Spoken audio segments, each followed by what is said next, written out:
You are watching the broadcast of the El Paso County Commissioners Court meetings. Commissioners Court meetings are held every Monday at 9:30 a.m. on the third floor of the El Paso County Courthouse, located at 500 East San Antonio in downtown El Paso. These meetings are open to the public. The meeting will start momentarily.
Thank you, Jessica. We're ready to go.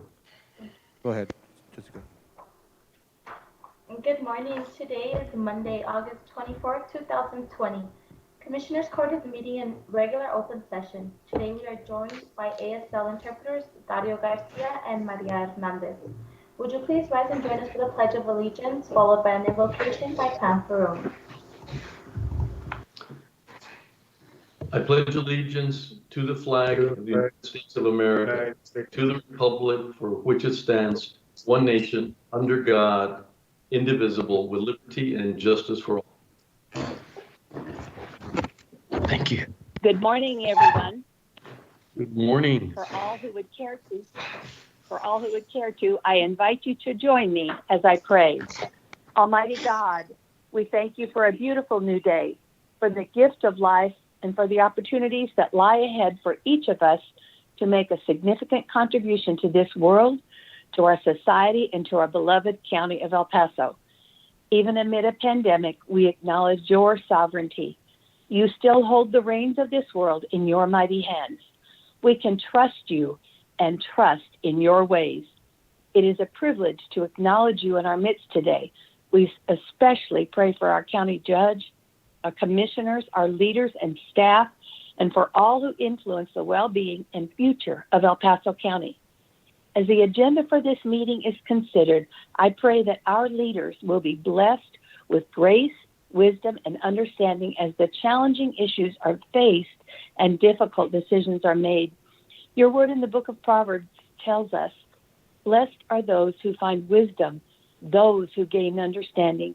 In this meeting today, let there be wisdom and understanding of what is important, of what is right, and of what is best for our county and our citizens. In all things, let there be honor. In the matchless name of Jesus, I pray. Amen, and so be it. Thank you, Mrs. Ferroni. Always very appreciative of the time and for being with us on Monday morning and starting us off. And on behalf of myself and our commissioners, we welcome you to Commissioners Court, and we thank you for being part of the process. As I've always said, the more people tune in, the more we understand, and the more opportunities we have to continue getting everyone in the community to understand. Still same thing as we've said. Don't let your guard down. We still have a lot of ways, a lot of things that need to happen before we get excited. There is a sense of hope always, and I see that in our community. I thank our community for being one of the best community for wearing masks and for interacting less and the spacing and everything that we do. So we thank you for that. So as we go into Commissioners Court, we're looking forward to a great week. I hope everyone has a very, very productive week and very wholesome week, and wish you the best during this week. So thank you for being with us. And so, Jessica, back to you. Thank you, Judge. Item number 4 is the consent agenda, composed of items 4A through 4M. For item 4D, we will ask for this item to be postponed 1 week. Item 4D reads, approve and authorize the county judge to sign the resolution for the FY21 Border Prosecution Unit Grant Award from September 1st, 2020 through August 31st, 2021. Contract number 2020-0311. Are there any other items members of the court would like to pull for individual discussion? Commissioner? Move to approve the rest. Second. Commissioner Perez? Aye. Commissioner Leon? Aye. Commissioner Stout? Aye. Commissioner Robinson? Aye. Judge Samaniego? Aye. Motion carries. Item 5A, resolution. Approve and adopt a resolution recognizing the 70th anniversary of the El Paso County Juvenile Probation Department in El Paso County, Texas.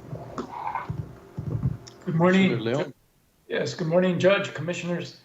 It gives me a tremendous amount of honor to be able to read this into the record. If in my past and current, I always see units and organizations, if they thrive, if they do very well, it's always without exception because of their leadership. And I'm very proud to say that Judge Gutierrez, Chief Roger Martinez have done a tremendous job with JPD, as you'll see from what I'm about to say. And it's because of their success and all their staff and their personnel that always are striving to do such a good job. So again, you'll see by what I'm about to read that they've done such a great job, and their predecessors have done excellent. So it gets us to where we are today. Whereas this year marks the 70th anniversary of the first Texas juvenile detention facility in El Paso, Texas. And whereas the unwavering support of the Kiwanis Club and legendary community leaders such as Andres, Bowen, Hawkins, and Escarate led to the transformational juvenile justice practices, which presently and continues to evolve and impact hundreds of thousands of people and their families over the years. And whereas the vision to treat children as children and not as adults ensures the separation from adult criminals and fair treatment of our youth and minimize disproportionate minority contact. This methodology started in El Paso, Texas, in a small farmhouse measuring approximately 5,500 square feet with 25 employees. Currently, our juvenile justice system has grown to a facility of approximately 125,000 square feet and over 250 employees. Whereas our juvenile probation department, JPD, has been at the forefront of astounding progress in the development and implementation of promising practices, evidence-based programs, and strong community partnerships. And whereas JPD has increased the capacity of juvenile justice and clinical professionals whose focus is on adolescent development, their vision continues to be aligned with the vision of their predecessors to treat children as children.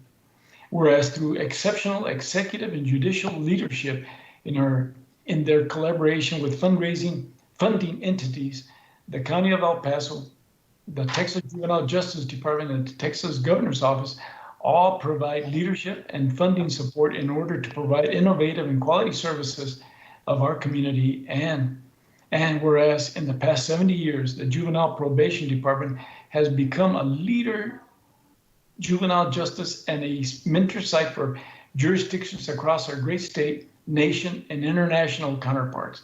Our personnel programs and processes have been highlighted in research and technical assistance training provided to visitors from Israel and Thailand. Whereas for the first time in departmental history, representatives of our department traveled abroad to Lima, Peru, to train judicial and governmental dignitaries on juvenile justice programming from our great city of El Paso, Texas.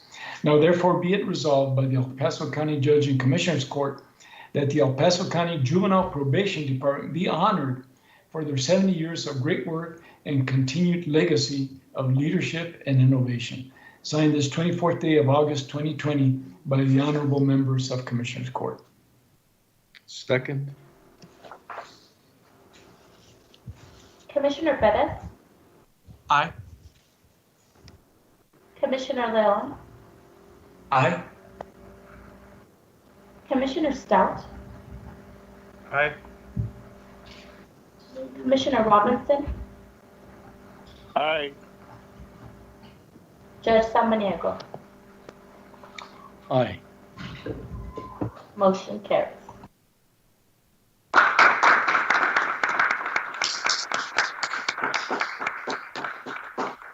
Judge, I know that we're going to have a couple of speakers from JPD. As I just mentioned, I'm on their board, on the Juvenile Justice Board, and it gives me a tremendous amount of honor and pleasure to be able to be part of that great group. I know that when this leadership leaves, it will be left in great hands.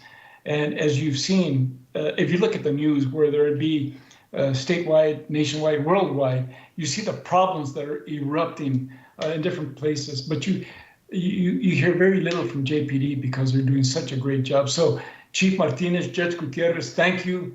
And please continue the great work. And please, the podium is yours. Thank you, Commissioner Leon. Good morning. Good morning, Judge, Commissioners. Thank you so much for your kind words in this resolution. As Commissioner Leon said, we cannot do this without the support of the Commissioners Court, Juvenile Board, hundreds of volunteers and stakeholders, the Texas Juvenile Justice Department, and of course the Governor's Office. But nothing could be done here without the dedicated and the heart of the JPD staff, who we call our JPD family. At this time, I would like to call up the most tenured person of our department, Juvenile Probation Officer, ISP Officer, Cheryl Green. She's been with us for 30 years and has a few words. Ms. Green?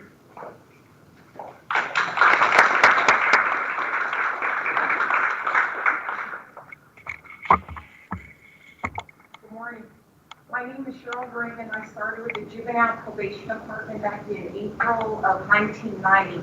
When I was hired, Judge Pena, he was our juvenile court judge back then. Also, when I started as a correctional officer at Crossroads. Crossroads was a halfway facility. Basically, kids who graduated from the Challenge Boot Camp program at that time would transition into Challenge. Later, I was fortunate enough to become a juvenile probation officer, and I've been in this position for quite a number of years. And like Chief Martinez says, I have been with the department for 30 years. In fact, it was 30 years, April of this year. It was 30 years. There's been a lot of changes throughout my 30 years. A lot of changes. When I initially started, like I said, we were under Judge Pena. So I had a chance to testify before Judge Pena, and that was kind of interesting. And like I said, there's been a lot of changes with the kids, the things that we do now. Back then, when I had to do chronological entries, everything was by hand. Now everything is being done by computer. We have a lot of different programs. Everything has changed over the years. One thing I can say before I close is kind of interesting. Even though I've been here for 30 years, I do see some of the kids that I used to supervise back then when it was the halfway house. So a lot of them will approach me and ask me if I remember them. And some kids I remember, some kids I do not. So over the 30 years, I tell people I've become a mother, a grandmother, a great-grandmother. And I still enjoy doing the work.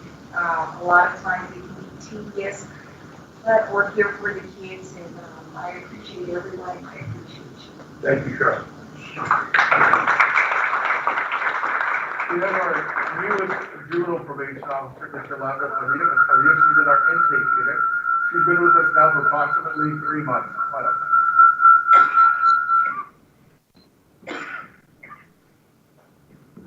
Everybody. My name is Yolanda Padilla. I've only been at the department for 3 months, okay? But before, I was actually a volunteer. I volunteered with our Juvenile Conference Court Committee for about 6 years. So I'm happy and I'm glad that I'm actually part of the department now. I'm hoping to grow with the department, learn so much. It has been a bit challenging, you know, with the whole COVID going on. But luckily, I've had my team, my intake unit, my supervisors, the training here at the department that has helped me out tremendously. Again, just being here, it's very quiet right now, you know, but being able to learn, and I did pass my certification, but again, it's with the help with my supervisors and the training department. And I'm hoping and I'm willing to grow and continue to grow with the department.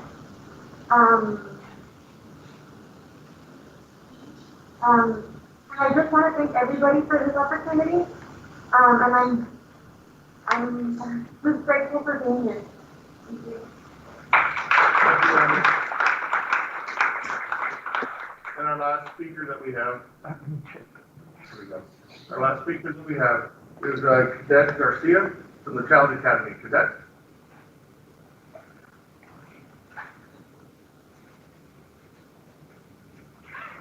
Hello everyone. I came to the Challenge Academy in February this year. Challenge Academy has helped me change and helped me mentally with my thought process. I came acting on impulse and I'm ready to go home tomorrow. And Challenge Academy has helped me with the way I think. It's prepared me for the outside world. Really changed my thought process a lot. And I just want to say thank you to all the staff that helped me change my mentality and helped me be successful in this life. Thank you.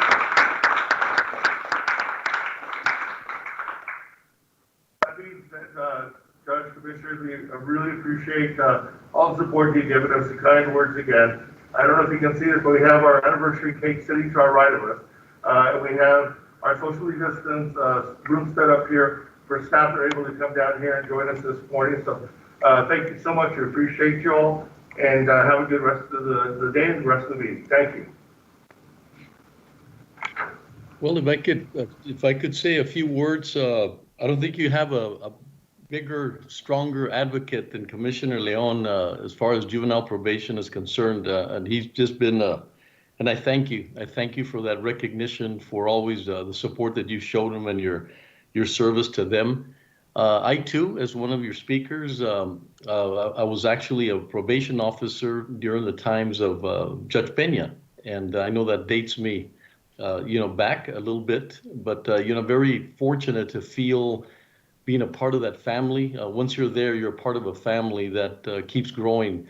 And if I look at being working out of two mobile homes and having a detention center that was really a detention center, and looking back and the resources and everything that has been created by everyone here today, it's just unbelievable. It's just so exciting to see where you are, and I had that vantage point of knowing where you started and where you are now, and the service that you provide to all our young young adults or young children that are there. So, Chief Martinez and Judge Gutierrez and all your team, I want to thank you personally, and also on behalf of Commissioners Court for everything that takes place and the protection that you give the children that are there, and the vision that you have going forward is very admirable. So once again, thank you. Great recognition, Commissioner Leon. Thank you for bringing these every time there's an opportunity to recognize such an evolving, progressive department. Thank you very much. Judge, I just wanted to add one more thing. Sure. In my years there with JPD, and they realized that they made such an impact on our youth. And as I read in the resolution, hundreds of thousands. But if you look at the difference, and I've spoken to many of them, that at that very moment, they were turned around. Instead of being a drain on society, they became great members of society that contribute to society and make El Paso, in this region. And as I mentioned on the resolution, what a showcase for our county, for our state, and for our nation, and now internationally. So Judge Gutierrez and Chief Martinez, thank you. Thank you. You have a wonderful day, all of you. Thank you. Jessica? One more thing I did need to add. We did send out our challenge coins to yourself, Judge, and to the commissioners, as well as Ms. Keller. And the coins will also be sent out to elected officials and department heads this week. And then they'll be sent out to our elected officials at the state level as well. And then having this culminate with all of our stakeholders. So I hope you all received your coins. They were minted and created by our staff here. Well, not minted, they were minted elsewhere, but they were created. The concept and the definition of the coin was done here internally with our JPD staff here. So I hope you received them. If you did, they're provided to you with lots of love and lots of heart. So thank you all very much. Thank you. Look forward to seeing you. Thank you. Item number 6, public comment. At this time, we do not have anybody signed up to speak for public comment. We'll take no action for item number 6. Item number 7A, presentation, postponed August 10, 2020. Receive a presentation and updates regarding the Homeless Welcome Center. Good morning, Judge and Commissioners. Joel Bishop with County Administration. We are pleased to provide an update for you this morning regarding the Delta Welcome Center for the Homeless. There have been many successes with this effort, but also many challenges as well.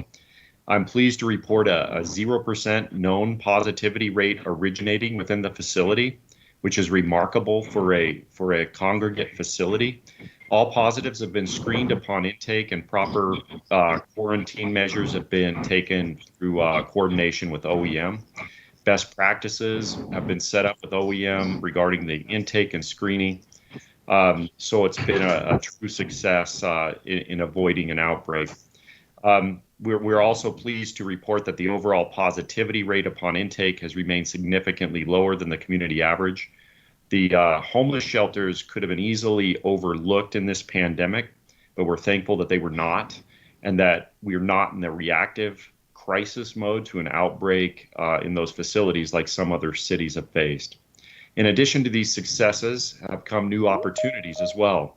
Nicole Farini from the city of El Paso has a presentation for us today with many updates, including the path forward and an exit strategy. Nicole has been instrumental in this effort, and her partnership and leadership has just been excellent in this process. So I want to turn it over to Nicole and let her do her presentation with the city's update. And also we have John Martin and Ben Miranda on the line who will be available to answer questions as well if needed. Nicole, I'm going to go ahead and turn it over to you. Nicole, you're muted. We can hear you. No, not yet.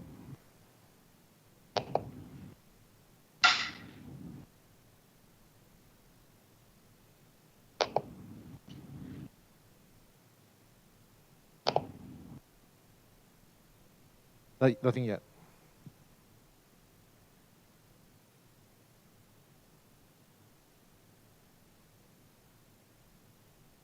Okay.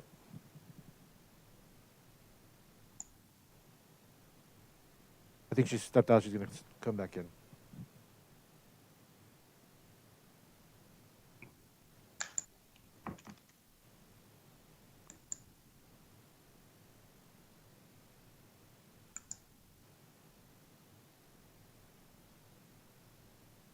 While we're waiting for Nicole to come back in, Judge, I just wanted to mention the incredible partnership with Endeavors, the Opportunity Center, and many other local providers. It's just been an incredible success story and collaboration. So we're very, very glad to have Ben Miranda on the line and John Martin. They can talk more about that and again answer questions as they may come up. Nicole, looks like you're still muted.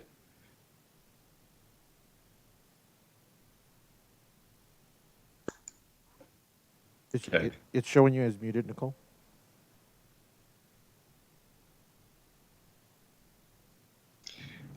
Perhaps while we're waiting,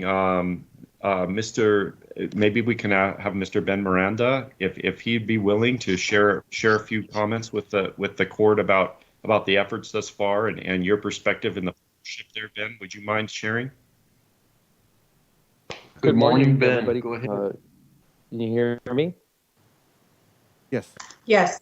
Hi, Ben. Yeah. Excellent. Thank you. Good morning, Judge, Commissioners. Thank you for allowing us to be here. I would first like to start off by thanking Mr. John Martin for his great leadership that him and his team have been able to really accomplish for over 20 weeks of us operating the Welcome Center in the Haven. So it really goes to say that when someone's invested and someone operates and really truly leads with an open heart, great things can happen. So I want to thank Mr. John Martin. I also want to thank the city and the county for allowing us to come in and really serve this vulnerable population during the pandemic. we can share multiple success stories. I could count multiple times where we've either had someone that's exited our program into a more permanent solution, or has exited our program finding jobs. And there's many families that have been impacted positively because of the great work that the Opportunity Center and the Endeavors is doing in collaboration with many partners. As Ms. Nicole comes in, I would really quickly like to turn it over to Justin, because he's got a success story that's embedded in here. I would like for him to speak on that success story of a young lady that came in with some children and how we impacted her life positively. So Justin, can you hear me? Can you please share that success story with us, please? Yes, I can hear you, and thank you. Thank you, Judge and Commissioners, for having us. Thank you, Joel, for allowing us to speak today. We had a client, and you'll see her on the slides. Her name was Jennifer. She came in with herself and 4 children. She was a single mother and in hard times. She was our first family here. She wrote us a pretty lengthy thank you letter that I have and can get to the judge or the commissioners as they need it. And I just want to read a part from the last piece. She put, just know I was their very first client with a horrible background, and they provided me the knowledge and tools to move forward in life. If I can do this, no doubt so can you. Here is a huge thanks for saving my family, and I am proud to share my story so that the world knows the incredible efforts that the staff at the Delta Welcome Center are doing to change one family, one person's life every day in this horrible pandemic of COVID-19. And again, Jennifer is one of the very huge success stories we have here at the shelter. She was able to stay the time with us, do her 6 days of screening. We then connected her with the Reynolds home. So a big shout out to them and their ability to get Jennifer into a rapid rehousing apartment, get her a job, and she's now self-sufficient with the help of these 2 programs. So.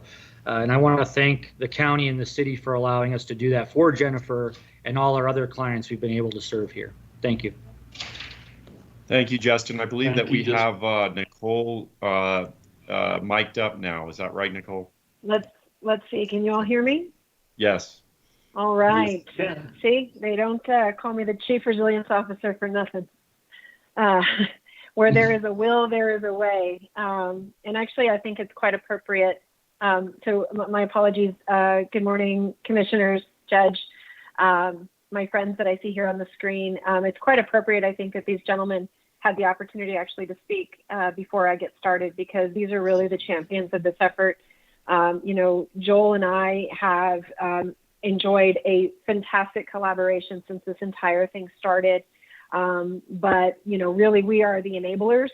We're the ones that are working on the funding, and we're working on, how to allow this to happen. But the real work is done by these gentlemen that were just speaking.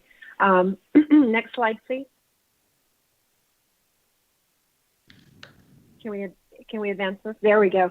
So I just want to remind the court, that early in this crisis, the city of El Paso stood up a cross-functional team that really reached across the breadth of the organization. I was assigned as the Community Vulnerabilities and Human Services Officer, and we really worked on building out and leveraging our community partnerships, our social services network, and our relationship with philanthropy in order to address the needs of the most vulnerable in our community. And this particular effort in terms of sheltering folks that did not otherwise have an opportunity to shelter in place really became a priority very, very early on. Next slide, please.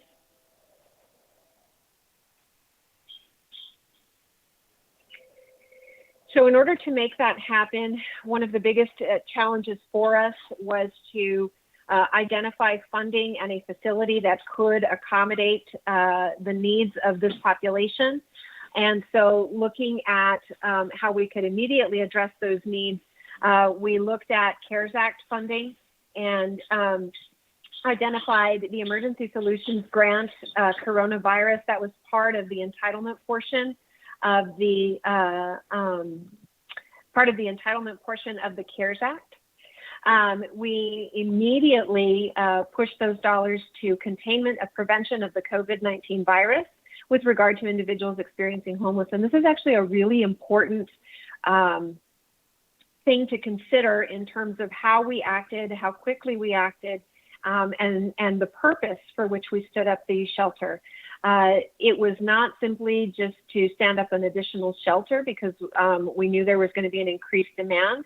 But in addition to that, we were really focused on containing the virus among this extremely vulnerable population, as well as for them, as well as for the community at large. That initial commitment was $1.9 million. And then in May of the same year, this year, we deployed additional funding through our CDBG coronavirus funds and our CARES Act Treasury relief funds that supplemented the work that was going on through the shelter. It was important to understand that this is a continuum. It's not simply about providing shelter, but it's also about providing the complementary services and funding to get folks housed as quickly as possible. And that's the only way that you can really sustain a program like this. I do want to emphasize that to date, and that number is actually, this is an older presentation, that number is actually $26 million have been committed to vulnerable populations and relief and recovery at this time from the city. Next slide, please. So in terms of the Delta Haven and the Welcome Center, it's important to understand that the purpose of it, again, was to protect both the vulnerable population and the community at large. We have committed $2.4 million to date, but if you take into account the generous commitment and the partnership from the County of El Paso, thank you all very much for your efforts a few weeks back to commit the funding. That number is actually $3.4 million if it reflects the entire partnership. So at this time, I'd actually like to turn it over to Mr. John Martin and allow him to talk a little bit about what happens at the center, what the difference between the center, the Haven and the Welcome Center is, and celebrate some of our successes. John? Good morning, Commissioners and Judge. I hope everybody can hear me at this point. Yes, sir, we can. Okay, thank you. Just as a sort of a brief history of the Delta site, it was activated on the 14th of April, and the first of two structures was activated on the 14th, and that's the Delta Haven, also known as the Acosta Recreation Center. In that particular facility, it was activated for purposes of supporting shelters to include the Opportunity Center for the Homeless as it relates to CDC guidelines. To give you some context on that, prior to that date, we were housing 150 individuals within the men's shelter and approximately 65 within the women's shelter, which means that they were not 6 feet apart, but 6 inches apart. And so thus the need for the Haven, which has acted as an overflow. A few days later, on the 17th of April, we activated the Welcome Center, which is Hilos de Plata. And that particular center has a different function. Whereas the Haven serves as an overflow shelter, the Welcome Center has been the point of intake for all homeless within the community. Now, the slides that Nicole has are dated because the numbers do change daily. But as of today, we have accepted 1,049 unique individuals within the shelter. That includes single adult men, women, as well as families. We have the capacity to house up to 220 individuals between the two centers, and we're currently operating at about 61%, where we've seen a little bit of a decline within the past week or so. These are individuals that, because of their personal characteristics, really have no place to go to. They don't fit the mission statement of the rescue mission, and by that I'm not knocking the rescue mission. In fact, we complement them very well. And of course, the Salvation Army, being the other large shelter, has a strong focus on families. And so we're looking at individuals that historically would have been served through the OC, with the exception of the families. Now, of those individuals, just to give you a more up-to-date count versus the slide that you have in front of you, we have a total of 17 that were found to be COVID positive upon entry. The key word there is upon entry. And let me talk a little bit about how we bring the folks into the building. When you walk into the building, you'll see a hand wash station plus signage on the door asking them to wear a mask and to wash their hands. If there's no mask available, we provide one to them at that point. We then go through a two-step intake process, which begins by developing a profile for the individual within what we call coordinated entry.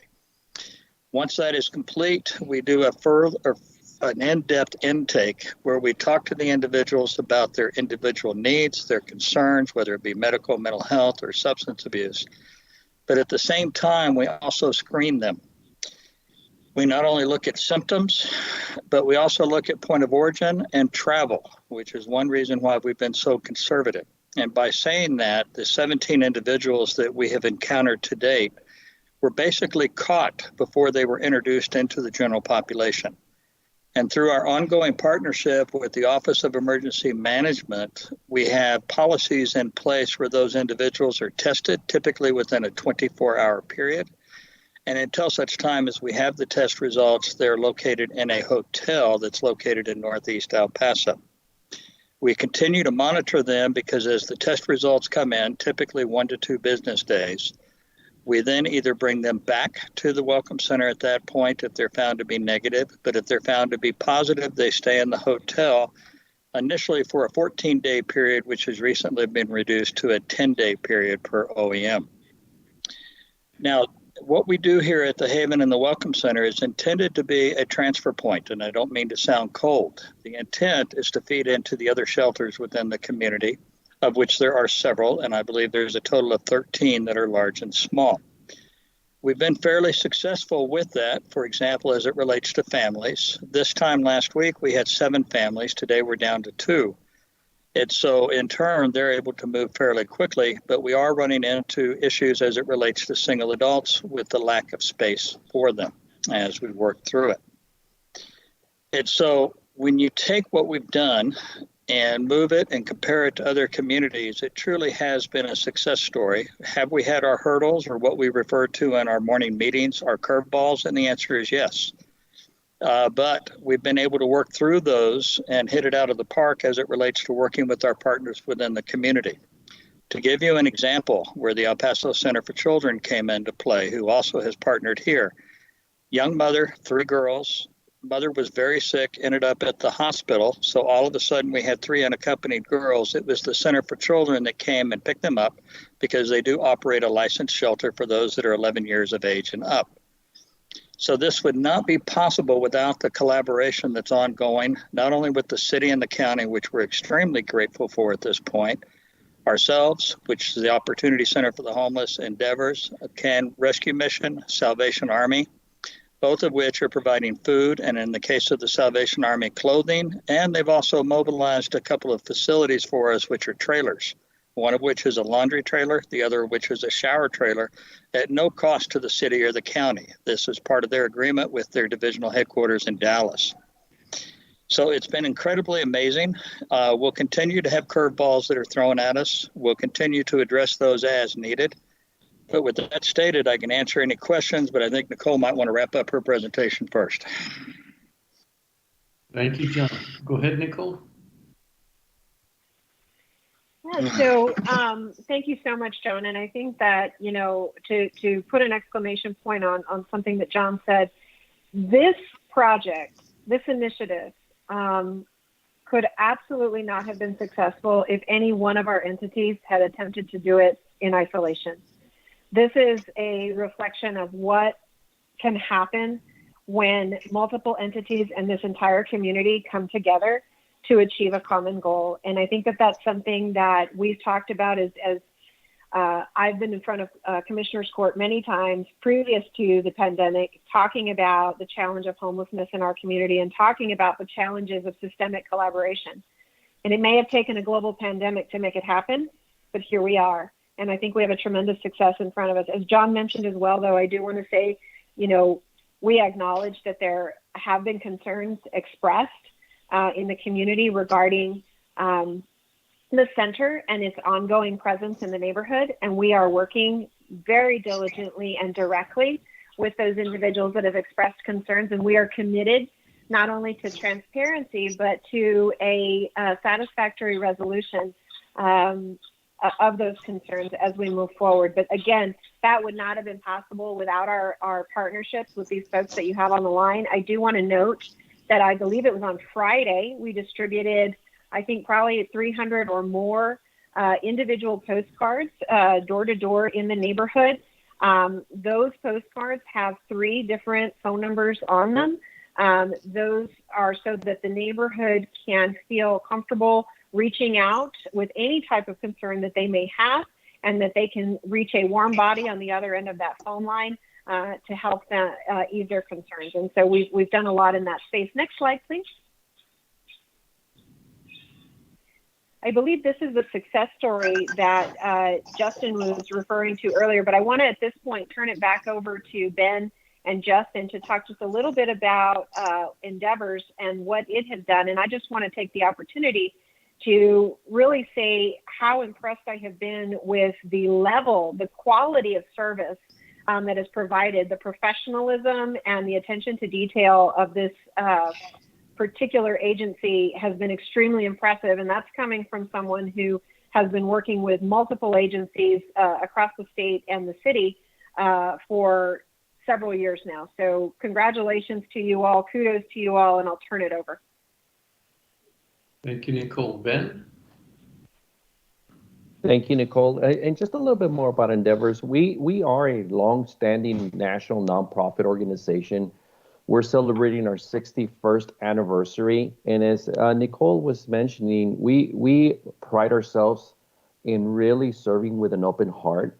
In this particular mission that we have here in collaboration with John and his team, this is part of our emergency services portion of work that we do within Endeavors.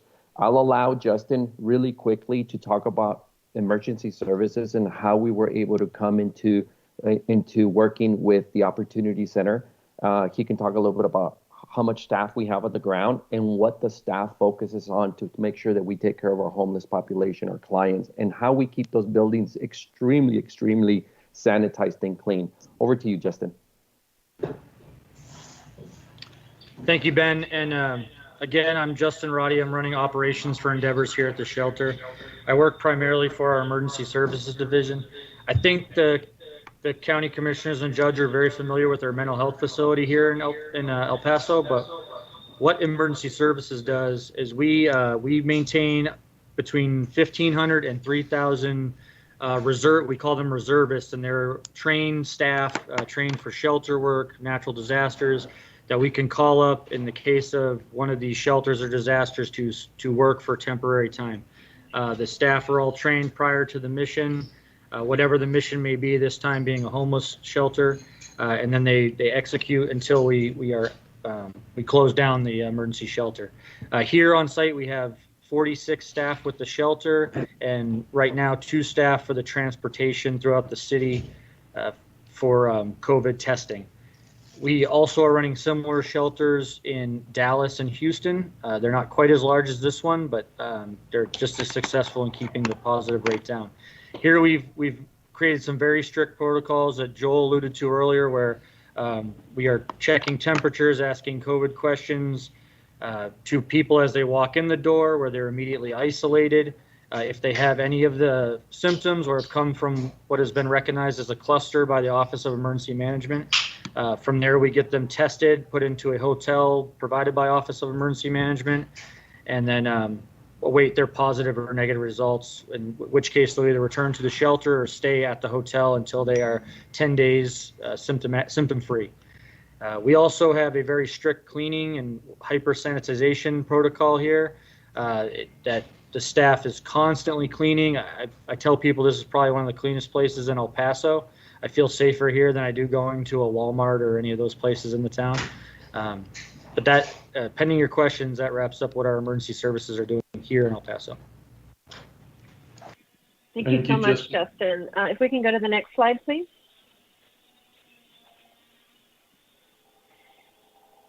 I believe here, I actually want to ask again, Ben Miranda, to walk us through a little bit of what has been convened to identify next steps. And just before I hand it over, Ben, I also just want to again say, you know, as we responded and stood up this haven for our most vulnerable population, we always understood that there had to be some kind of an exit strategy. and not an exit strategy for its own sake, but an exit strategy that really identified how we can take this crisis and really be resilient and create a recovery plan that would take us to a stronger place when this is all over than when we began. And I think that that's really important. And Ben and his team and the folks at the COC, the Continuum of Care, really showed leadership and convened a Welcome Center task force to identify what are the core components that really need to be addressed as a function of moving forward. Ben? Thank you, Nicole. So in July, through the COC, we met together and we understood that we needed to be able to provide some permanent solutions as we look forward in transferring away from the Haven and Welcome Center as a crisis management program. So what we did is we convened, and there was approximately 9 community partners throughout our community that provide services to our homeless population. And we focused on developing and providing the city some work aheads of how we can come together to include as a community and be able to look forward to a more permanent solution. So our goal really was, as a task force center, was to formalize and enhance and reinforce crisis services to assist at-risk populations and households experiencing homelessness and navigating the complex homeless assistance system in a centralized access point. And this is the important part, with multiple physical and virtual nodes.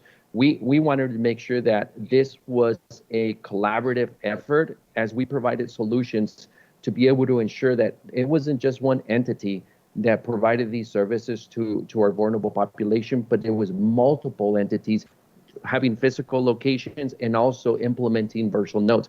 I could tell you, we did utilize Baldrige and Six Sigma planning principles as we put this plan in motion.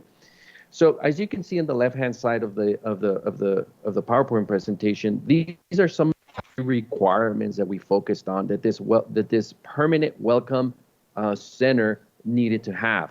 And as we address these key requirements, we focused on 4 overarching key objectives. And one of them was to operate a welcome navigation center here in El Paso, very focused on case management, because we know that without any community program that we put in place, we need to have strong, solid case management in collaboration with the service that we're providing. In addition, the second objective that we focused on as a task force was to lead and foster collaboration among partner agencies to ensure effective navigation. We want to make sure that as we provide this permanent solution, that there's no wrong door approach.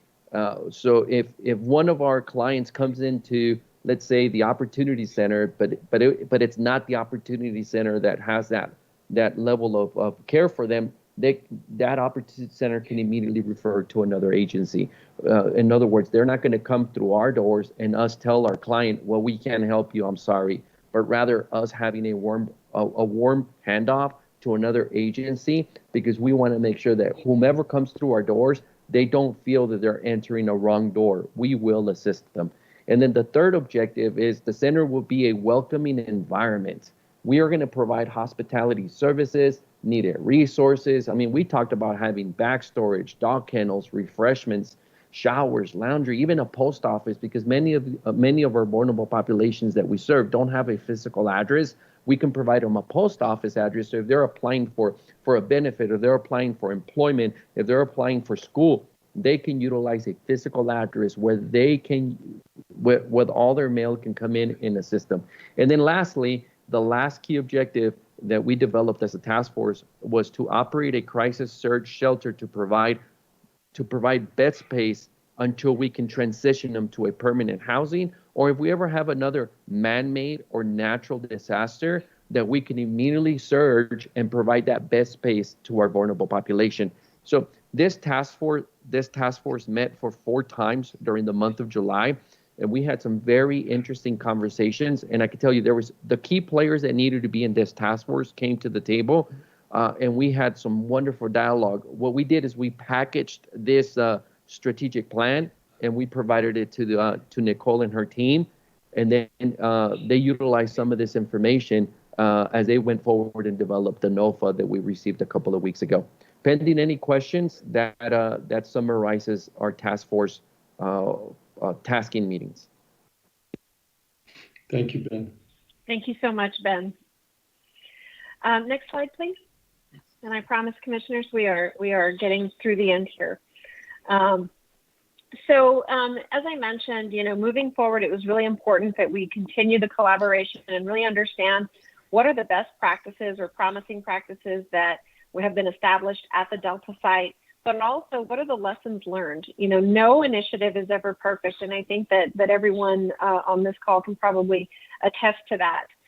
So one of the things that we did coming off of the idea that we were going to build an exit strategy was to deploy a service provider community survey. So really talking to service providers that have engaged with the Delta site and help us try to understand what we did well and what we can do better. What we did understand is that 80% of service providers surveyed identified an increase in demand for services due to COVID-19. So since April, we've really seen a lot of service providers indicate an increased demand for services. Now, I think that that's largely a function of a lot of what we've seen in terms of economic impact. We've all been talking about rental assistance, rapid rehousing, utility assistance, community assistance funds, food security, all of those different concerns that are really addressing the basic needs and the livelihoods of El Pasoans. And so I think that that has a lot to do with the increase in demand for social services provided by this network of folks. Additionally, we learned that 75% of service providers surveyed indicated that the Delta Center, the Delta site, has had a positive impact on the community overall. But we did also, again, look at lessons learned. How can the Welcome Center improve? We have received relatively consistent feedback that the Welcome Center can improve if we can better address wraparound services, case management, and long-term economic stability of folks that are experiencing homelessness. Now, I think that this is definitely something we need to address, but if you take a look at that comment, this is really something that we've been talking about for a very long time, and it really comes down to how can we provide the appropriate funding sources and the appropriate manpower to be able to achieve that. But it's definitely something that we know needs to go forward. And I think you see that reflected in Ben's comments when he talked about what the task force identified as critical for a future solution. Again, and I'll just reemphasize, we are anticipating a higher demand for homeless assistance programs as this pandemic continues. We are seeing more and more El Paso families that frankly, previously might have never considered or even imagined that they could find themselves in a position where they are experiencing homelessness. But we are seeing that as the economic impacts continue. And so we're expecting a higher demand, and so we really need to be able to get in front of that. Next slide, please. So in order to really provide an inclusive and resilient recovery for all, we need to address 5 key areas. To be able to provide shelter for folks that are currently unsheltered. That being said, we also need to be able to address the needs of those folks that are out there unsheltered. We need to ramp up our street outreach efforts. We need to make sure that we are connecting those folks that need these services most with the help that is available. We need to increase our availability of housing. That is a number of different types of housing, not just affordable housing, but permanent supportive housing. This is really key to be able to address these very hard, high demand populations that sometimes can be difficult to place in housing because of a background or a mental health concern or other reasons. We also need to invest in prevention and diversion. It's really important that we keep folks housed as best as is possible. Our rental assistance programs, I think, are really exemplary in that case. But if you look back over time, that's not a service that the city has traditionally supported, although the county has had rental assistance for some time. I think what we're going to see going forward is a real need to invest in rental assistance, possibly mortgage assistance going forward, probably for the next 5 years or more. And we also, again, need to invest in strengthening our systems for the future. We've started that with the collaboration that is taking place right now, but we need to make sure that even when the crisis relents a little bit, we need to make sure that we don't lose that momentum and that collaboration, because again, none of us have the resources to address this scale of a challenge alone. Next slide, please. So the city has received our Emergency Solutions Grant Coronavirus Phase 2. This number has actually been updated now as well. We received $3.9 million through the Emergency Solutions Grant. We committed $2.9 million through a notice of funding availability that went out about a month ago. The goal of that notice was to continue supporting emergency protective measures, so everything that's happening at the Delta site now, and invest in a sustainable recovery for homeless and at-risk populations. Our intention is to fund programs that facilitate our transition from the temporary Delta site and establish a permanent community crisis response program for folks that are homeless or at risk. This is really, really important, and I need to make sure that I say this clearly. Often I get caught up in the lingo. I get caught up in the language of the Department of Housing and Urban Development. So let me take a step back for a second. This funding is about an exit strategy. This funding is not about flipping a switch and turning the Delta site off. This is about planning for an appropriate transition, funding it properly, bringing together the right partnership of people so that we serve the needs of this vulnerable population permanently. And we are able to turn the Delta site back over to the community as soon as is possible. But in the long run, we also want to advance the goals that we have established for a very long time and that have been established by the federal government in the HARF Act, and looking to really create solutions that are going to address our homeless challenges well into the future. Next slide, please. I'm not going to go into this in depth unless you all would like me to through your questions, but I will say that there are several core challenge statements that are requirements in terms of the response that agencies will provide to the city of El Paso. Number one, and probably most important, we need a community crisis response plan that has appropriate surge capacity. We found ourselves in a position to make a very quick decision and protect our people when we stood up the Delta site. We had to do that because there has never been a comprehensive community crisis response plan among this sector of service providers. And so we have said, in response to the notice of funding availability, we would like collaborative partnerships of agencies to come forward with emergency continuity planning.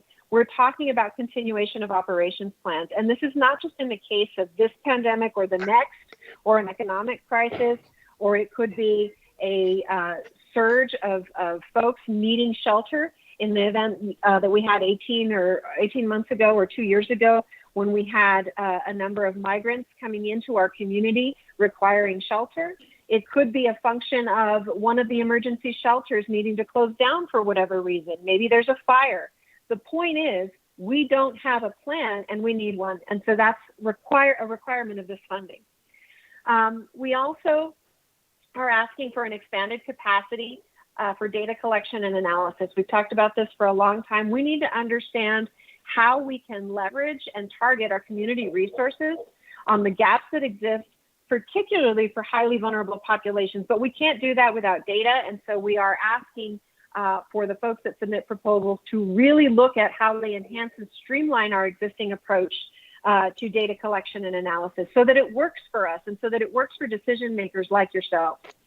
We also need to enhance our community-wide referral system capacity. Right now, it functions in a very organic way, referral from agency to agency, but we really need to build up the capacity of programs like coordinated entry, which is administered by the county, I think very well, but that program needs to be strengthened, and we need to be able to utilize it across the system in a more effective way. We need to also increase access to affordable housing solutions.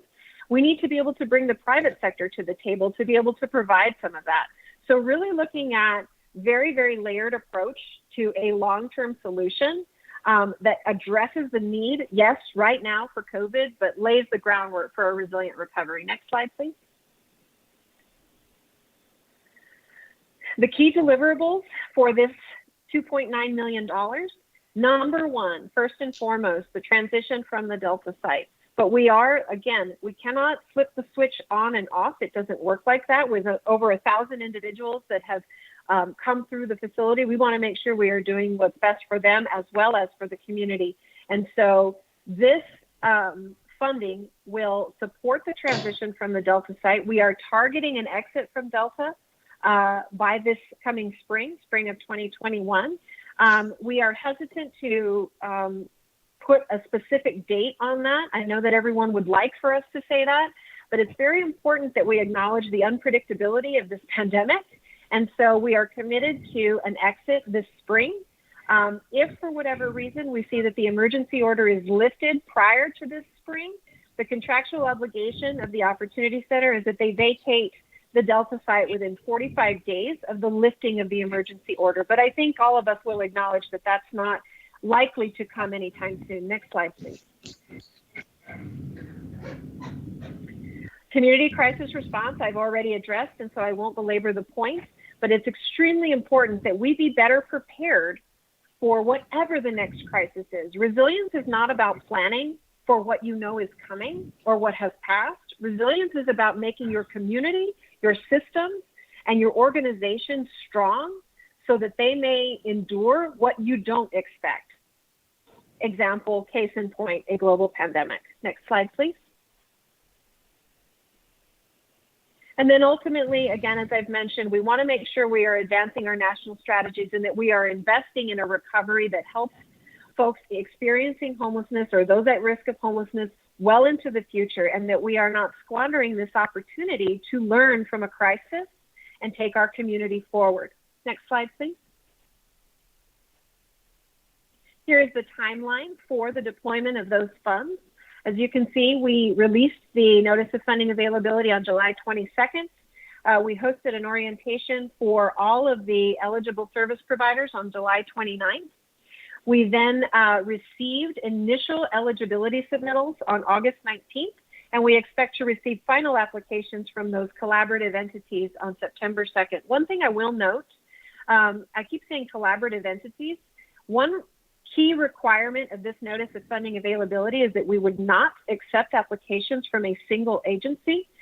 They had to demonstrate a partnership of at least 2 agencies. And really what that was us in an effort to make sure we maintain the momentum of this collaboration. We hope to take forward a recommendation to City Council by September 15th, and we hope that the planning can begin immediately after that, and we will see implementation of the solution again in the spring of 2021 when we hope to be able to exit the Delta site. Next slide, please. And I promise I'm almost done. Oh, I am done.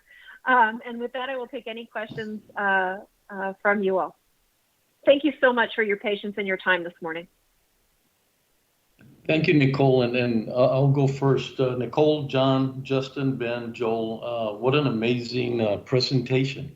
You know, I've been around a lot of, you know, the Malcolm Baldrige, all of these programs, and I think you've captured everything.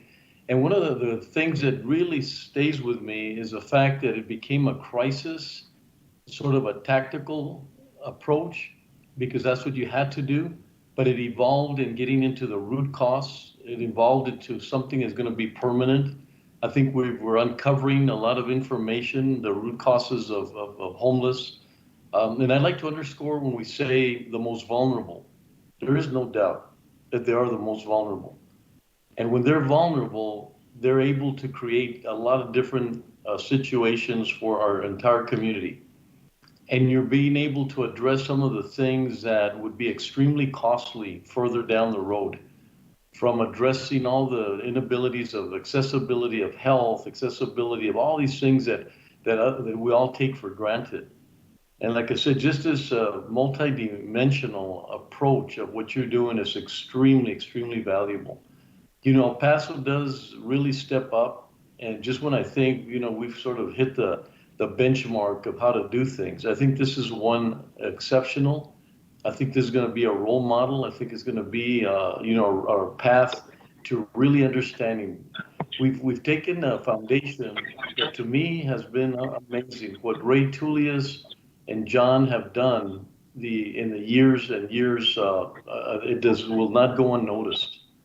because we're really creating, we start from a foundation where people have come through our city and tell us, why is it so different? Why aren't we seeing as many people out in the streets? Why is Austin and San Francisco and Seattle, and why are they overwhelmed? And they're overwhelmed because they didn't have a Ray Tullius and a John Martin that looked into these matters way before. So I really would want to recognize the foundation that the Opportunity Center has established, so a lot of these things can take place, their expertise, their approach to it. And then the partnerships, endeavors, I mean, my goodness, you've come into our community and have done amazing things in a very short period of time. And, you know, Nicole, the city working together with us, you know, we continue to look at ourselves as a lot of moving parts, but nobody's running with a ball in different directions. And what comes out really is that this collaborative unity of everybody wanting this to be successful, that we understand that they are vulnerable. I mean, from the idea of how the neighborhood, it could have been very easy to say, well, look, you know, this thing's happened, you know, but you're also taking care of a neighborhood that saw things different, big changes for them. The Hilo de Plata, you know, taking people out of that, you know, that was probably my favorite place to go sometimes, is there, the number of people that get together, their unity. I mean, I'm talking hundreds of people go there, and yet they've been communicated to so they can understand what they might be giving something up. But I think now I've heard more and more that they feel part of sort of a privilege, that they're part of something that they're giving up so that the whole community can gain from that. So I really want to thank you. Just like I said, I see so many tactical, crisis-oriented programs, campaigns. I've talked a lot about. When it's a campaign, there's a start and a finish. This is not a campaign. This is definitely not a campaign. It's something that we're going to see going forward for the future of El Paso, and something that is going to be, as you've mentioned, permanent transitions, permanent situations. So, and I like one of the things that you said, and that is, we're taking advantage of the crisis of a pandemic in the most positive way. Because when you have a pandemic, it opens up opportunities that we've never seen before.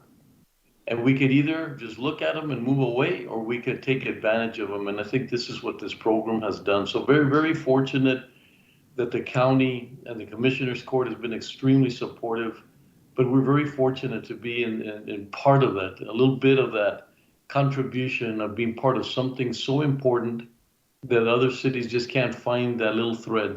They're so far behind, it's almost difficult to even begin. Where do we begin? It's difficult. So once again, Nicole and Justin and Ben and John and Joel, what a great presentation, professional and very strategic minded.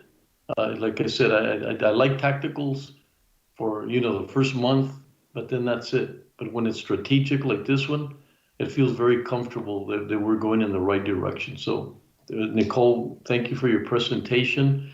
And now I'll ask the court if there's any comments or any questions. I think I see Commissioner Stout. Go ahead, Commissioner Stout. Thank you. Thank you, Judge Samaniego. Thank you, Nicole, for the presentation.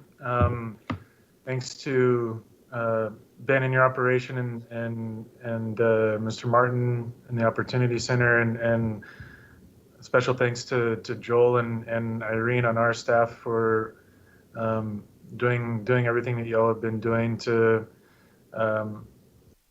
you know, to work on this project. And you know, most of the time what we hear, you know, as of late are you know, stories that are negative and you know, issues and problems and things like that. But this is one of those, I think, silver linings of, you know, going through a pandemic like this, and which is, you know, having so many folks and so many groups and agencies and the city and the county coming together in an unprecedented level of collaboration to take care of the most vulnerable population among us, and so I applaud all of the efforts and all of the work that has been done. It's just been it's been outstanding, and you can tell by some of the stories you hear. You can tell, just looking at the numbers of the purpose of doing all this was to mitigate spread of COVID, but it's definitely turned into something bigger and better, and with even more important goals going into the future. And so I think that that's great. We, as I mentioned, I wrote an op-ed about this in the El Paso Matters, the online local newspaper that recently was started by Bob Moore. And I noted that, even though we have had a lot of successes here, nothing is perfect, right? And we've obviously been going through this process and learning as we go. And, we have heard the concerns of the folks that live in the Valverde neighborhood around where the Delta Center is. And, we continue to work with them to try to help them and make things better. It's very difficult for everybody to deal with this pandemic, and maybe even more so for folks within this neighborhood, because they're the place that they typically would gather, as the judge was talking about, is not available to them. And I know that there's some sentiment that why are we allowing a congregate setting at these places for one population of people and not for another, and it's difficult to explain that, but these are folks that are homeless and they don't have homes to go to and a place to sleep at night and a place to eat, and so they definitely are the most vulnerable amongst us. And it's not to say that folks in the Valverde neighborhood are not dealing with issues when it comes to access to food, which we have worked, I feel, very diligently to try to help out with. We heard them talk about the fact that because Hilos de Plata is closed, they can no longer go there and get food. So we've worked with this city and with El Pasoans Fighting Hunger to provide them with options to go pick up food, to have more food available for them, and for those who are eligible for home delivery, to have that service offered to them as well. And we continue to work with them. There may be more folks that we need to get into the system if we can, and we're going to continue to work as hard as we can to get them into the system so that they have access to those services. Another issue that was brought up has to do with, folks, now that they're having to stay home, they typically would spend a lot of time at Hilos de Plata, and it would serve as a place that they could go to keep out of the summer heat, right? Kind of like a cooling center. And so, even though Hilos de Plata is not one of the cooling centers that was open, and I think the nearest one is at the San Juan neighborhood facility. We're looking at trying to possibly provide one over at the Coliseum, and working with folks there to try to get one that these folks can go to. We've heard that they've had issues with trash, and so we've made it a point to have the city go in and do more regular trash pickups to make sure that the park and the area around where the center is located is not littered with trash. we've heard about issues with security, and we've been working as well to try to provide more security within the area, so that the folks in the neighborhood, have more sense of security. Even though it may not be the folks that are actually in the homeless shelter that are causing those security issues. We want to make sure that folks feel secure, and so that issue is also being dealt with, and we know that there are more issues, and we are committed to, and I think this group, the city and the county, are committed to continue to work with the Valverde community to try to come up with solutions to some of the issues that they are also facing. And so I just wanted to make those comments, because there have been comments that all we're talking about is the success of this endeavor and the success of this collaboration, which I think we should be talking about, because it really is something to be, to tout. But there folks have been saying that that's the only narrative, and that we're not talking about some of the issues that folks in the neighborhood are going through. And I want to make it very clear to the folks in the neighborhood and the folks in the public that we have heard your concerns, and we continue to listen to your concerns, and we continue to work with you. I know that Joel Bishop, for example, has been emailing back and forth almost every day with some of the folks who are advocating on behalf of the folks in this neighborhood, and is working. Joel is working, and Irene and Nicole and everybody else are working every day to try to help as much as we possibly can. And so this is nothing ever is going to be perfect, but I think that the effort is being made, and the public and the folks in Valverde need to know that effort is being made, and it will continue to be made. We understand that there are issues, and we want to find solutions to those issues, and we want to work as much as we can with folks to keep them safe. And so I know these times are very difficult.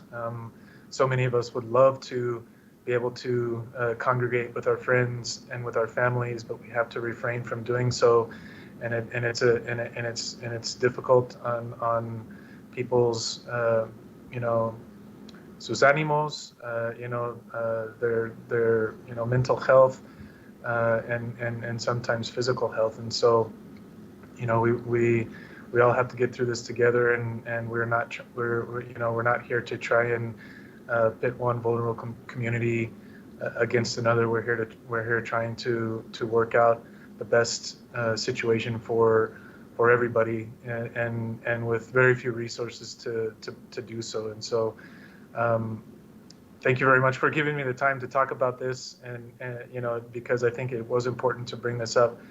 But again, very thankful for all of the work that is being done. It really has been amazing to see what's going on, and we still have lots of work to do, both with the shelter and with the neighborhood, and we're, I think, poised and ready to continue with that work. So thank you so much, Judge and Commissioners, and thanks to everybody else for indulging me with your time. Thank you, Commissioner Stout. Nicole, I think we've wrapped up a beautiful presentation. I don't know if there's any more questions or comments from our commissioners. If not, we thank you once again, and wish you a great week, and continue some of that. I mean, that's a great path that you're on, and I know we're gonna eventually, more and more people are gonna recognize that, and I hope it happens at every community. I think every community deserves this type of collaboration, but I think they have to see it to believe it, and it's a lot easier when you're able to see it, and it's a lot easier when you have a foundation like the Opportunity Center has placed for us. So thank you. Jessica? Thank you, sir. Thank you. Item number 8, Board appointments. Discuss and take appropriate action to select the at-large Commissioners Court appointee to the El Paso County Hospital District Board of Managers for a 3-year term ending on March 31st, 2023. Good morning, Judge, Commissioners. Betsy Keller, County Administrator. The hospital district, as you know, is a 7-member board. Each member of the court has an appointment to the board, and then Commissioners Court as a body have 2 at-large seats. While the court had the opportunity to interview many high-caliber candidates for this at-large vacancy due to the term expiration of Jim Volk, it's our honor to recommend Dr. Christina Minna for your consideration. Dr. Minna is the Dean of the El Paso campus of the University of Texas Houston School of Public Health, Associate Professor with tenure, and the Program Head of Environmental and Occupational Health Sciences for all campuses of the UT Houston School of Public Health 6-campus structure. Dr. Minna's background and resume are rich with diverse experiences in public health, literally from adults in space to children and contaminated toys. Dr. Minna has a wealth of experience serving on boards and is currently serving on the Public Service Board as the Vice Chair. She is available today in the audience if the court has any questions or would like to make a motion to consider her. I'd like to make a motion to appoint her to the board. Second. Commissioner Bettis, Aye. Commissioner Leon, Aye. Commissioner Stout, Aye. Commissioner Robinson, Aye. Judge Samaniego. Aye. Motion carries. Betsy, Dr. Minna? I'd like to, do we have Dr. Minna on the call? Yes, sir. Thank you. Just before we get started, I really would like to thank, I hope he's available, but Jim Volk for all his work and everything that he's done to be on that board. And not only that, but to the community. I mean, he's just been exceptional. And it's obviously one of those great losses that we have on boards, but I feel so proud and so confident that Dr. Minna will be able to just go right in there and had opportunities to see her work and her activities and what she does on task force. And so I'm very, very glad that she's on that board. And I think the board is going to be, take that next step, take it to the next level, and she'll be part of that process. So Dr. Minna, congratulations. And if you would like to say a few words, please do so. You are muted, Doctor. You're muted, Doctor. What about this way? Okay, we can hear you. Perfect. Okay, so I just want to say Doug. thank you so much. Can you guys hear me okay? I'm can. honored to Thank you. be considered and honored to be appointed. I'm really looking forward to serving on this board and serving our community in this matter. So thank you. I really appreciate it. Well, congratulations and the best to you going forward, not only on the board, but everything else that you've got your hands on, and you're doing an exceptional job for our community. Thank you, Doctor. Now I'm having trouble Minna. hearing. Can you hear us now, Okay. Dr. Minna?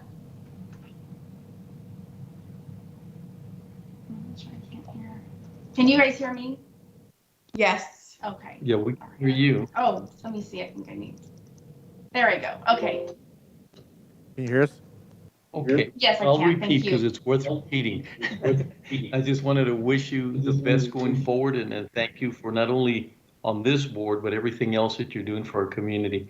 We thank you. We wish you the best, and I know we'll have a great partnership going forward. Thank you very much, Dr. Minna. Thank you all. Have a good day. Thank you. Jessica. I keep calling you Erica. Jessica, please. Yes, Judge.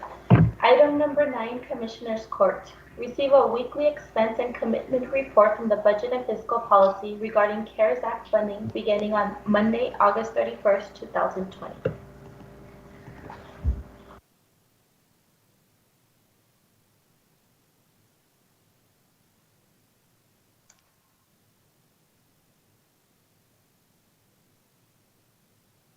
Commissioner Robinson, you might be muted on your phone. I'm here. Okay. I'm here now. Go ahead. Well, Item 9. Okay. Good morning, everyone. Good morning. Hello. Good morning. We can hear you. Okay. Okay, you hear me now? Okay, thank you. Yes, sir. My intent for this item, as far as we are tasked with a great responsibility with taxpayer dollars, grant, and other funds that we receive for the betterment of our community. It's my intent that we ensure that we know how much money we receive, when we receive it, and where the accountability of it.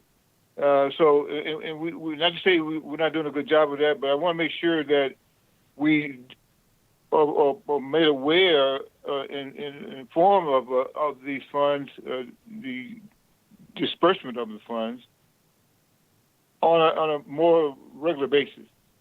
So what I'm asking in my proposal, as far as item is concerned, that we receive a monthly, as you were, correction, a weekly report on all CARES funds that we have received, and have a running total, a tally, to show how much we have remaining in the bank or in that account of those funds. The information was provided for today's agenda is great, but once again, I will reiterate that we should be receiving that on a weekly basis because it's critical for how much we receive, how much we spent, how much is committed, and what is the balance on a regular basis. So therefore, we can make sure that we are accounting for all the funds and not making any mistakes. So that's fundamentally what my purpose of my item I put on the agenda, and I would like to get feedback from you guys.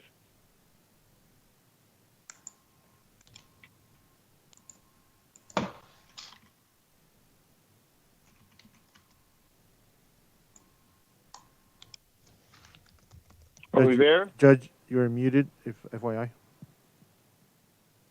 Okay, I'm sorry. I apologize. I didn't realize. Thank you. So Betsy, you want to go ahead? Or Wally, I guess, is going to be. Judge, we did provide an update on Friday on where we're at to date. And Wally and the team, as I mentioned in the update on Friday, they are working on compiling all of the commitments that the departments have or they're in the midst of, because what is entered into the Munis system does not yet include commitments that are not finalized in contract yet, or that have not been, for example, just last week, the court committed to a couple things with the Hispanic Chamber, and you're also working on a commitment with Workforce Solutions. And those two items, as an example, one was one was 210,000, and the other one was 60,000. Those are not entered into Munis yet because they're not a requisition or a finalized contract. So budget and the grants team are working on compiling that information so that we will have a more full picture of what commitments the court has made.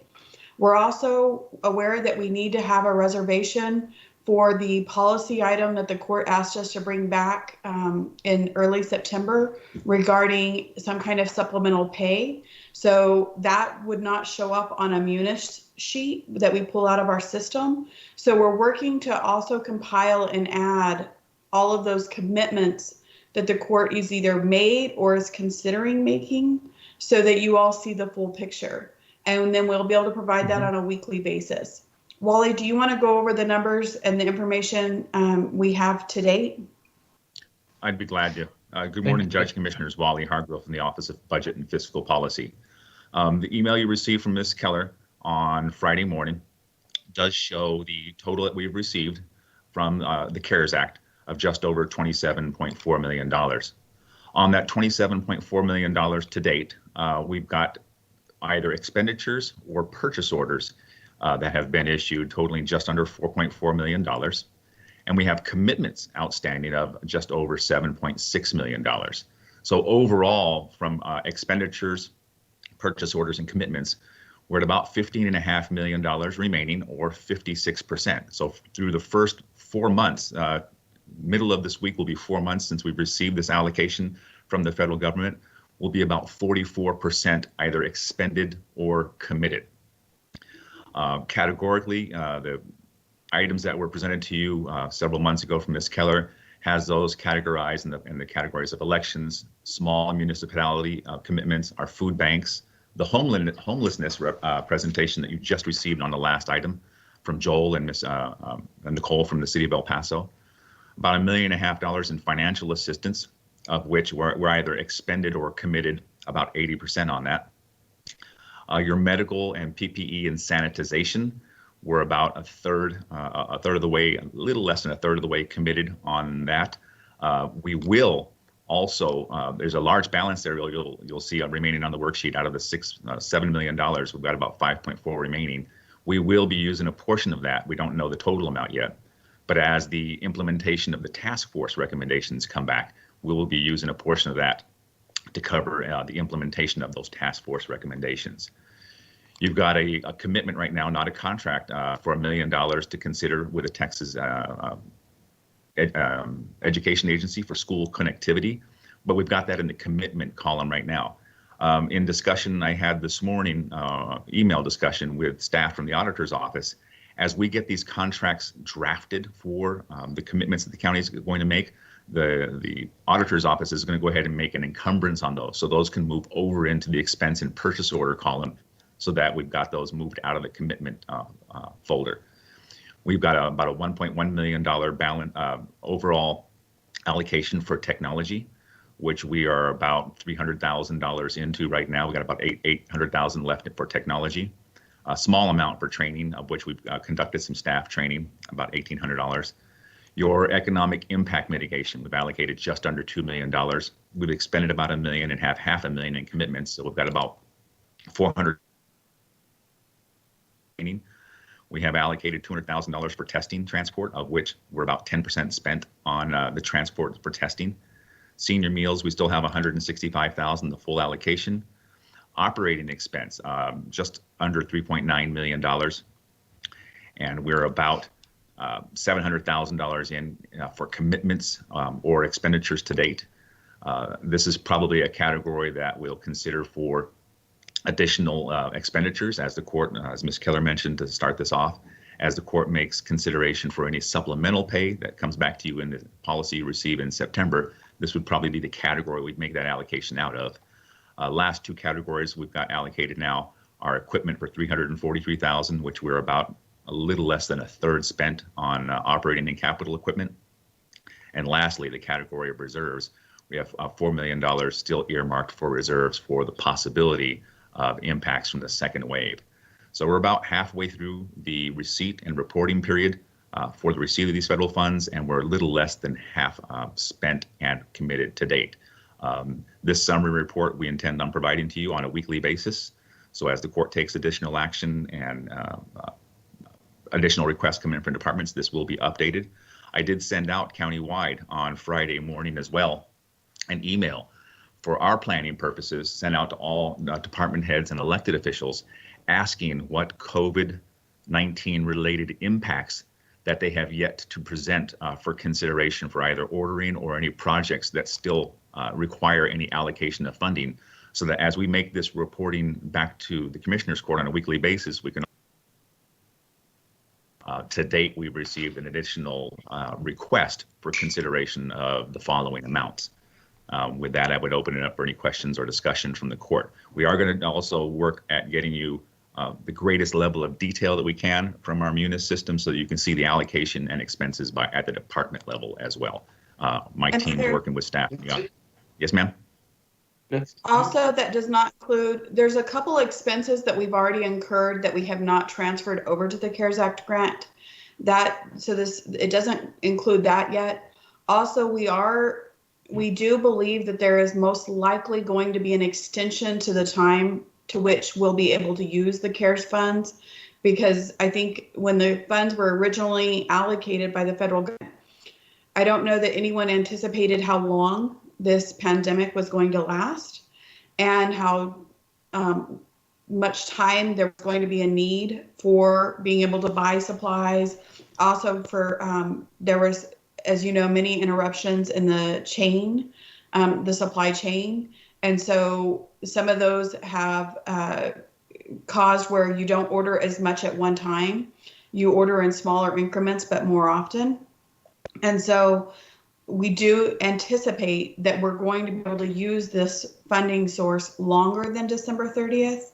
Beyond that date, both bills that have been introduced include dates that are longer. We've already seen some documentation coming out on reporting that indicates that we're going to be able to report expenses for a period longer than what they're currently allowed to be used for. Thank you, Betsy. And Betsy, and thank you, Commissioner Robinson, for that request. I think it's going to be very important. But I just want to thank both you and Wally and your team, because it's such a difficult situation. You're looking at what do we need now, what do we need tomorrow, and what do we need 3 months from now, and how are we going to deal with the next wave. And, thank God that we're the way you approach things, very transparent, very accountable for every penny, every cent that goes in there. So I hope the public does realize it's not an easy task. We get a lot of requests, and we have to go through what's best and what's primary and what's secondary, and a lot of work. And so Wally, your team, and everyone concerned, thank you for allowing us to feel confident that we know what we have, and we have an idea of what we're looking for in the future. Thank you very much, both of you. Thank you. Well, Judge. Thank you, Judge. I'd be remiss. Commissioner Robinson, yes, sir. Please, Commissioner Robinson, go ahead. Yeah, well, I was saying that that's my primary purpose for this item, to make sure that we, what Wally indicated as far as the tracking in the report is exactly what we needed, and all actions of that nature we should receive on a regular basis. I agree. Yes, sir. Thank you once again, Commissioner Robinson, for focusing on getting the public and us as well, because we're also trying to figure out what we need out there, but we have to understand what we have and what we could count on. So I think we met that objective today. Thank you. And we will be receiving. It'll be on our regular agenda for our weekly report. That's correct. Commissioner Robinson, I'm proposing that we put this under the weekly item that's on the agenda, and we will include the report in the backup. Okay, but it will be a weekly report, and we do with the COVID pandemic report, where we have a weekly update on the backup. Yes, but I'm saying that it'd be on the agenda for a regular report, an update. Yes, sir. Do you want it separate from the COVID item, or is it okay if it's part of the COVID item? I think it should be separate. Okay.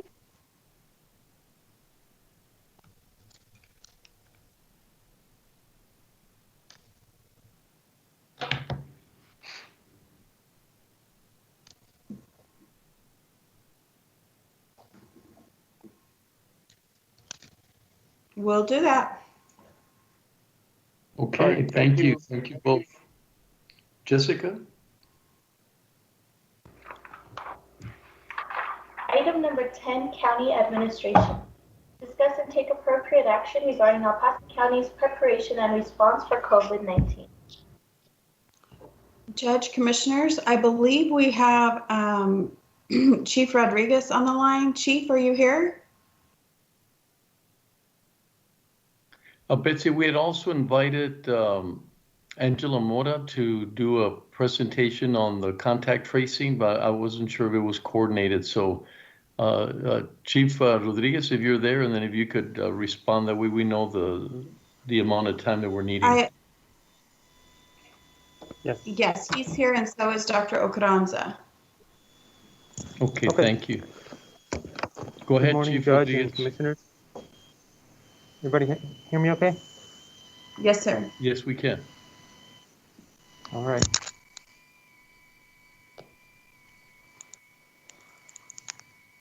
So we continue with the response to this pandemic, the multi-agency effort and integrated response with the Department of Public Health and Office of Emergency Management. We, as of last week, we hit our 5th month of activation of the EOC. Thank you all for paying us a visit last week to get a tour of the operations within the Emergency Operations Center and at the Department of Public Health. So we continue to work diligently through the Department of Public Health lab. We continue to do testing for high priority sectors within the community, our hospitals, nursing homes, assisted living centers, and congregate facilities where they need quick turnaround on results. So those efforts continue, and that partnership with the University of Texas at El Paso. Our epidemiology and investigation and contact tracing is ongoing. We're currently staffed at 190, continuing to reach that goal of 300. So we continue those efforts. Our medical orders continue to be reviewed by Dr. Carranza, by Interim Director Angela Mora, and also looking at sector-specific guidance for medical facilities, schools, shelters, etc. Our education task force continues. They've been working on guidance for some of the school districts. That work is ongoing, but also doing that targeted public education for restaurants, gyms, and various other facilities to ensure that they are in compliance of the orders. Our testing continues. To date, we've done 214, 700 tests have been administered within El Paso County. We still have our various partnerships working closely with the state. They continue to provide their 3 locations for testing. Those remain ongoing. We'll be having discussions with the state later on this week to try to secure an additional round of testing. So that work is ongoing. Our city drive-through specimen collection site still remains operational, still providing services throughout the week, providing really quick turnaround on those results. We continue to work with the state to address the delayed results. That number continues to drop, so there is improvement there. We are placing those delayed results within the appropriate CDC week and adjusting our positivity rates and also the distribution of those cases across those CDC weeks. But we've seen an improvement thus far, and continue to hope that those delayed decrease in numbers will continue. Our hospitals continue to do well, much improved for mid-July. Currently, we have 136 persons hospitalized, 53 in ICUs and 30 on ventilators. Mid-July, we were over 300 persons hospitalized and about 115 or so in ICU during that period. So we've seen a very good improvement there. So we're hopefully optimistic that trend will continue. Our fatality management work group continues. to work with the medical examiners, hospitals, funeral homes. As reported, we had 4 deaths today, and we still have 114 deaths under investigation. Our cluster management task force, again, provides education, testing, infection control, and environmental assessments to facilities experiencing clusters. So that work is ongoing. And then also our EOC logistics and procurement continues to support the various missions that we have through this pandemic response between the Department of Public Health and the Office of Emergency Management. We also continue with our PPE distribution in coordination with Border Rack, but just some high-level numbers. We've distributed between our EOC and Border Rack 3.5 million gloves, about 2 million surgical masks, 1 million N95s, and close to 350,000 isolation gowns. So that work is ongoing, providing support for the various agencies throughout our community. One update that we have is the Patel decon system that's been providing support for that PPE contamination. They are going to be moving that system. They're not going to be using it. We don't have a definite date yet, but that capability will still be made available to us where we can ship items out at no cost to the agencies. But the one that's going to be here locally is going to be removed from our area. But again, that resource will still be available if agencies continue to want to participate in that. Our support for human services coordination through the food banks, homeless shelters is still ongoing. As a presentation you all had earlier, we still coordinate very closely with them on a daily basis to maintain that isolation and quarantine through our isolation and quarantine plan to place any suspected COVID positive individuals in hotels. So that work is ongoing. Other than that, that's our update from the EOC. And if you all have any questions, I will pass it on to Dr. O if he is available. Thank you, Chief Rodriguez. Dr. Carranza. Good morning, Judge, Commissioners. This is Dr. Carranza. And an update on the cases, our community is seeing a decrease in the number of cases, but we need to be cautiously optimistic. This doesn't mean that we need to be out and about and relax our preventive measures. We are doing better because of the participation of all the community. The fact that everybody wears their masks, the fact that we're hopefully decreasing the amount of gatherings that we do with the family and friends, that has helped us tremendously bring down the number of positive cases. Our positivity rate has dropped to 6.32, and at one point we went up all the way to 12%. We continue doing a good amount of testing, although the demand has decreased, as Chief Rodriguez has mentioned, but we're still above the 200 tests per 100,000 people. Our cases per 100,000, currently we're at 13.6 cases per 100,000 on the 7-day rolling average. And as mentioned by Chief Rodriguez, our hospitalization rate, ICU and ventilator have decreased. We're seeing that decrease for the last few weeks, and hopefully continues to be like that. We need to continue working with the hospitals in the way that we're preparing within the region to receive the flu season. And this year, we are going to be advising the community to please go get their flu shots as soon as it becomes available. It is extremely important that everybody receives their flu shot, because that's a way that we're going to be protecting everybody, our loved ones, against the flu. With COVID-19 still circulating in our community and not having the vaccine available for the COVID-19, the one that we do have is the influenza, and also that brings up the number of people requiring hospitalization, ICU, and a higher level of care, even requiring ventilatory support. Influenza, we know that it hits particularly at both extremes of life. So infants and senior citizens are at increased risk. Anybody who has respiratory conditions, also that puts them at higher risk of developing complications from the influenza.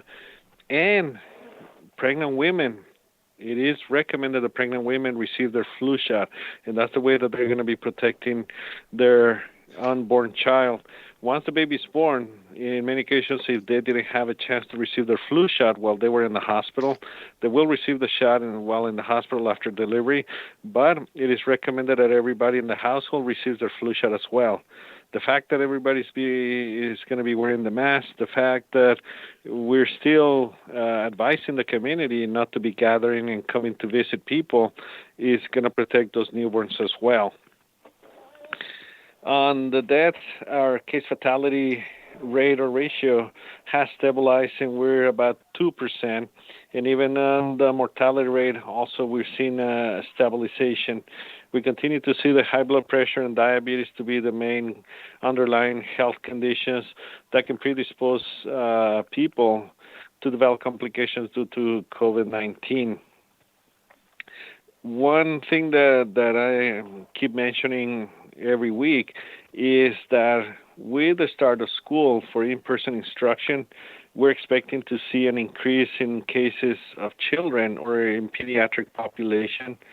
So far, we haven't seen that many children being affected by COVID-19, and what we have seen all around the country is that these children, even though they get infected, they develop mild to moderate disease. It is of note that those children that are considered fragile, medically fragile, or that has medical complexity, those are the ones that can be at risk of developing severe complications, and those are the children that have severe cerebral palsy, that have some other respiratory conditions that probably are requiring a ventilator already at home. And we need to be very careful with those. We are working very closely with all the school districts so we can provide assistance, and having also the school nurses to be in close communication with the Department of Public Health for those positive cases that we're going to be having in school, and to conduct contact tracing as well.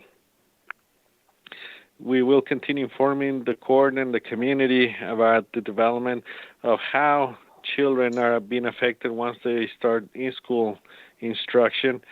But there are schools having a very good plan for infection control, following the social distancing. They're going to be requiring wearing face masks for all the children older than 2, and they're following some other recommendations that are considered to be appropriate to slow down the spread of the COVID in the schools. And with that, I will take any questions. I'm happy to answer.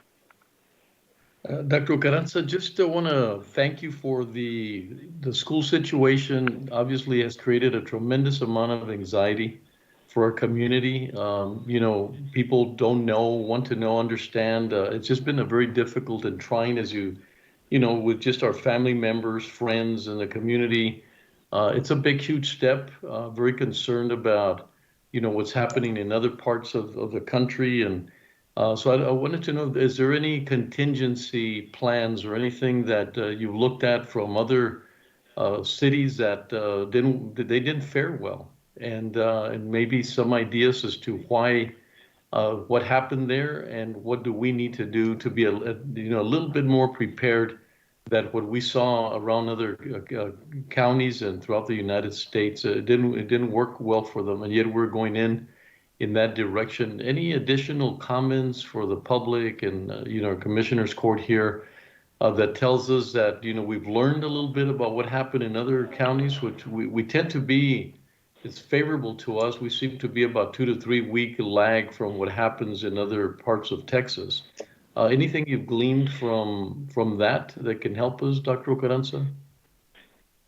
Yes, sir. One of the big things that probably other areas didn't feel that it was necessary. It was the mandating the use of masks. In some of the schools, it was only recommended, and people wouldn't require the students to wear masks. And that's how you can see a lot of the pictures and in media how all these teenagers they were going in the hallways with no mask, gathering all together. And I think that's one of the most important things that here in our community, with our everybody's participation, we will do a lot better because we are requiring masks in all the schools. It is not going to be optional, and that is one of the best things that is going to protect us against the rapid spread of the virus in the school system. We do know that teenagers, especially middle school and high schoolers, can transmit the virus the same as adults, and there's still much more research that needs to be done on younger children, that because they don't get a moderate to severe disease. People might think that they don't spread the virus to others, or that it's going to be okay. One thing that we need to remind the community is that we're not going to completely eliminate the risk of having COVID cases in the schools. We are going to try to reduce the number and mitigate and try to prevent the spread of the virus, but we will have cases in the schools, and the schools are already prepared to respond to those appropriately. And we've been conservative with the measures that we have established and recommended, and I think those conservative measures have helped us tremendously in slowing down the spread of the disease here in the community. Thank you, Dr. Carranza, and we feel like that. I think the task force also focusing on the schools will be very important. The relationships that we've seen with the superintendents. Once again, El Paso, sort of pulling together, realizing the collaboration and the ability to mask, as we say, mask up, to that we're doing that, and we've been recognized as one of the better cities throughout the country. One of the things, the option of our students being able to either go online on October 8th or go face-to-face, so we won't have as many students, in the classroom, because we'll have a combination of the two.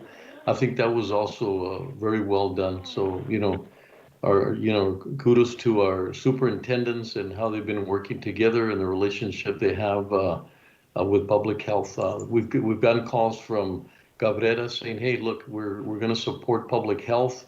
And once we keep public health in the front line and we don't push them aside, we've been very successful. So once again, thank you, Dr. Carranza, and your entire team of Chief Rodriguez and D'Agostino and Angela Mora and everybody else. So thank you.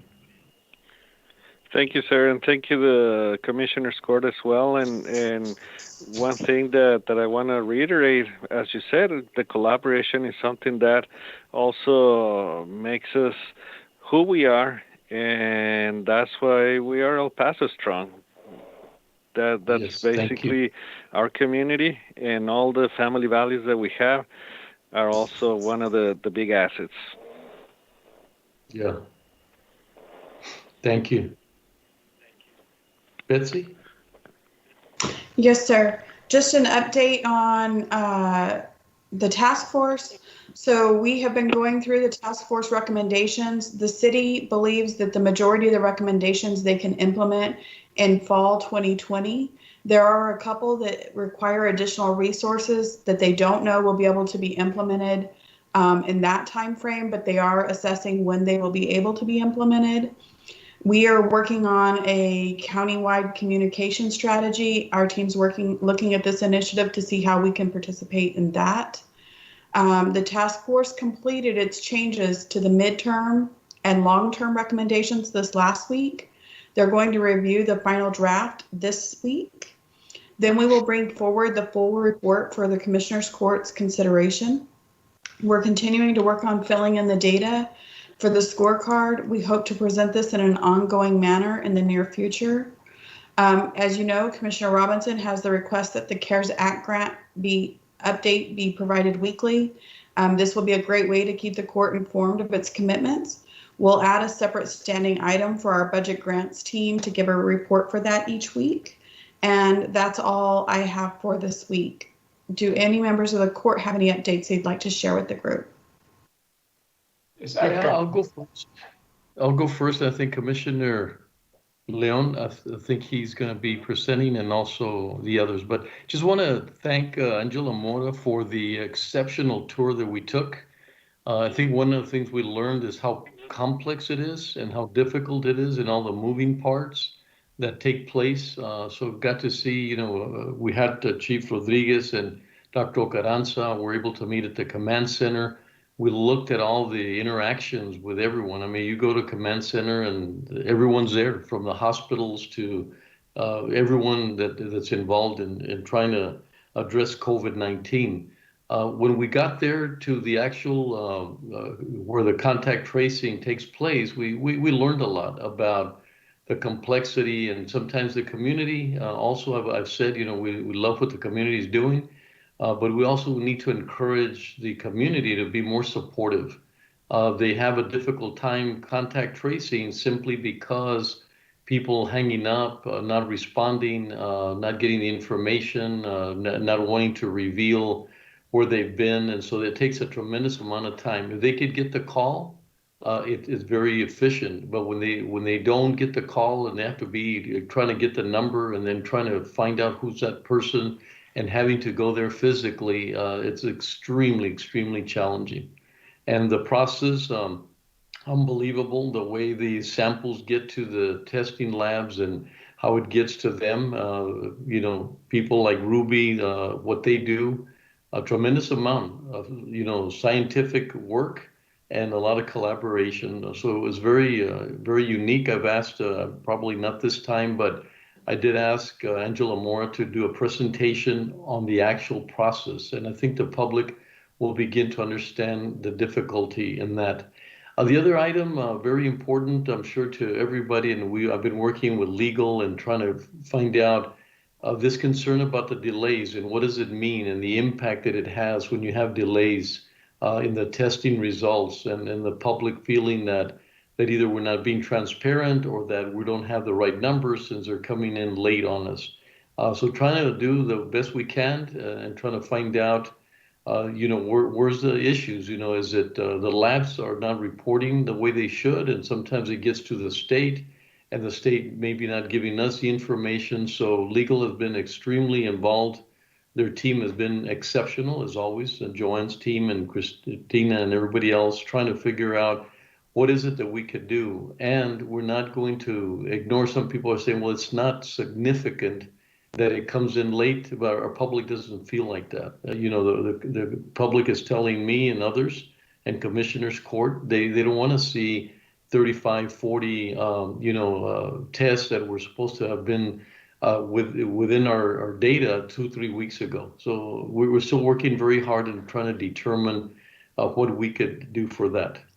Today, as you know, we've sent a letter trying to get a waiver on getting the tax rate announcement not to be in public, and I did not get a response. I think I wish that the governor's office was a little bit more responsive. Yes, no would have been great instead of nothing, and we did get nothing. And so that put us in a difficult situation of trying to do both. So we will be having at the courthouse, will be available there, and then also anybody who wants to join online is also very welcome to do so. So big emphasis, and the task force is working on this, a big emphasis on quick communication, get the response quick from the governor's office so that we could be a little bit more exact in what we need to do. Once again, not a lot of things other than abundance of caution, as Dr. Ocaranza said. School coming up, be very precautious on everything that you can. And the only thing, once again, I want to repeat that the governor felt that one of the big issues that we're having is not the order, but adhering to the order. So we're also working on the area of enforcement. That if they're not adhering to the order, then it makes it difficult for us. But there is no evidence that the governor is going to detract and say, well, let's move backwards. I think we're going to not move forward as quickly, thanks to all the our delegation, Senator Rodriguez, obviously Congresswoman Escobar, that we're pushing hard, that we're going to do it, but we're going to do it accurately. But the ball was thrown back in our corner, saying, as long as you're not enforcing the order, and then there's nothing that you could say that it's not working, it's strictly the fact that we're not enforcing it. So trying to look at that angle, once again, revisiting the angle, we went through an educational phase, let's educate, let's do warnings and so forth. And then now we have to take the next step to see what is it that we could do to make sure that that's not something that is told. It's not the order. It's your community, and we all know how we feel about our community. Tremendous response, doing a great job, trying to do the best that we can. So back to you, Betsy. Commissioner Leon? Yes, just a minor report. I spoke to JPD over the weekend, and Chief Martinez advised me that one employee that was, in fact, tested positive for COVID is in the hospital, in matter of fact, ICU. But the good news is that we understand that that person is scheduled to be released on Wednesday. So obviously he's doing well. And the sheriff's department, I spoke to Chief Whitten a couple of days ago, and he also said that he will be online, so he or a representative is going to be speaking now. Thank you. Chief Whitten?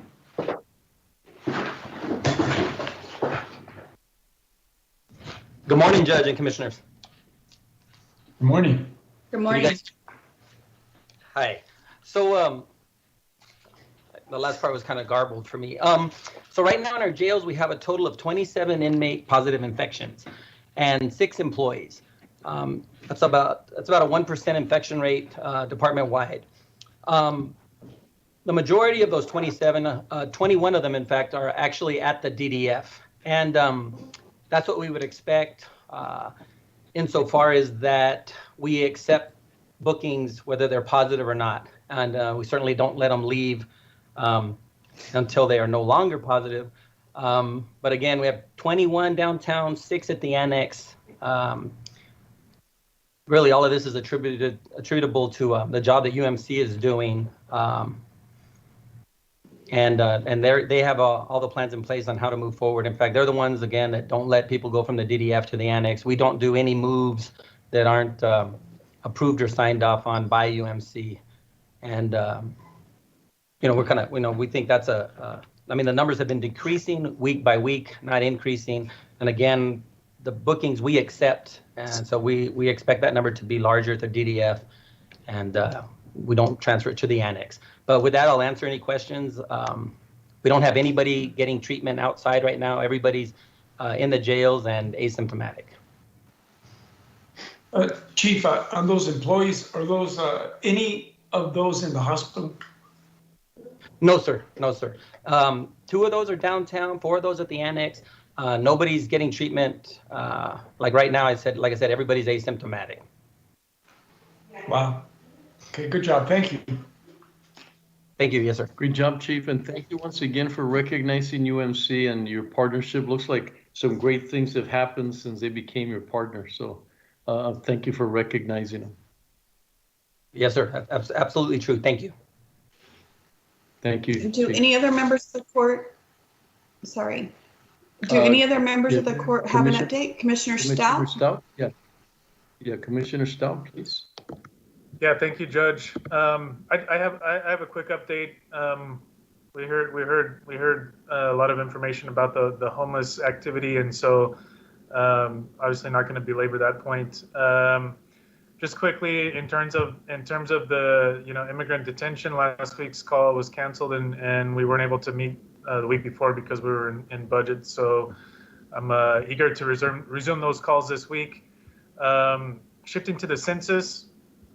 We're coming down the home stretch. We're about a month, a little over a month out from when the end of the count will occur.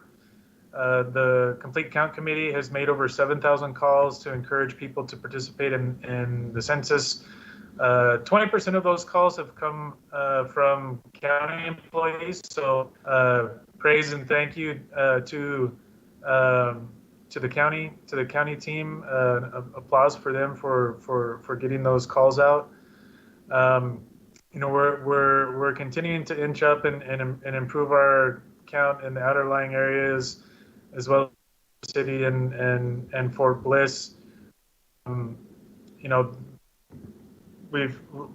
did an interview with KTSM this weekend, and one of my co-chairs of the CCC, Liz O'Hara, did a really in-depth interview with El Paso Inc. So if you have a chance to check out that interview, talks a lot about the importance of the census and kind of what we're working on and where we need improvement, and definitely continue to be areas that are outside of Loop 375 on the eastern part of the county, up in the Montana Vista area between El Paso and Horizon City, down in Fabens and Tornillo. Also, there's in South El Paso, kind of between downtown and the Medical Center of the Americas, is one of the lower, or a couple of the lower counted tracts.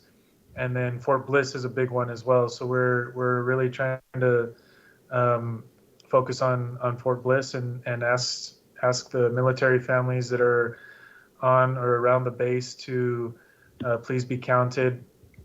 A lot of them may get deployed, or they may move out of Fort Bliss at some point in the near future, but there's still going to be other families and military members coming in later, and so it's important for us to have those counts so that we have sufficient funding for our schools that they will have their kids go to, and our roads that they're going to also be driving on, and many other things. So we're really trying to concentrate in Fort Bliss. Just last week, we had over 1 million impressions on mobile ads that we sent out, and so we have seen an increase in the count at Fort Bliss, and so we're going to continue to focus there. That's good news. But again, we only have 1 month left. Unfortunately, we thought that we were going to have until the end of October, but the Census Bureau decided to cut it short to the end of September, so that they would have enough time to get in the counts by the end of the year.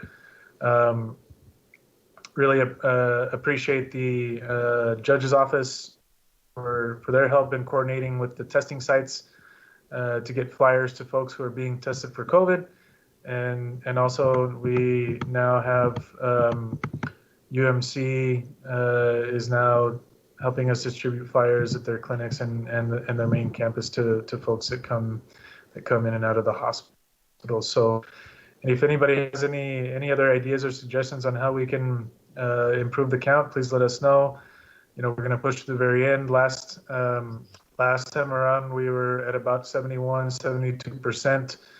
Right now, as we stand, we're right around 63% countywide, and so we still have a long way to go. And those are self-response rates. Of course, the Census Bureau has started sending out enumerators, so people can expect that if they did not fill out the census on their own, to have a knock on their door and enumerators trying to get them to fill out the questionnaire at their homes. And so if you don't want somebody knocking on your door, then fill out your census questionnaire. Again, you can do it online and by the phone, as well as send it back in through snail mail, which is probably going to be a lot slower these days because of what's going on with the Postal Service. But we're urging people to utilize all three of those manners and avoid that knock on the door. So that's about all I have. Appreciate the time. Thank you, Commissioner Stout, and thank you for keeping us at the forefront. We're coming into the end. Thank you for being our liaison for the Commissioners Court, and very important. I mean, I I would say is one of the more important things. And because of COVID, it sort of got entangled tremendously. But thank you for trying to untangle it and letting us know that it's right there. We have to do it, and we have to get those counts down, and we're going to pay a huge penalty if we don't get the most counts here in our county. It's funding is right now very important, and it'll impact funding. And so thank you for keeping that in the forefront.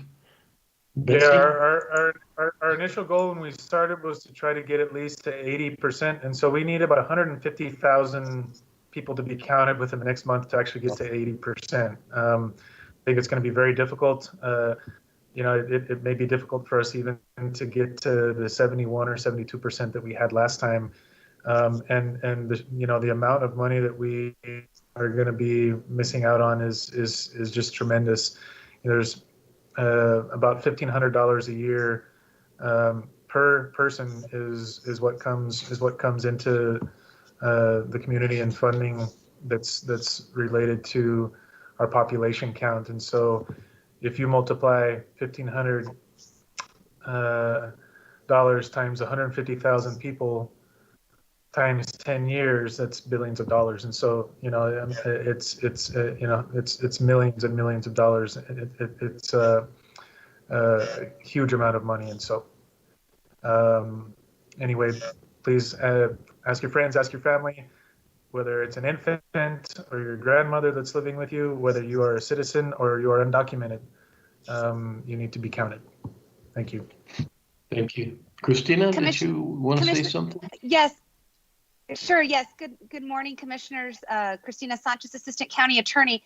Commissioner, I guess leading up to the census, because it really doesn't fit with this particular agenda item, and I guess if you want to go ahead and draw some more attention or have more weekly discussion, would you like a separate agenda item on this on a weekly basis, Commissioner? Just so that we can make sure that we're giving adequate posting to the public in case anybody would like to chime in. Excellent. Yeah, I mean, that would be fine with me. Typically I've been making it part of my updates, but yeah, we're coming down to the wire, and that's probably a good idea. Excellent. Okay, and that way it could be just give that adequate notice to everyone. Okay, thank you, Commissioner. Thank you, Christine. Thank you, Ms. Sanchez. We'll take care of that, Commissioner Stout. If there's any other updates from any other member of the court, we'd be happy to have those now. And if there's no further updates, this will conclude this item, Judge. Thank you. Betsy, if there was something that we could do before, so we're going to take a break around 12 or a little after 12. So if you got someone that's got 15-minute, opportunity, that would be perfect.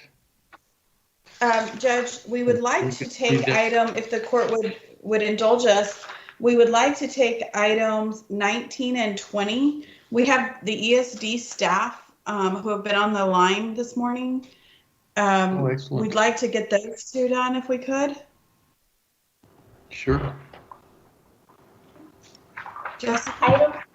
Item number 19, budget and finance. Pursuant to Health and Safety Code Section 775.305, discuss and take appropriate action to approve or deny the recommended FY 2021 budgets and tax rates for Emergency Service District Number 1 and Emergency Services District Number 2. Good morning, Judge, Commissioners. Wally Hargrove from the Office of Budget and Fiscal Policy. As Ms. Keller noted, we do have members of both ESD staff 1 and 2 online. In accordance with Health and Safety Code, Chapter 775.305, Section D covers budget, Section E covers tax rate. Both entities made presentations to you in our budget meetings on August 13th. And ESD1's budget grew by approximately 16%, mostly attributable to the opening of Station Number 2. Their board has approved a 10-cent tax rate, and that leaves their budget in a position with about 24.6% in their reserves, which is very close to our recommended reserve level of 25 to 35%. ESD2, also you've received their budget from them. Their budget is growing by just over 4%. The board approved, proposed the voter approval rate of 9.5 cents. They will actually adopt that rate later this week. Their budget grew by 4%, mostly attributable to special projects. Their budget would leave them with a 33% reserve.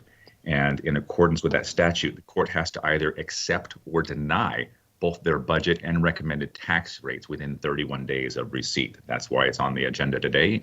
That I would open it up for any questions you may have from either of the chiefs or the administrative staff that are online, but we would ask for the court's consideration to accept both the ESD 1 and 2 budgets and tax rates.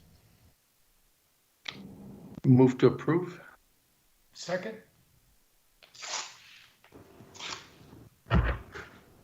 Commissioner Bettis, Aye.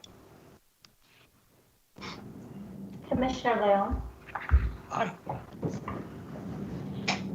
Commissioner Stout, Aye. Commissioner Robinson,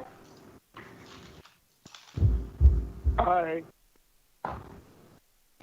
Judge Samaniego. Aye. Motion carries. Thank you very much. And I'd also like to give a thank you to both the administrative staff and the chiefs from both districts and both of your boards who worked really, really hard this year at looking at their budgets and their tax rates. Thank you, Judge.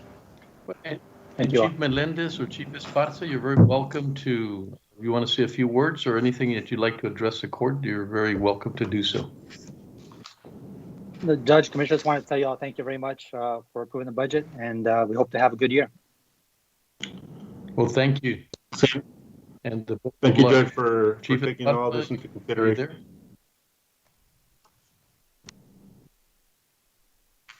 Thank you. Was that Chief Esparza? I'm sorry, it broke off a little bit. I said thank you for considering our budgets and thank you for all the help that your staff has provided us to make this happen. And thank you both, but Chief Esparza, that testing, you've done a lot of, made things happen that were really difficult to happen. And so we want to thank you for everything that you've done in getting those testings going in the right direction and for, as they say, the squeaky wheel gets the oil, and you did everything you can to let people know that things had to happen and you made them happen. So Chief Esparza, thank you very much for that. Chief Melendez, look forward to seeing you in the near future. Thank you. Yes, sir. Thank you. Okay. Item number 20, Betsy. discuss and take appropriate action to ratify the SCBA Air Pack and Vehicle Loan Agreement for Emergency Service District Number 2. Good afternoon, Judge and Commissioners. Wally Hargrove from the Office of Budget and Fiscal Policy. This item is similar to the item you had on your agenda a few weeks ago from ESD number 1, although it is larger in volume. ESD 2's board last week at their board meeting approved a 7-year loan for $3.36 million at a rate of 1.59%. This will replace 200 air packs, which represents about 75% of their inventory that is now beyond the replacement stage. This also would include the replacement of 31 vehicles for replacement within this district as well. With that, we have staff on board. Mr. Chief Esparza and his staff are available for any questions that you may have, but would ask for your favorable consideration. And this has been included in their fiscal year 2021 budget for the component of expenses that are due next year and would carry for the next 7 years in the books for the district. Thank you, Wally. Move to approve. Second. Commissioner Bettis, Aye. Commissioner Leon, Aye. Commissioner Stout, Aye. Commissioner Robinson, Aye. Judge Samaniego. Aye. Motion carries. Thank you very much. Thank you, Commissioners and Judge. Thank you. Thank you. Good luck, Chief. Judge, Betsy? if you'd like, we could also probably do item 17 quickly before we break. Sure, absolutely. Go ahead. Rosalba and Irene are on the line. Go ahead, Jessica. Item number 17, Health and Social Services. Approve and authorize the county judge to sign the Area Agency on Aging of the Rio Grande Council of Governments vendor agreement that sets the unit rate for congregate and home delivered meal services for the county's nutrition program from October 1st, 2020 through September 30th, 2021. Contract number 2020-0683. Yes, good morning. Rosalba Hernandez with Community Services Department, Program Manager. Good morning, Judge and Commissioners. What you have before you is the vendor application, the vendor agreement application for approval, approving the unit rates for the congregate meals and the home delivered meals that the Senior Nutrition Program serves. This is an annual standard practice that we do, that we've been doing for the past 25 years. So with your approval, we'd like to bill our funder $5.28 for every congregate meal and $5.31 for every home delivered meal. I'm happy to answer any questions. Move to approve. Second.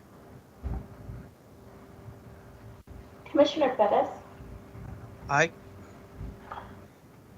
Commissioner Leon, Aye. Commissioner Stout, Aye. Commissioner Robinson, Aye.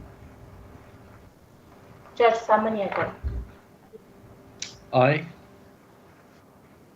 Motion carries. Thank you. Rosalba, just want to thank you. I don't think people realize the amount. I mean, you've always been amazing when it comes to the service, the food, and how you provide it. But under these conditions, my goodness, I mean, we thank you so much because you have had to make every change possible from, you know, the COVID just demands so much of so many things. But when it comes to food and the delivering the food and just an exceptional job, you know, we thank Irene a lot for everything that she does, but thank you, the opportunity to thank you directly, because it's one of those components that it's not an easy task, and you've done a wonderful job, Rosalba, you and your team. So thank you very much. Thank you, sir. Thank you, commissioners. Thank you, all of our management. We have a great team. We have great partnerships. We build on those partnerships and we follow your lead. So thank you all very much for your support. Thank you, Rosalba. Please let everyone else know how we feel. And I know Betsy does that very well, to get you to know how we're feeling about your work. But thank you. Thank you. Thank you all. Thank you, Ms. Keller. Yes. Thank you, Rosalba. I do believe, Judge, we can do item 18 before you break as well. Okay, are you going to sneak about 10 more? I'm trying. Okay, no, you're going to try. Yeah, 18 is fine. Thank you. Item number 18, Public Works, postponed August 10, 2020. Discuss and take appropriate action regarding the variance request from the El Paso County Subdivision order for the proposed Alvarado subdivision.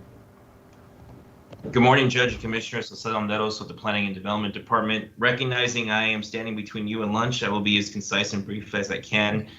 The item before you is a variance request from the Alvarado subdivision that was postponed from 2 weeks ago. Next slide, please. This is located in the greater San Elizario area in precinct number 3, and the subdivision is near the intersection of San Elizario Road and Alameda Avenue. The water and sewer provider will be the Lower Valley Water District. Next slide. And the variance request is only to reduce the width of the road from our standard 60-foot cross-section to 54-foot cross-section. Previously, the request included modifying the lot sizes below 6,000 square feet. When we notified the developer that if they did that, they would be required to put in a park because there were 84 lots proposed in the subdivision. They went ahead and modified their request to only reduce the size of the street. So there is no park being proposed now in the subdivision as a result of that. And so this does meet our minimum standards and requirements. And so we recommend approval of the variance request. Next slide. And for your reference, here is a aerial of the site. Again, agricultural land going to residential land. Next slide. And here is a proposed configuration. The blue area in the middle would be the regional pond that would be constructed to mitigate all stormwater concerns and requirements in the subdivision. Next slide. And with that, as I stated, we do recommend approval because this is in accordance with section 2.9B of the county subdivision order. Happy to take any questions the court may have. Thank you, Jose. Well, I hate that we sacrificed a park because they're so important, but I understand the situation. So move to approve. Second. Commissioner Perez, Aye. Commissioner Leon, Aye. Commissioner Stout, Aye. Commissioner Robinson, Aye. Judge Samaniego. Aye. Motion carries. Thank you all. Hope you all Thank you, have a good Jose. lunch. Thank you, Jose. Betsy? Just to give our participants an idea, when you return from lunch, I know we have several callers for item number 21. This is the item on Constable's pay. Would you like to take it up right away, or do you want to take it up in order, just so we can let everyone know approximately how long it'll be before we get to that item? I think, what do you recommend? Just the right away, or I'm sorry, what's your recommendation? This is Miguel with IT. Just for point of reference, they've signed up. I have not put them in the queue yet. So if we do start right off the top, I can during the lunch break I can call them and have them on the queue. Okay, that's excellent. Would you like that, Betsy? That'd be the best approach. I think that would let a lot of individuals have their time with Commissioners Court and then be able to proceed. There are several items. I mean, we still have several other items, the purchasing and auditors and economic development, but this is the item with the most individuals waiting. Mm-hmm. Okay. So we'll hear that one right after lunch? Yes,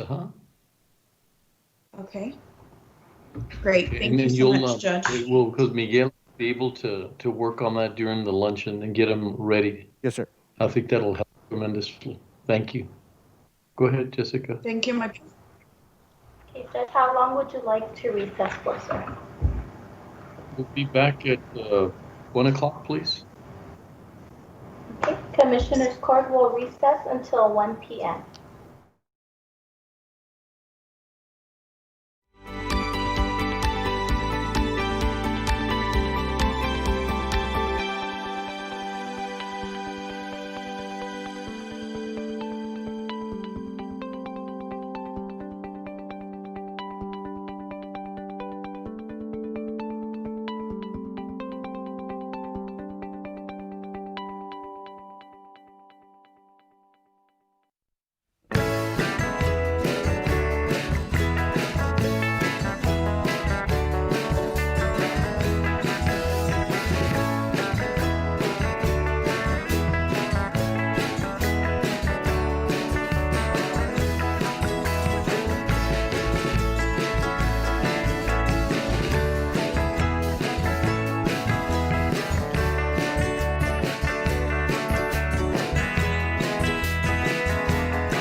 Hi, this is County Judge Samaniego. The 2020 census count is incredibly important for El Paso.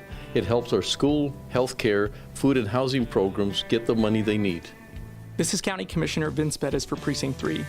With your participation, the programs that support affordable housing, public education, and affordable health care can receive the funding they deserve. This is Commissioner Carl L. Robinson, Precinct 4. Without you, these programs could not be successful.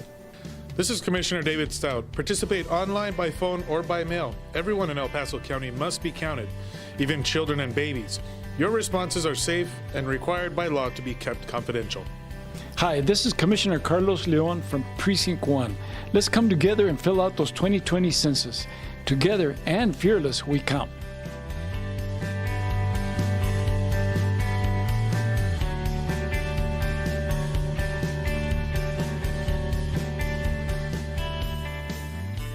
The County of El Paso Public Works Department is offering sandbags at no cost or requirements to the public. The sandbags are outside of the facilities and are available 24 hours a day. The location of the county facilities are the following: the Road and Bridge Fabens Warehouse, located at 1331 North Fabens Street in Fabens, Texas, 79838. The Road and Bridge Canutillo Warehouse, located at 191 Canutillo Avenue in Canutillo, Texas, 79835. And the Road and Bridge Montana Warehouse, located at 14698 Van Lane, El Paso, Texas, 79938.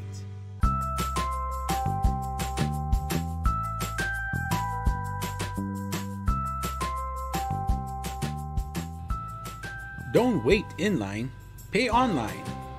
Visit the Financial Recovery Division website at http://www.epcounty.com/budget/financialrecovery.htm to make your payments online or find out more about our kiosk locations.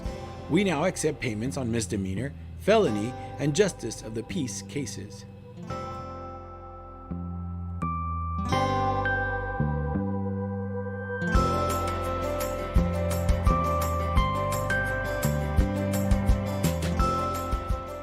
You can now watch Commissioners Court meetings on YouTube.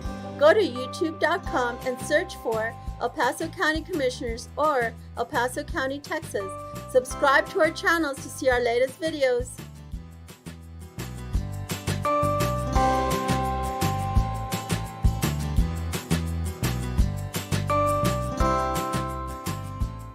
Did you know the County of El Paso's Purchasing Department is responsible for ensuring that all items and services needed by various county departments are purchased in the manner required by the state of Texas? Whether through formal sealed bids or smaller dollar quotations, the county purchasing team is dedicated to finding the best contracting return on your taxpayer dollars. Additionally, the Purchasing Department is responsible for the tracking of inventory within the county and properly disposing surplus through public auctions. For questions about how to become a vendor and compete for county contracts, or to learn more about public auctions, please contact us at telephone number 915-546-2048.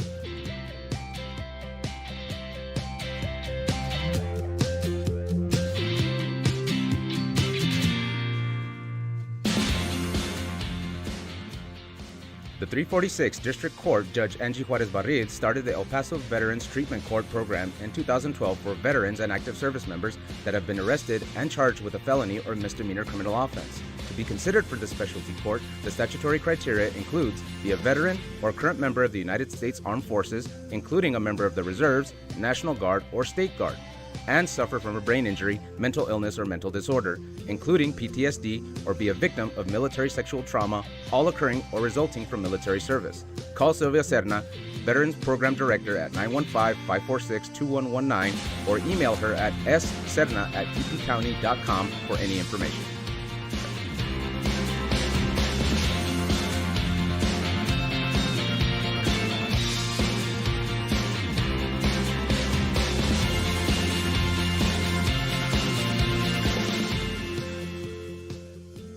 Did you know that the County of El Paso's fixed asset control and inventory disposal is handled through the Purchasing Department?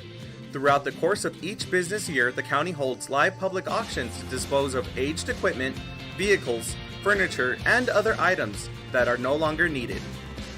To find out about upcoming auctions or to learn more about the county's inventory disposal process, contact the purchasing department at telephone number 915-546-2048.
Hi, this is County Judge Samaniego. The 2020 census count is incredibly important for El Paso. It helps our school, healthcare, food and housing programs get the money they need. This is County Commissioner Vince Bettis for Precinct 3. With your participation, the programs that support affordable housing, public education, and affordable health care can receive the funding they deserve. This is Commissioner Carl L. Robinson, Precinct 4. Without you, these programs could not be successful. This is Commissioner David Stout. Participate online, by phone, or by mail. Everyone in El Paso County must be counted, even children and babies.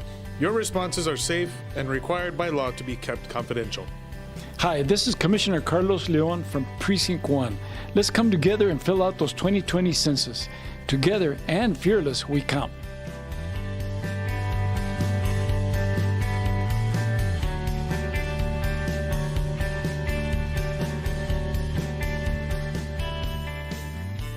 The County of El Paso Public Works Department is offering sandbags at no cost or requirements to the public. The sandbags are outside of the facilities and are available 24 hours a day.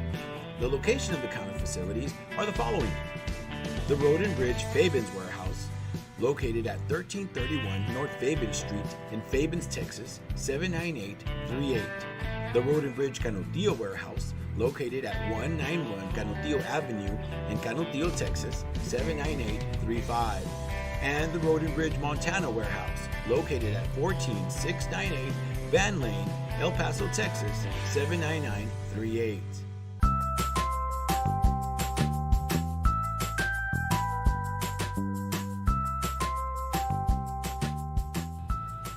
Don't wait in line, pay online. Visit the Financial Recovery Division website at http://www.epcounty.com/budget/financialrecovery.htm to make your payments online or find out more about our kiosk locations. We now accept payments on misdemeanor, felony, and justice of the peace cases.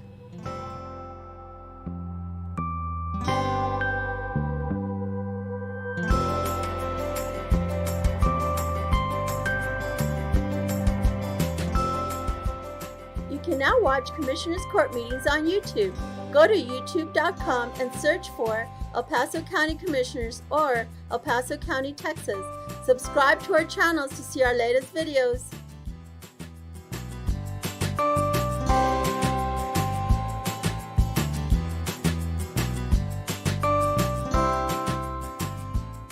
Did you know the County of El Paso's Purchasing Department is responsible for ensuring that all items and services needed by various county departments are purchased in the manner required by the state of Texas? Whether through formal sealed bids or smaller dollar quotations, the county purchasing team is dedicated to finding the best contracting return on your taxpayer dollars. Additionally, the purchasing department is responsible for the tracking of inventory within the county and properly disposing surplus through public auctions. For questions about how to become a vendor and compete for county contracts, or to learn more about public auctions, please contact us at telephone number 915-546-2048.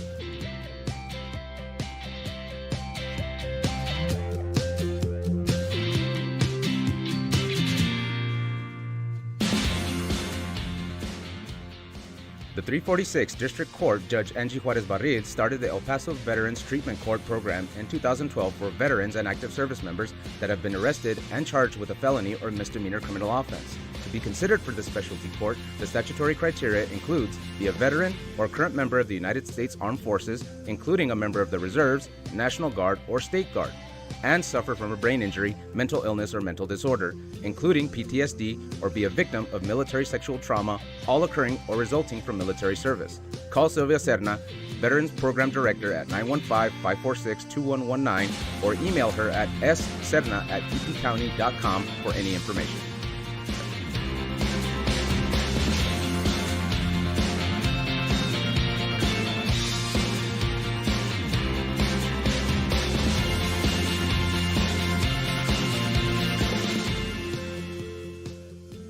Did you know that the County of El Paso's fixed asset control and inventory disposal is handled through the Purchasing Department?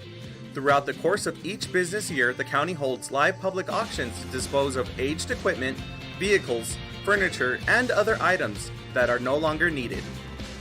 To find out about upcoming auctions or to learn more about the county's inventory disposal process, contact the purchasing department at telephone number 915-546-2048.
Thank you for doing that, Miguel. How many people do we have for public comment, Miguel? We have 7 persons signed up. We are up. 7? Okay. Go ahead, Jessica. Okay, Jessica, Commissioners, we're Court has ready. reconvened into regular open session. We'll go ahead and start back up with item number 21. Receive a presentation regarding a Constable pay study from the Human Resources Department and further discuss and take appropriate action as it relates to the fiscal year 2020 through 2021 budget for the El Paso County. Judge, Commissioners, this item is listed as part of our budget follow-through, but this will actually be an HR presentation based on the information the court received at the end of the week, about a week ago during the budget process. And so with that, I'd like to turn it over to Melissa. Thank you, Betsy. Thank you, Betsy. Melissa. Good morning, Judge. Good morning, Commissioners. Melissa Carrillo with Human Resources. This morning, I have a brief presentation to share with the court regarding a Deputy Constable and Sergeant Constable pay analysis that our office had been working on for the past few months. Although the Constable offices underwent a reclassification review in FY 2014, when our court adjusted the pay of elected officials to an 80% model last year for FY 20, this gave us an opportunity to relook at these positions as they compare to the external and the internal markets. Our initial intent was to process these changes in FY 20 utilizing contingency funds that were identified early on. However, due to discussions that took place in budget hearings a few weeks ago, I've updated this presentation to provide additional information, which I hope the court will find helpful. I do also want to take this time to thank Captain Justin Lim with the U.S. Army, who was my Hiring Our Heroes intern for the summer and assisted greatly with the data compilation and research with this project. Next slide, please. Oh, I'm sorry, leave it right there, Alexis. When HR Melissa, works on compensation studies what was the name for of the county person that helped positions. out? Just, I didn't catch that. I'm sorry, Judge? Oh, who helped you? The name of the person that helped you? I didn't get his full name. His name was Captain Justin Lim. He's with the U.S. Oh, Army, and he was with our Hiring Our Heroes program. So he provided Yeah, great that- help and research on this project during the summer. Oh, good. And I'm glad you recognized his help. Thank you. Yes, sir. So leaving it on this slide, when HR works on compensation studies for county positions, there really is a strategy that we consistently follow. We know that ultimately our goal is to ensure competitive wages in this organization, and that means that we aim to pay all county positions a minimum market rate of pay of 90% when looking at comparable positions, again, in the internal and external market. We also use what's called a 10-point factor system, which is traditional among government organizations in the U.S. This allows us to evaluate positions based on various factors that are relevant to pay, which includes diversity of skill, originality of thinking, nature and variety of work, risk levels, span of control, various others. But finally, we use that information and then we evaluate how the county pays its employees with the external market which, as you know, is the top 10 most populous counties here in Texas. Next slide, please. Over the years, the Commissioner's Court has made various changes and investments to our constable offices with regards to position changes, career progression, and pay. In the past decade, the number of deputy positions has grown by 21%. And if you include the recently added administrative staff, the total staff for the constable offices have actually increased by 47%. In FY 2015, the county created sergeant positions for each of the constable offices to assist with management of their staff and their operations. In 2018, the court approved a career progression plan for our constable staff, which now compensates qualified employees at various levels for TCOL certification and educational attainment. As mentioned earlier, in 2019, the court recently approved the addition of administrative staff to ensure each of the 7 constable offices receive administrative support. And finally, as part of the 8-year reclassification plan for county employees, your constable staff was reviewed in FY 2014. Your elected constable received an increase in pay last year as part of the FY 20 budget hearings, where their pay was elevated by 23%. Next slide, please. Okay. Excuse me. Okay, I just want to make sure you can see that. So when looking at this particular slide, you see the comparable wages for relevant positions across the top 10 most populous counties. You will see a few things from this slide. The red bars show the rate of entry pay for deputy constables across the state, while the green bars show the entry pay for deputy sergeant constables. If we focus on these just for a bit, the averages across the state are represented by the red and green lines respectively. On average, deputy constables are paid $50,239 at entry, and for reference, El Paso currently pays $47,125 at entry, or 94% of that respective market.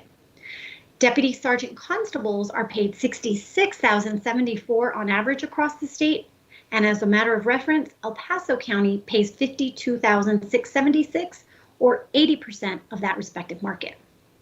When adding the deputy sheriff and deputy sergeant sheriff positions, you'll see those averages depicted by the blue and the yellow bars on this chart. On average, across the state, deputy sheriffs are paid $51,145 at entry, and deputy sergeant sheriffs are paid $67,368. Next slide, please. As mentioned on the previous slide, when looking at deputy constable and deputy sheriff positions alone, El Paso County currently pays 94% of the top 10 county average when looking at fellow constables across the state. When comparing your constables against your entry deputy sheriffs, El Paso County currently pays 91%. There are 7 of the 10 counties which pay their constables and their deputy sheriffs the same rate of pay. 2 of the 10 counties pay 93% of the deputy sheriff's rate of pay, and 1 county pays their constables 74% of what they pay their deputy sheriffs. Next slide, please. When looking at deputy sergeant constable and deputy sergeant sheriff positions, El Paso County currently pays 80% of the top 10 county average, which is below our goal. When comparing our entry sergeant constable rates versus entry sergeant sheriff rates, El Paso County currently pays 66% when comparing against our own. And similarly, there are 8 of 10 counties who actually pay their sergeant constables and their sergeant sheriffs the same. 1 of the 10 pays 88%, and 1 of the other counties pays their sergeant constables 58% of the sergeant sheriff's rate of pay in that same county. Next slide, please. One of the other things to keep in mind is our internal market. Currently, the county has 2 other law enforcement TCOL certified positions that really should be considered as part of this analysis. A few years ago, the legislature changed Texas statute affecting bailiff pay in El Paso County, and we now have non-certified bailiffs who are paid at a GS-22 scale, and then we have certified bailiffs who are TCOL certified and paid on a GS-27 pay scale. Our investigator positions are also compensated on the GS 27 pay scale. Okay, next slide, please.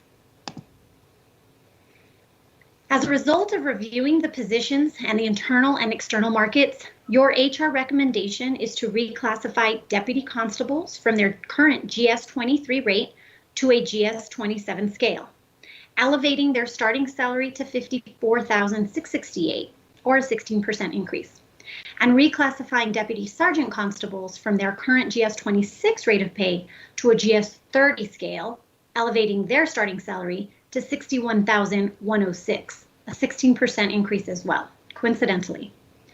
Doing this would mean that the County of El Paso is paying its deputy constables 109% across the state average. It would also mean that your deputy sergeant constables would be paid at 92% across the state average, which again achieves that minimum goal.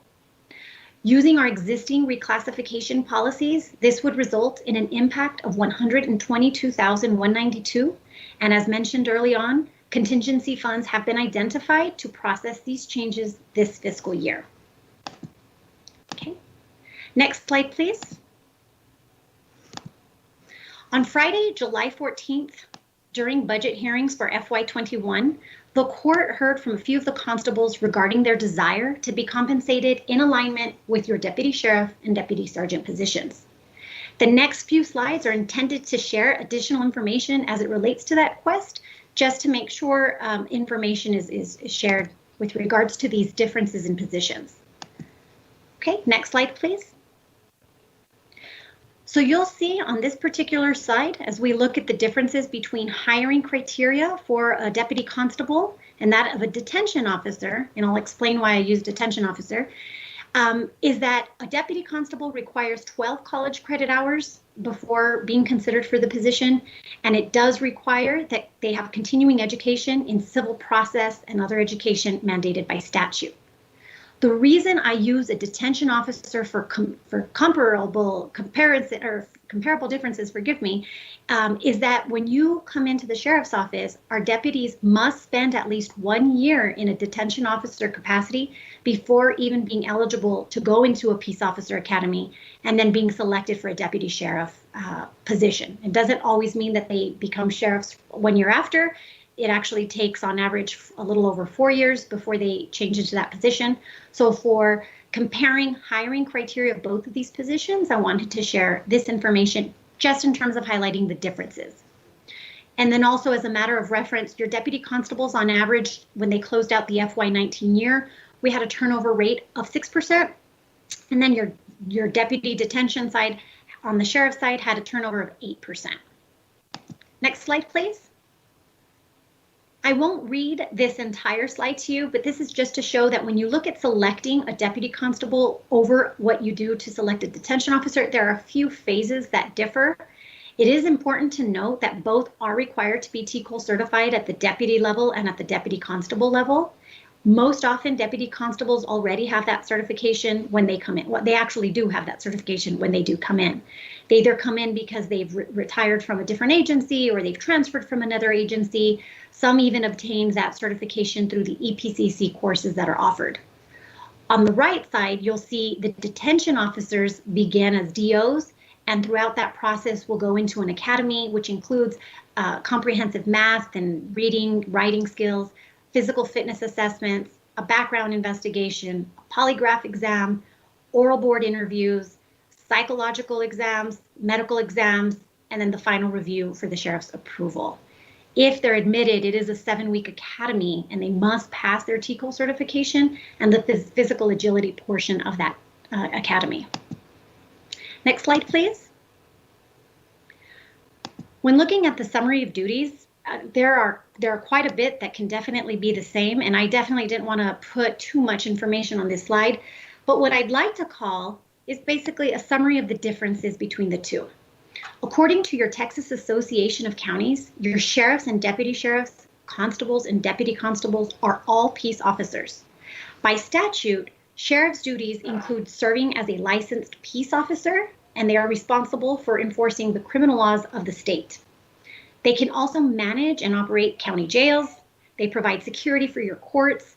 they serve warrants and civil papers, and they transport prisoners to local courts. By statute, again, your constable duties also include serving as a licensed peace officer. They perform various law enforcement functions, including issuing traffic citations.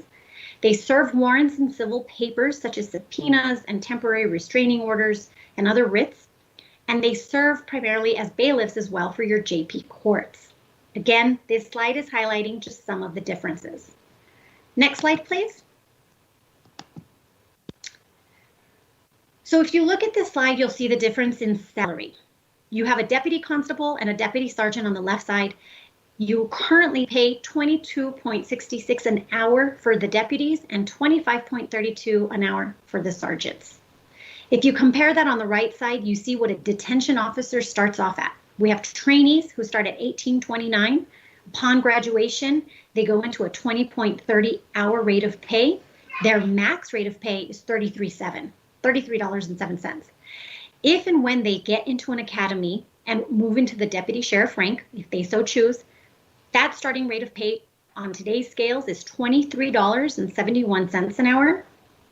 And they max out with the current contract at $38.62 an hour. And their average time to promote from becoming a DO to becoming a deputy sheriff is 4.36 years. Looking the same at your deputy sergeants, they start out at $36.78 an hour and max out at $46.94 an hour. Their average time to promote is 10.31 years. Now, going back to the red language on this slide, based on that HR recommendation and proposal, you'll see that the deputy constable proposal is to start them at $26.28 an hour. And then they would max out, if scales don't change, at $38.06. If you look at your sergeants, they would start out at $29.38 and max out at $42.55. Next slide, please. Positions require training in different capacities. I'm only going to speak to the differences, not the similarities. Your deputy constables do have an expectation to continuously receive training, 20-hour requirement each year. Your sheriffs have a requirement of 80 hours in a 2-year period. So 20 a year and 40 a year for your sheriffs. And then with your constables, because of that focus on civil process and mandate, it is important that they receive continuous training in those areas. Similar with your sheriffs and your sergeants, the deputy side, they must continue to receive job-specific training as it results in DARE, school resource officers, hazmat, SRT, TCOL instructors, whatever it is that they end up getting assigned to. Next slide, please. When looking at promotional processes, there is none for your deputy constable sergeants. It's at the discretion of your constable to choose their sergeant. With the sheriff side, they do have promotional processes outlined in the contract, which include a time and grade requirement, college education requirement. They must go through an exam. They have a protest period. They go through an assessment center. Seniority points are added.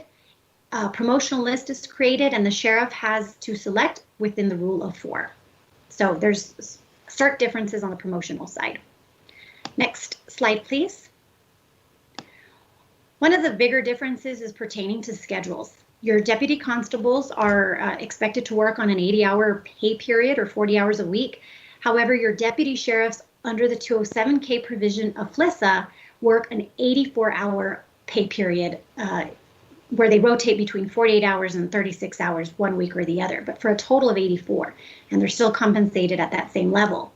They also are required to do a 28-day rotation within schedules where they either work a 7 a.m. to 7 p.m. shift or a 7 p.m. to a 7 a.m. shift. Next slide, please.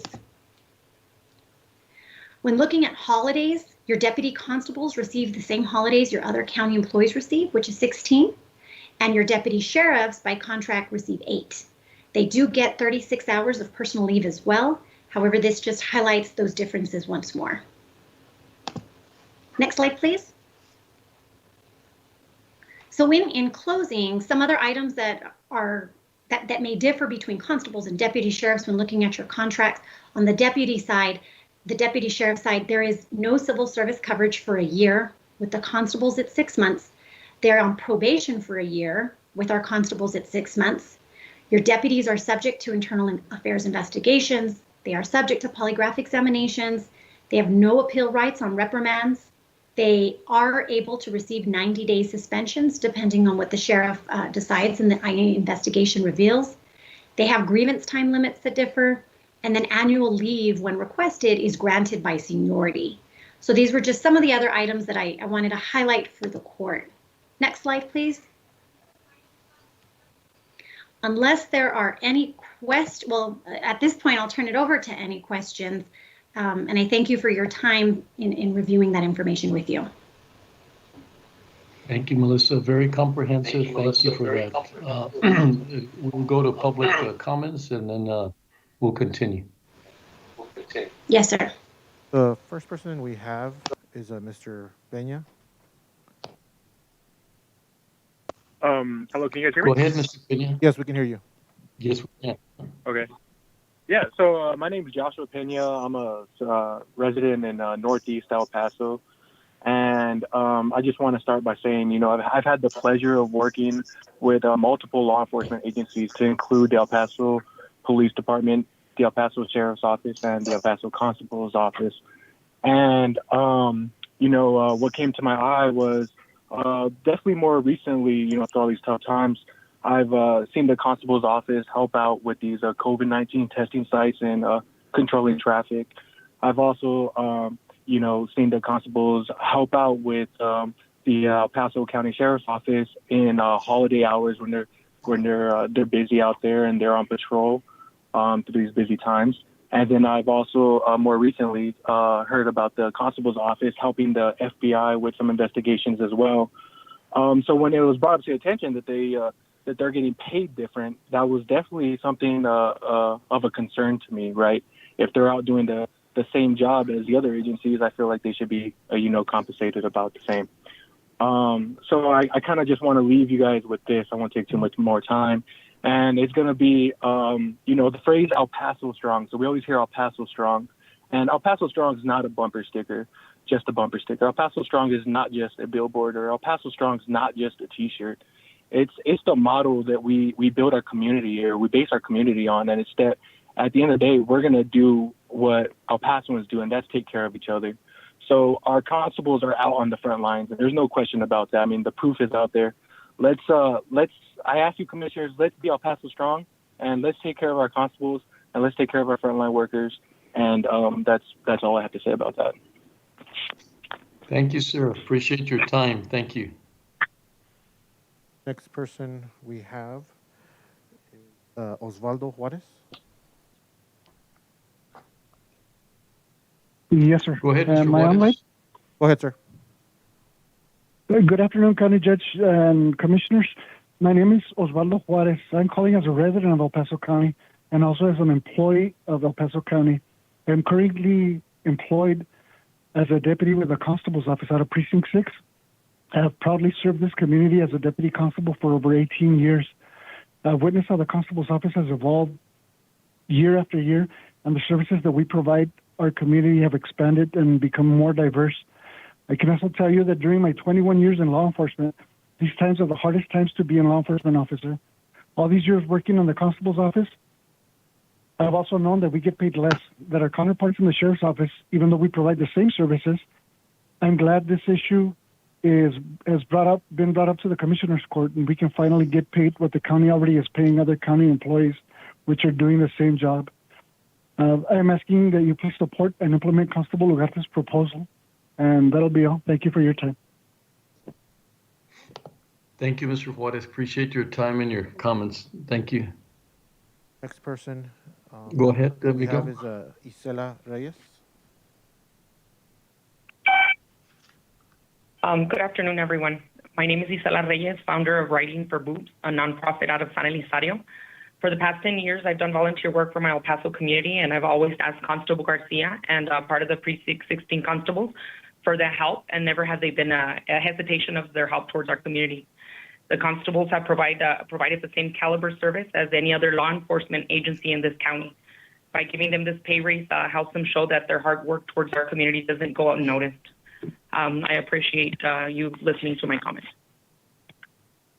Thank you, Mrs. Reyes, and also for your community service. Thank you so much.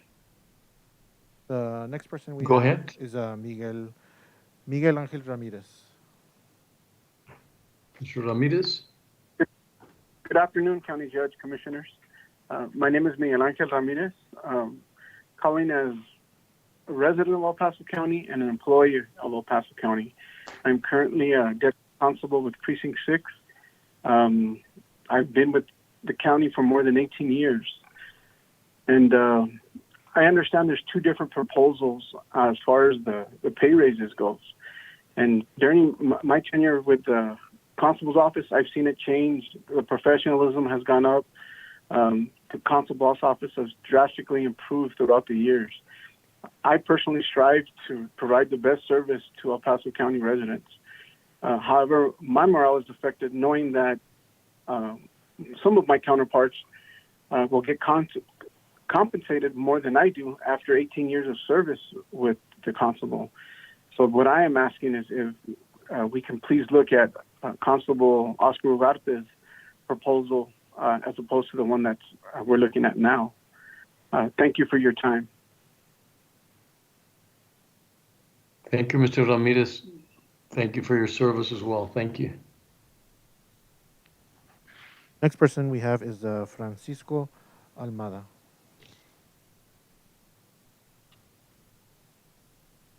Go ahead, Mr. Almada.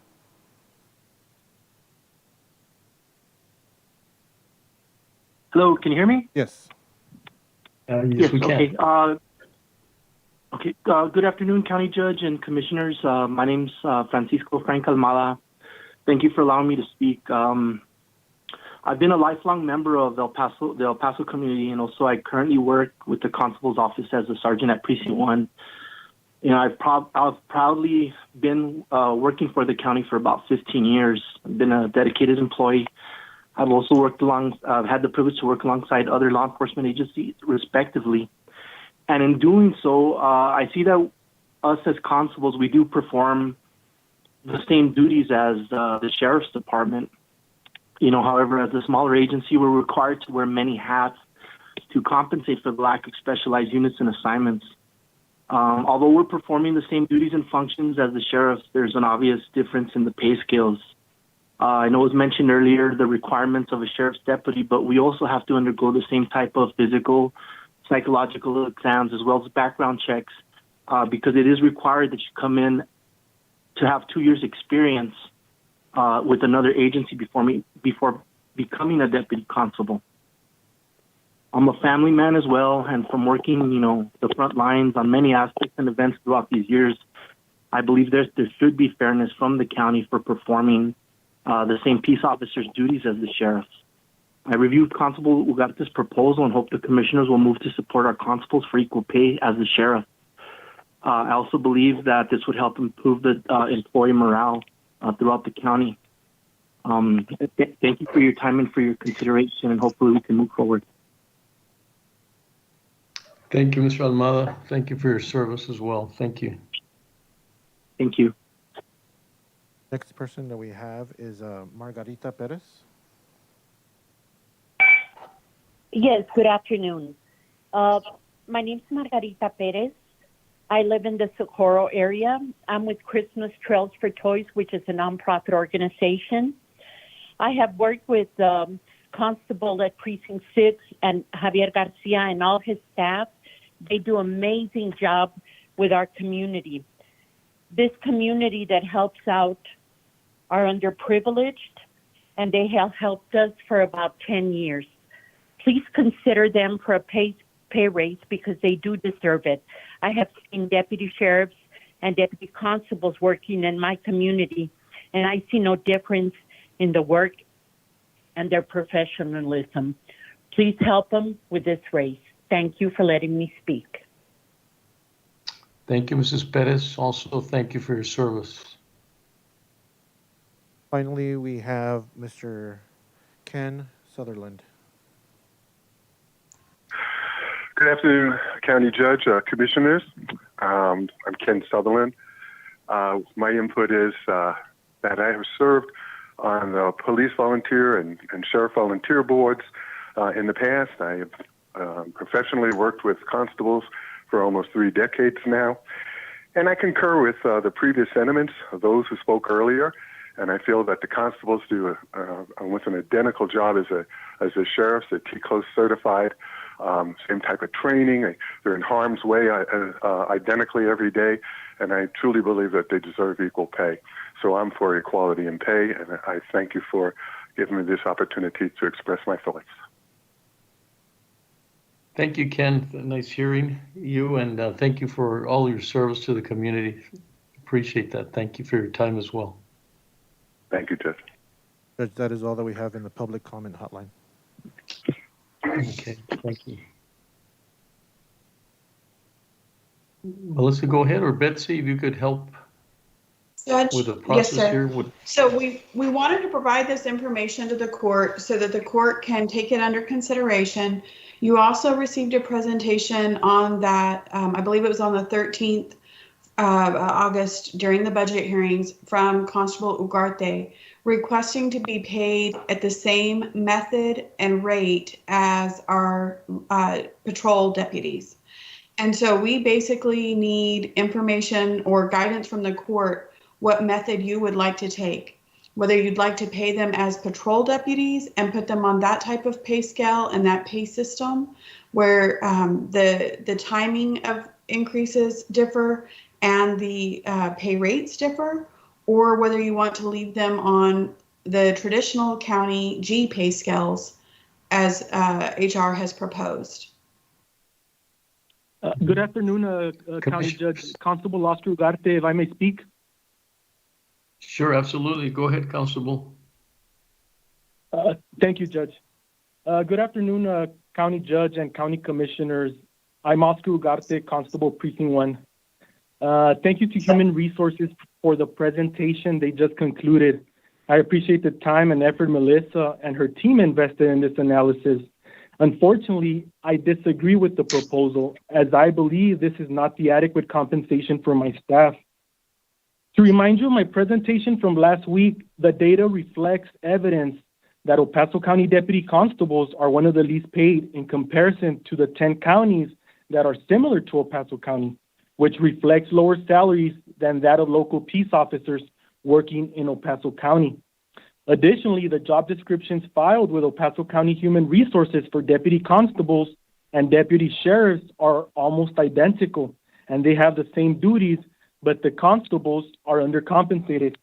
And just to cover something that Melissa brought up, she only brought up that we need 20 hours of service as deputy constables. To correct Melissa, we have the 80 hours that are required every 2 years, plus an additional 20 hours of civil service. So we do have those same hours of service. And also, Melissa mentioned as a difference that deputy sheriffs rotate every 28 days and work nights and days. But also want to bring up to your attention that there is specialized units in the sheriff's office, such as ours, like civil department, warrants department, and court security, that work the same schedules during the day as we do. This issue has been previously brought up to county administration, and they have advised that the difference is that one group is covered under collective bargaining agreement while the constables are not.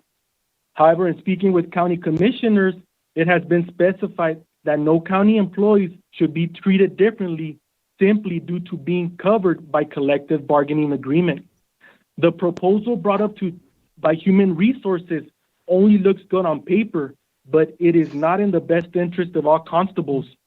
To put this into perspective, a new deputy with 1 year of service would receive a whopping 16% increase, in contrast to the most senior deputy constable with 18 years of service who would only receive 2.5 pay increase. I find it hard to believe that the county does not value the time and loyalty this deputy with 18 years of service has given the county. This proposal would provide all deputies an increase across the board, but undermines the years of service for tenured deputies. With the proposal I have brought Commissioners Court, we do not have to reinvent the wheel. Currently, El Paso County has a pay scale and step increase for this line of work that is both fair to the county and its employees. In all fairness, to address Betsy Keller's concerns regarding the holidays and work hours. The constable's office is willing to have the same number of paid holidays and work the required 84 hours of overtime. Work the 84 hours before overtime is paid, like she mentioned on the previous hearing. So we would be mirroring the sheriff's office. To recap, 7 out of 10 counties in Texas already pay their constables and sheriffs the same. Please don't look at this item as a pay raise. Look at this item as services received at a discounted price from the constable's office for the past 17 years. And now it's time to properly compensate those employees. In conclusion, I simply urge the county judge and commissioner's court to please make a motion and implement my proposal as evidence the county, in fact, does value their staff and treats them equally. Thank you for your time, county judge and commissioners. I also believe my colleagues are online and would like to address you. Thank you. Thank you, Constable Ugarte. Anybody else, Miguel, that would like to speak? I do see some other numbers here in the Teams meeting. I don't know if they want to unmute yourself. You're currently muted. You have to dial *6.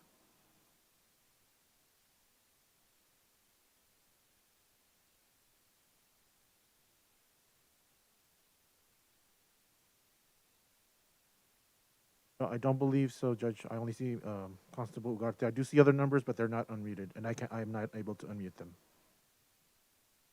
Can you? Hello? Good afternoon, County Judge and County Commissioners. Javier Garcia, Constable Precinct 6. I'm also calling to support Constable Ugarte's proposal for pay raises for our deputies. As you all know, my precinct covers Far East El Paso County, most of it unincorporated parts of the county. These areas are patrolled by the county sheriff. My deputies on many occasions work side by side with them, whether it be assisting on simple warrants calls or assisting with felonies. I really do not see any difference in the quality of work provided by both agencies to this community. I think it's time for the county to recognize and compensate my deputy constables the same as a deputy sheriff. I urge the county judge and commissioners to vote in support of Ugarte's proposal. Thank you. Thank you, Constable Garcia. Go ahead, Miguel. To the persons dialing in 5807 or 2617, if you can dial *6 if you are wanting to address this item, please. Go ahead.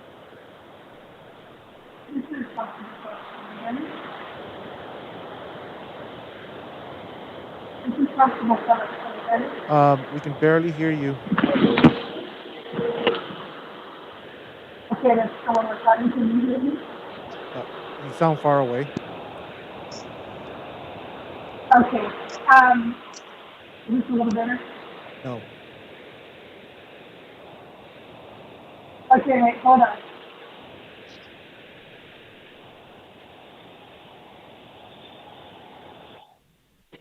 Okay, can you hear me now? Yes. Yeah, perfect. Thank Okay. you. Okay.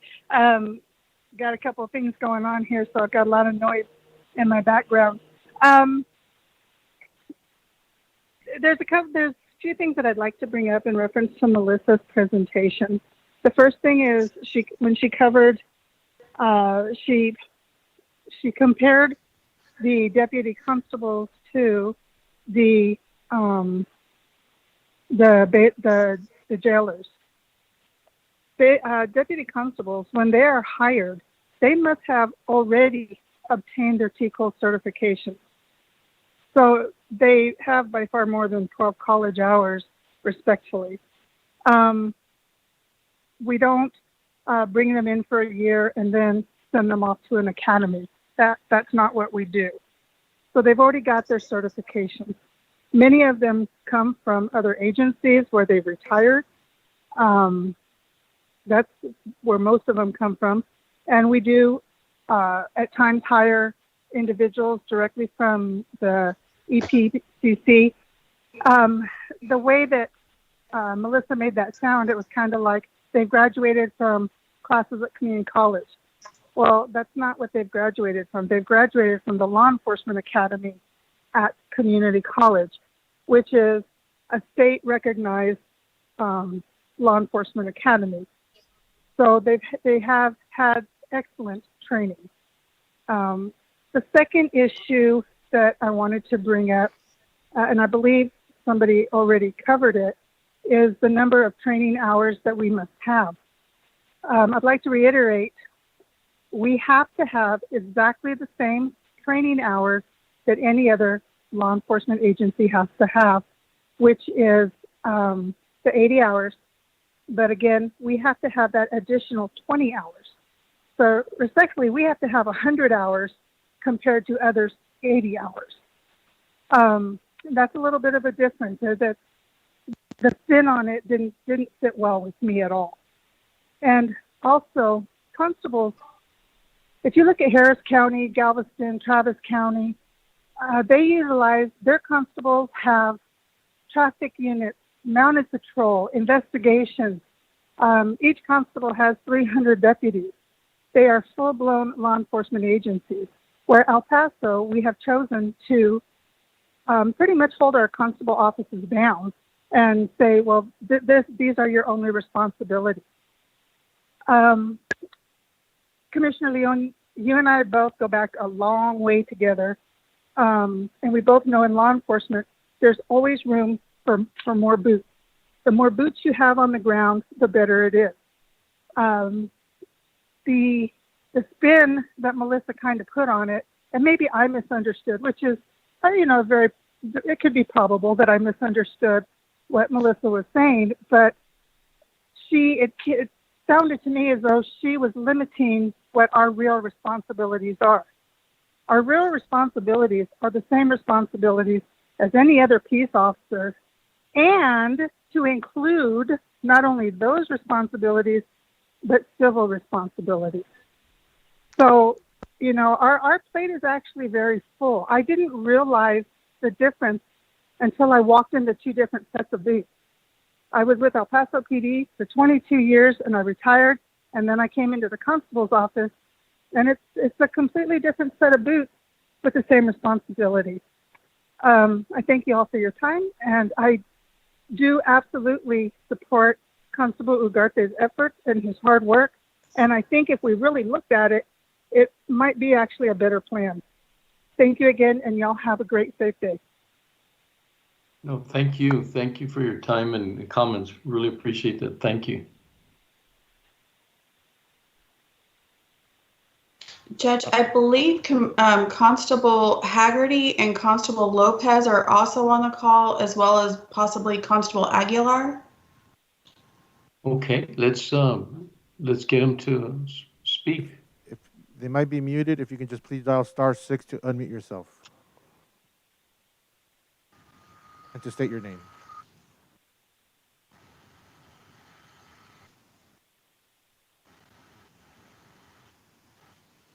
No, it keeps telling me no. Go ahead, sir. The phone number in 2617. Hello, can you hear me? Yes. Yes. Yes, we can. Okay, commissioners, county judge, thank you for having us at this meeting right now. I think I just have a comment. I think what Constable Ugarte mentioned, everything he spoke, it's in regards to everything we have gone through. From past experience and being a constable for going on close to 20 years, we have come a long way. We have accomplished a lot of things, and all we have now is nothing but professional officers. I think they deserve the best. We perform all the same duties as just as any other law enforcement, and I think what really makes a difference since I've been a constable is the constable-elect makes a big difference. We have good 7 constables here in El Paso County, and that's what's made the difference. And to me, And thank you for taking consideration into this. And, you know, like I tell the officers, all the deputies, we shoot for the stars and we expect the best. Thank you all. Could I have your name, sir? Thank you, Constable. Constable Manny Lopez, out of Precinct 5. Constable Lopez, thank you very much, and thank you for your service. Thank you for taking the time. Appreciate it. Constable Aguilar, I believe. Aguilar. Go ahead. Did you hear me? Yes, sir. I'm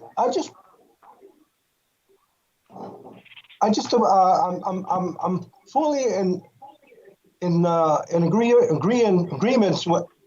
agreement. I'm sorry, with Constable Ugarte, but I've got a couple of things talking about training. I have two deputies, my sergeant and a deputy that are DREs, drug recognition experts, and they are on call on the PD, El Paso Police Department and Sheriff's Office. They're on call 24 hours a day. So as far as training, they over and above what we are required. And I just wanted to make that known to the group. Thank you. Thank you. Thank you for the additional insights. Thanks. Who's next, I'm sorry, please? who was that on the line for the record, please? That was Constable Louis Aguilar. Okay, thank you. And last, I think we have possibly Constable Haggerty on the line. Go ahead, Constable Haggerty. You're muted right now, Constable.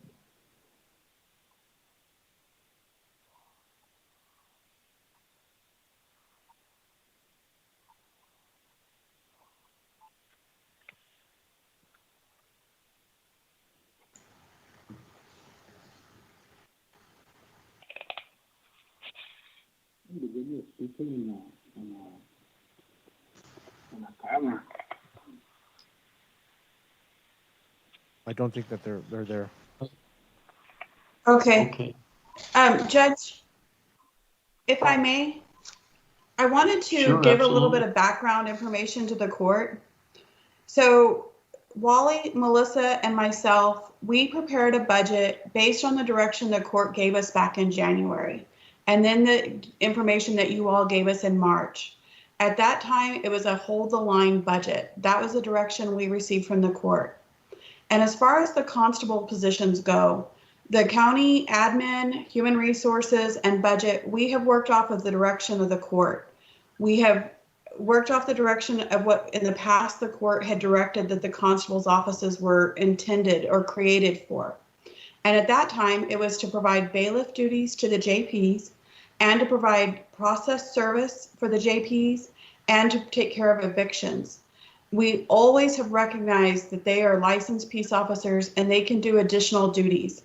I would agree 100% with the things that have been said about the level of professionalism that we have seen from our constables and the deputies over the last several years, the significant improvements in policies and procedures and just the degree of professionalism from those constables. We do not have an interest or a reason we would not want to see the constables compensated the same as deputies, but we want you all, and it's our job to provide you all with all the information. That's what we're doing today. We're not trying to place any kind of spin on the information or mischaracterize it. It is helpful to know and to note the part about the TCOL certification and the training that's required to keep that certification, and that the additional training for constables because they do the process service. That is an important key to note to make that differed from what we presented in the slides. But we are here to do whatever is the pleasure of the court. If you want to change the policy that we've had lived under in the past, the policy direction, which was you used constables for a specific purpose, you use those positions, we're happy to support that. We just would like the direction from the court. Is Constable Ugarte still on the call? I'd like to ask a question. Yes, sir, Judge, I'm online. Okay, Constable Ugarte, last time, I guess it was 2 weeks now, you mentioned about a step like to do X and then sort of move towards in that direction. Could you sort of go over that a little bit just so we have everything clear as to your expectations of today's meeting? Yes, sir. Just to recap on the other time, the reason this was brought up, like I had mentioned, this proposal was brought up to county administration last year before budget talks, and it didn't make it through. And this year, in speaking to the court last Friday, I was anticipating my proposal to go before Commissioner's Court before budget closed. But it was the intention of county administration to present their proposal after budget had closed. And if we were going to appeal it, it would have been after budget had closed, and my staff would have waited another year for this proposal. So that would make it 3 years that my staff has been waiting for this proposal to be heard. And as part of my proposal, you are correct, Judge. My proposal, I know the county is going through some difficult times because of the pandemic. And, I did say, let's bring my staff to the deputy sheriff salary and pay scale, but we don't have to implement it all in 1 year. Let's vote that they get compensated equally, but we can have it in a 2-year process. Give them 50% this year, and then next year give them the other 50%. And as far as to address Betsy Keller and her comments of the categories, if there's no actual specific category, I recommend Commissioner's Court to make one that covers uniform law enforcement personnel. And we don't have to be covered under collective bargaining, and we're not also considered as civil employees. Make a category that any uniformed law enforcement personnel that works for the county gets paid the same salaries and step increases as the sheriffs. I'm here if you have any other questions, Judge. Thank you. Commissioner Leon, please. Yes, Judge, thank you. Betsy, when Constable Ugarte spoke last week or a couple of weeks ago, he mentioned a 1-year plan, 2-year plan, and 3. What I'd like to know is, number one, what is the difference in funding with Melissa's plan and Constable Ugarte's plan? And I agree with him. I think we should implement it, but like he said, it doesn't have to be overnight, and we do need to give you direction. I'm looking at that 3-year plan, but I want to know the difference, what kind of impact it would have on the county budget on a yearly basis. Then we also have to talk about possibly implementing psychological testing for the deputies insofar as constable deputies.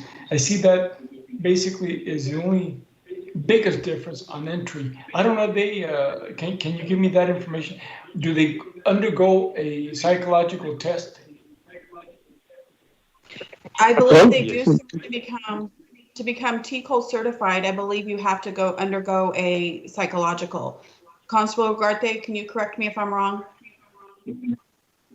Yes, that is correct. Under TCOL, that is called the L3 form. Before any peace officer is hired, they do have to go and get a psychological exam by a registered physician here in Texas. Okay, thanks. I'm just interested then, Betsy, maybe that information can be brought to us right now or maybe a little later as far as the impacts on our budget, whether we go 1, 2, 3 years, and the difference between Melissa's plan and Constable Ugarte's. Okay. if you want a full cost impact, Commissioner, because this would be changing them to the way the sheriff's contract works, which is not just once a year, where pay raises occur once a year. I would need a little bit of time to verify the difference. I believe Wally and Melissa may be able to verify that. If you want to set this item aside and let us work on that. Just for a little bit, and also, I know that if you're talking top step deputy, it's going to take him or her about 20 years to get to that step, does it not? Is that correct? It takes, in the county's plan, it can take 15 or more years. For a deputy, I'd have to ask Melissa how many years it takes them to max out. Yes, that's what I'm talking about on the sheriff's side. 21 years for a deputy to max out. Okay. Okay, I just want to make sure that we're comparing the right amounts. County Judge, Constable Ugarte, if I may speak. Sure, go ahead. Constable, go ahead. Yes, sir, thank you. Commissioner Leon, on my proposal, I did include some numbers as far as the fiscal impact. On my proposal, the total fiscal impact, and this is with the salaries that I collected a year ago. It might differ a little bit, but it's pretty close. The fiscal impact for my proposal would be approximately $450,000. And so if we do implement this in a 3-year plan, we're looking at approximately 150. It's approximately 150 if you use 450. Yes, so it would be the fiscal impact per year would be 150,000. So Melissa had mentioned that they already have a funding aside of 120,000, I believe, from, I'm not sure what category she mentioned. And also the court, when I presented last time, the court put aside $450,000 for this item. And any other questions? I'm still here online. Okay, thank you, Constable. Commissioner? Betsy, go ahead. The constable's number, thank you, sir. So the constable's number, he shows the 447,000 to implement the entire plan at one time. The 450,000 that we proposed in budget includes rolling over some current funding that we have and adding additional funding. That's total 450. If we did part of it now and part of it in the new fiscal year, it'd be, we have 122 or 123,000 now approximately, and then the rest would be in fiscal year 21, okay. October 1st. Okay. Okay, thank you. Well, I think where we're at, I mean, I believe the equality component of it, is pretty strong. They do a lot, and whether or not they can or should or shouldn't, or assigned or not assigned, it's been my experience that they're involved in almost everything that you could think of, especially with the COVID and the opportunity that I've been able to drive around with them and visit some of these places. And they're always thanked. Everybody's very happy that they're around. They do things that nobody else might not want to do because of the routine. They seem to have a little bit more flexibility, and they take advantage of that flexibility. I'm sort of inclined to that 3-step program that Constable Ugarte talked about on a 3-year plan. That's my inclination at this time, but I don't know what the pleasure of the court is, or what we would like to do at this point in time. I agree with you, Judge. Judge. Yes, Commissioner Stout, please. Thank you. Appreciate HR bringing us this presentation. You know, I still have some heartburn about again creating another class of employees. We already have two classes of employees. We have those that are covered by the collective bargaining agreement and those that are not. And this is going to be creating a class of employees who are going to get increases that others don't, even though that there's not a contract that requires us to increase that pay. And in my opinion, that's we're now delving into creating another class of employees that and I think that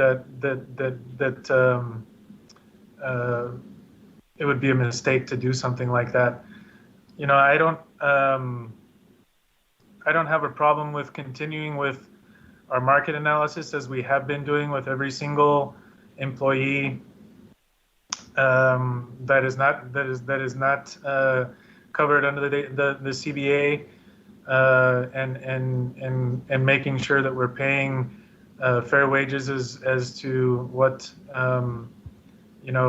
what the market says these positions should be paid. I don't have a problem going with the recommendation that HR has brought to us, because that is part of the process that we have been working on since I've been here. And I think that it would be unfair to other employees to single out one group that is not covered by the CBA and say, you know what, you are more important than the rest of the employees that are not part of the CBA. You deserve more than they do.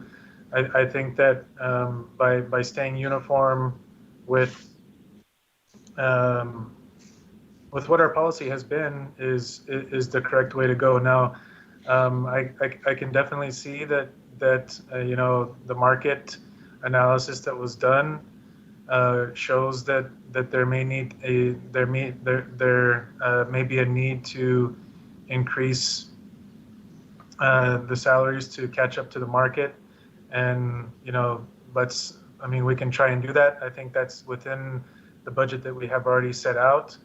The other thing is we're now making promises for future courts. If we're going to be doing this over 3 years, we're making a promise that the court next year, which is going to be different, is going to go ahead and approve this, and then we're making a promise that the court the following year is going to do this, and so that worries me a little bit as well. I think that the constables. I agree. I've gone out with Frank Almada in the past. I've seen some of the work that they do, but I think we also need to continue to think about what their role should be within the context of the needs of the county, and I think that it's great that that they're out there helping with the food bank and helping directing traffic and doing those types of things. But I just wonder if we're making sure that we're spending time on the statutorily provided activities and the normal activities, especially right now during this era where there are a lot of evictions going on and things like that. Are we still serving warrants at the same frequency as we were before the pandemic? I don't see a lot of explanation about those things. I know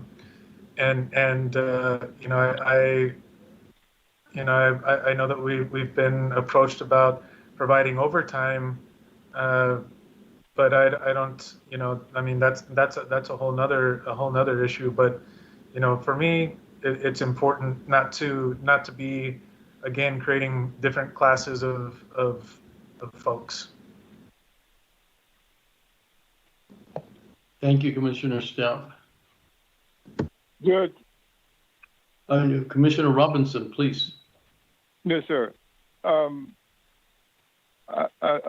want to support our constables. I keep hearing about the creating a different class.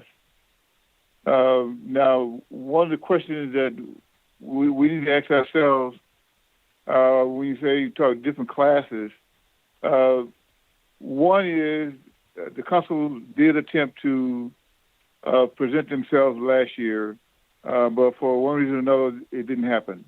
So their voices was not heard, and they should have been heard. Whether we agree or not, the voice should have been heard last year. But the question we need to ask and answer ourselves is that, with respect to the comment about creating the different classes, who received a pay raise last year and who did not? We commissioners and other elected officials received a pay raise last year. But the question is, the one that is being proposed today, did they receive a pay raise last year? Did they get a reclassification last year to increase their compensation? And I believe the answer is no. But those who are proposing or asserting that about classes, it seems like we should get beyond that. Try to pit one group against the other. That's not the intent. That's not my intent. And I don't believe that's the intent of other officials. But it seems that with some individuals that is the pitch that's coming across, that we're trying to separate different classes. So one is I support the constables. I'm looking at, should we go 2 years or 3 years? From my position, I would say let's do it, if we can, do it in 2 years. Thank you, Commissioner Robinson. Betsy, were you comment on Betsy, something? for clarification, can you please explain the difference between a market adjustment and a pay raise? Because I think there may be some confusion about what the market adjustment policy has been, and then the pay raises that. Can you clarify Yes, that, sir. please? Yes, sir. Last year, all employees besides outside of the elected officials, let me back up. Most employees last year received a 4.1% across the board increase. If they were maxed out or if they were in an attorney pay scale, it was different. But most employees last year, including deputy constables, received a 4.1% across the board pay increase. That was an across the board cost of living adjustment, salary adjustment Commissioners Court gave. A reclassification, like what we've been working on with most positions throughout the county and for elected officials, have been trying to bring jobs up into comparable pay rates comparative to other positions, like positions in other counties, and also using the point factor system that Melissa referenced. So there's an intrinsic value you do first, which is the point factor system, and then you compare how that intrinsic value compares to the external market. You have to do both to fully classify a job, and that's what we have been doing. We've been working on getting elected officials. They're still not at the 90% mark that we are with everyone, where we're trying to work with everyone else. Also, I wanted to mention, budget continues to run the numbers, and they come up with a different budget impact than what Constable Ugarte has. They come up with a lower budget impact. We do not know what, we know what scale he's using. We don't know what starting and ending rate Constable Ugarte is using for each person in each office. So we would need to do that analysis. If anything, we don't think it would cost more than what Constable Ugarte has presented. So if the court were to say, go back and analyze with Constable Ugarte where he's placing individuals, what the budget impact would be, because that's also different. We have a policy that we've used for most individuals in the G and the P pay scales on where we place them when we reclassify them. but I think Constable Ugarte is using a different approach to that. And so we would need to understand that approach to understand the full budget impact. If the court wants to do this in a 2-year period, we could do that. We could go back and see how much it would cost us, but we don't think it would cost any more than what Constable Ugarte is showing you. Well, and the important thing is the accuracy. I mean, we're going to go with your proposal because that's the official one. And so I would like to see what that impact is, and just so that we make the right decision and that there's no difference between what Constable Ugarte is trying to do, and its formulas, and you are the official process, and we need to respect that. So I think we've got a consensus saying we agree, but we now need to know the actual impact that it has on our budget before we make any decision. And you have sufficient funding. When we bring back that actual impact, you have sufficient funding reserved in your budget to do it in 2 years if you'd like, or even probably in 1 year if you'd like. But we need to do that analysis on and make the court aware of what practice or methodology Constable Ugarte is proposing be used, because it will be a different policy. Again, we don't care if the court wants to use a different policy. We just need you to know this is a new policy that we're going to be using. What time sensitive, Betsy? How does this impact our budget or our decision moving forward with our budget if we have this delay? Your budget, we believe you have sufficient funds budgeted in the proposed budget. What's happening right now is we're trying to work. We have staff working on this analysis, and we have them working also on the supplemental pay under CARES Act analysis. So it's just the challenge of handling both of those very important analysis in a timely manner. Mm-hmm. County Judge, Constable Ugarte.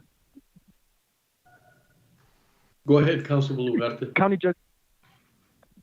Yes, the method that I use in coming up with these numbers, I just basically got the sheriff salaries and pay scales that currently the county pays.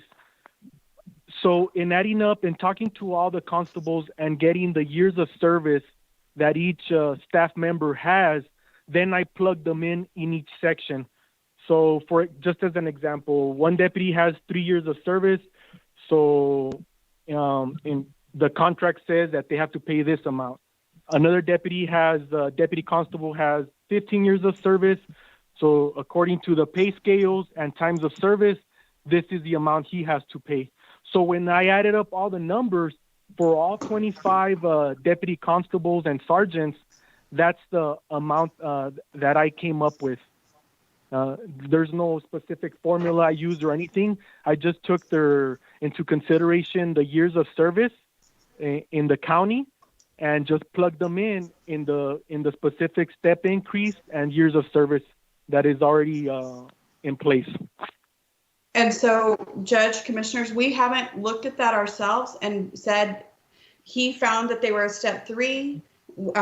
We looked at their years of service and it is a step 3. We haven't done that. We can totally go on what Constable Ugarte is presenting to you. And that's why I'm saying that in our analysis, it's less, but we haven't sat down with him to go through that process. Well, it seems to me, Betsy, that step is very important. Because I think everybody would be more comfortable that you're able to, apples to apples kind of thing. And so I don't know your thoughts, but I would like to see that done sooner than later. And that way we can move forward. And unless Commissioner Leon or Commissioner Robinson, I know they're supporting it. What are your thoughts at this point in time? I agree with you, Judge. I'd like to see some solid numbers. And I really want to say that this is not a creation of different classes of employees.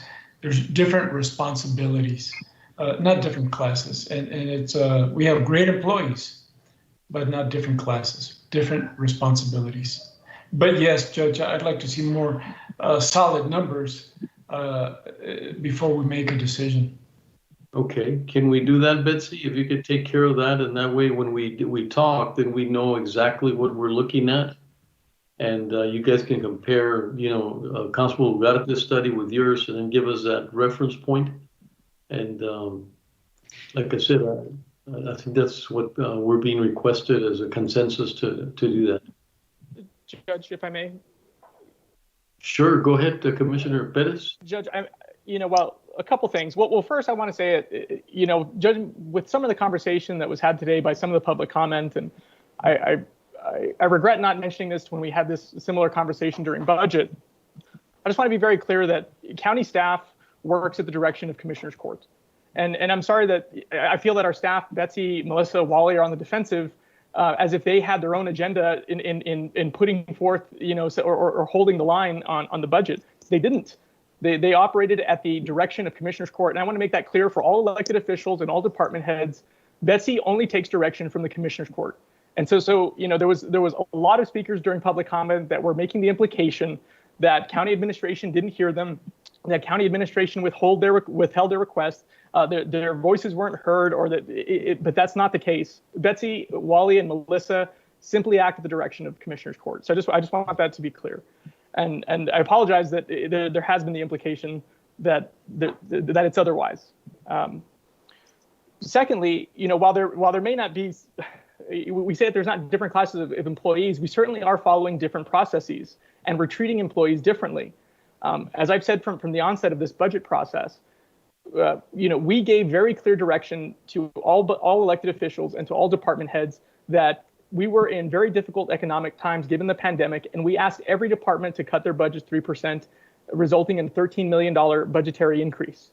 Every department and every employee stepped up, and they developed those 3% cuts across the board.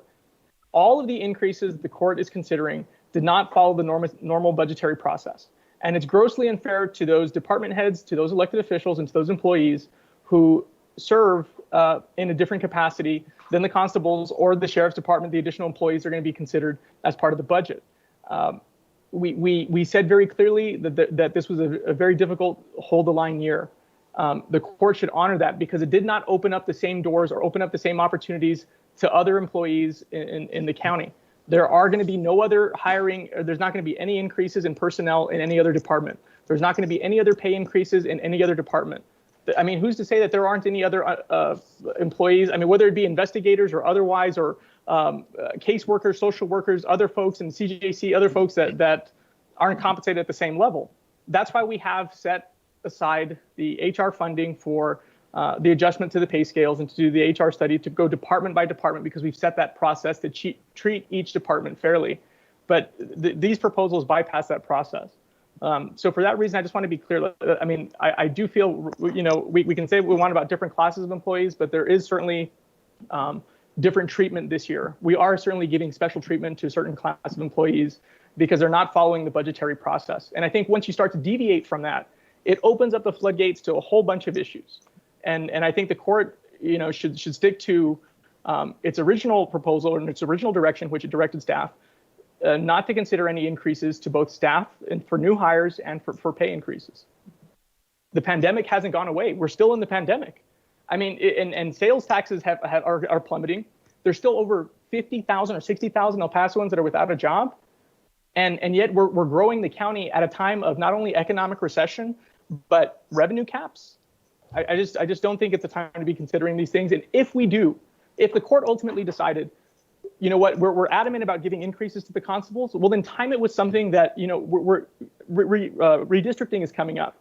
We've given a lot of talk about the need to give more thoughtful consideration to the way it is that districts are cut up. I mean, whether it be JPs, constables, and everything else, to ensure maximum efficiency in the next 10 years ahead. It's going to be a necessity. But instead, we're doing increases to staffing, personnel, pay increases, before actually looking at what these districts are going to look like in the next year or so. Thank you, Commissioner Perez. Melissa, let me ask you, I want to be clear, Have they been part of the process of our process of getting to that 80%? Have they gone through that? I mean, diligently gone through that to see where they are and what was expected. So I think the answer is yes, I believe. So just want to make sure that that's clear, that they were part of Yes, that sir. process. Okay. Yes, sir. The plan that Commissioner Bettis references is really an 8-year investment to ensure competitive wages across all classes or departments or positions, job families. All of that has been vetted. Now, the one department that has yet to go through that process is your JPD, right? And so JPD, unfortunately, the pandemic hit right when it was their turn. And so we're going to proceed with the study, and then we'll worry about impacts in the future once funding comes back. But yes, sir, to answer your questions, they were reviewed. And as of right now, when you look to see what do we pay our current deputy constables versus what the other 10 counties pay, we pay 94% of what they pay deputy constables. So in terms of equality, when you compare constable positions to constable positions, I would absolutely say that we pay commensurate with the market. Absolutely. Now, the sergeants, I would absolutely say we don't. We do not. And one of the things, just to remind the court why we don't pay the sergeants commensurate, is until we lifted the pay for our elected constable, which was just done last year, then the sergeant had to be capped. Otherwise, it would make more than the elected official. So with the change the court made a year ago, it opened up that opportunity for us to look at paying those sergeants. And again, when we do our studies, we look at sergeant constable to sergeant constable, deputy constable to deputy constable. And so as of right now, you pay 80% of the market, and we want to elevate that, which is why we had recommended an increase to both positions to achieve that goal. Thank you, Melissa. Yes, sir. Melissa, Judge, sorry, one more question, just for clarification. So the recommendations that you're making would bring both positions into the 90% range. I mean, I guess you said that the deputy constable position is already within the 90% range, but where would it put deputy constables and yes, sir. sergeant Actually, constables? Sorry to make you repeat that. No. Forgive me for interrupting. Yes, Commissioner Stout, the recommendation right now, and so the proposal would be to bring them up to your deputy constables from a G23 to a G26. Forgive me, a G27, and that's because your internal market is driving that. And then your sergeants from a G26 to a G30. If we did that, that would bring your deputy constables would now be paid 109%, which is higher than that 90%. We'd actually be paying, we'd lead the state in how we pay deputy constables across the state of Texas. And with your sergeants, it would definitely bring them to that 92%, I think is what I have that at with the proposal I have. So both, yes, ma'am. Something important to mention is we are one of the leaders in the state on what we pay our patrol deputies. So that's a factor when you talk about what we normally compare to like positions like constables to constables. We may be lagging the market, and then when you compare it to our own deputies, our deputies lead the market, and so that's why it's such a bigger gap between the 90% or moving them up to an internal value to what our own deputies make. Judge.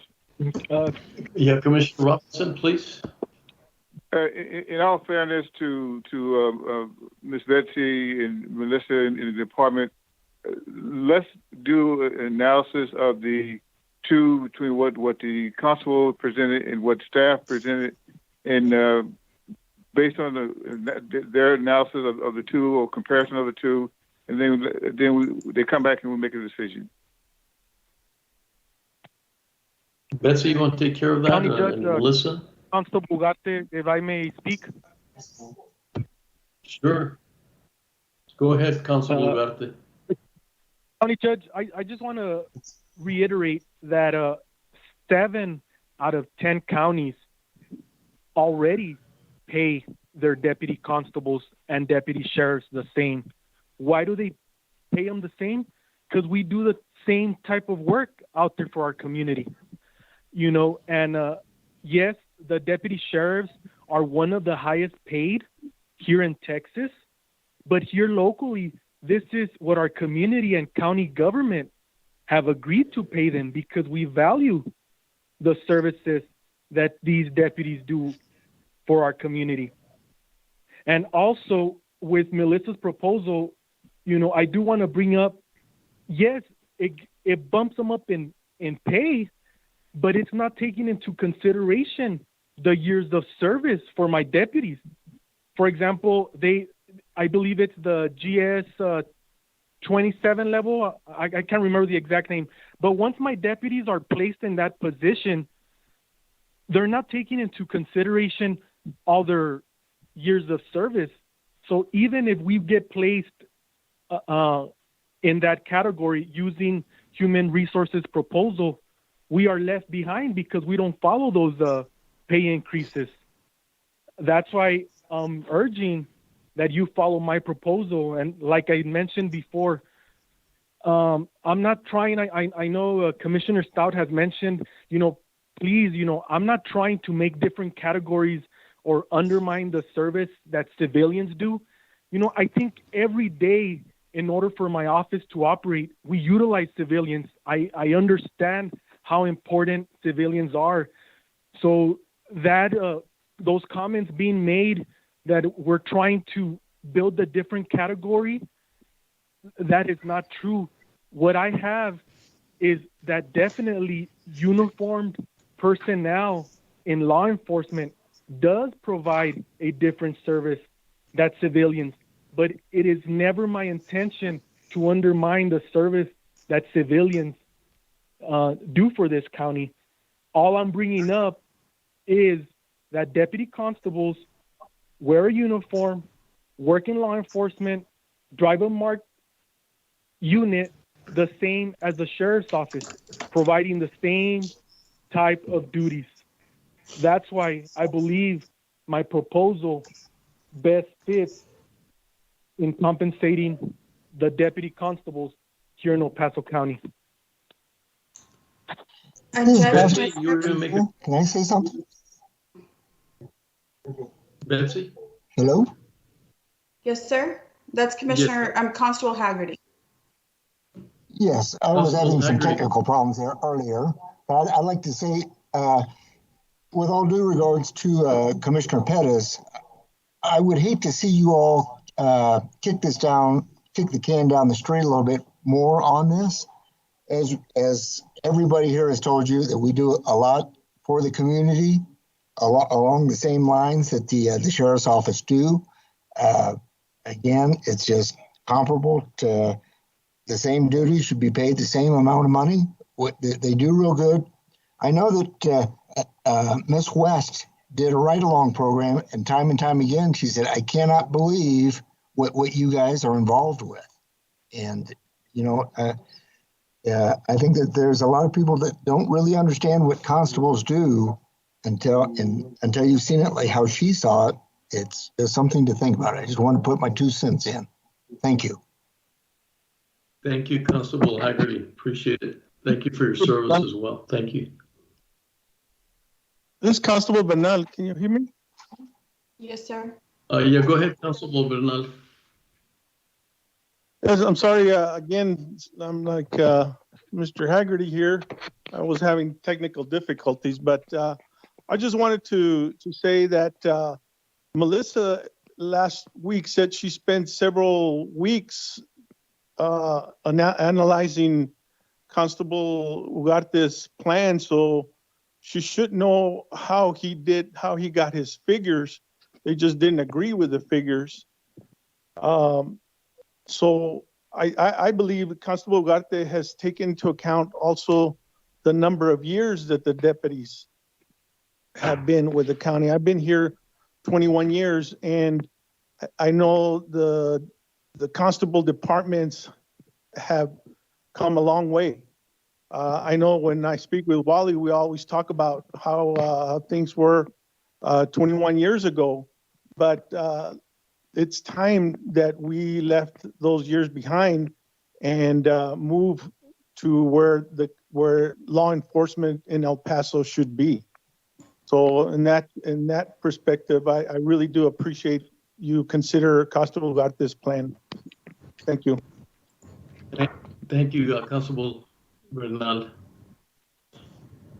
I think I'll settle it. I'm going to make a motion that we accept the 3-year plan of Ugarte, and then we decide that way. Otherwise, I think we're in a consensus, but not moving forward. So there's a motion on the floor. Second. Commissioner Perez? Nay. Commissioner Leon? Aye. Commissioner Stout? No. Commissioner Robinson? Aye. Judge Samaniego? Aye. Motion carries. Judge, Commissioners, I apologize. I just want to make sure I'm clear on understanding. Do you want us to do the analysis on where they go, or do you want us to accept the plan as proposed? No, what I want, Judge, if I may, not the way it's proposed. I want real numbers. The methodology follow that, yeah, but the numbers may differ. Whatever the correct numbers are. Same here, Betsy. Okay, so just for clarification, they took their years of service and placed them on the sheriff's plan. There are people at the sheriff's office, as you may recall, back in 08, 09, they went steps during economic downturn. So there's people at the sheriff's office, for example, with 13 years of service that might be at step 11 or 12. I think Constable Ugarte.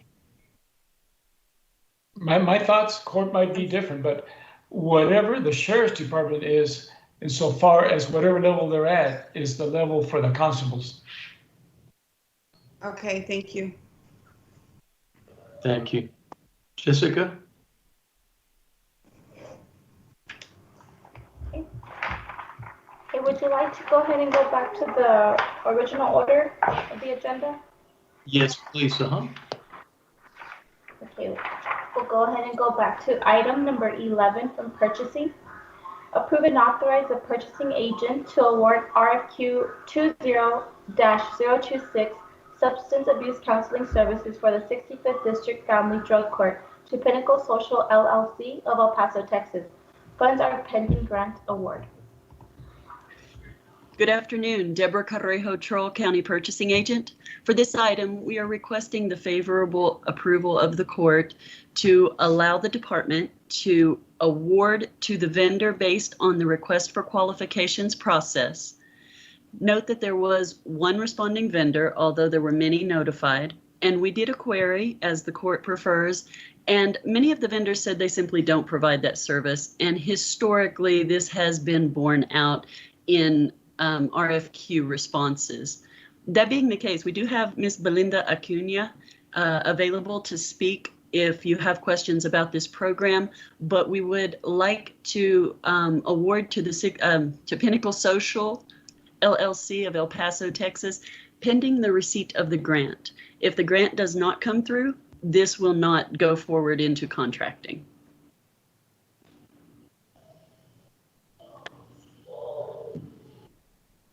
Motion to approve. Second. Commissioner Perez? Aye. Commissioner Leon? Aye.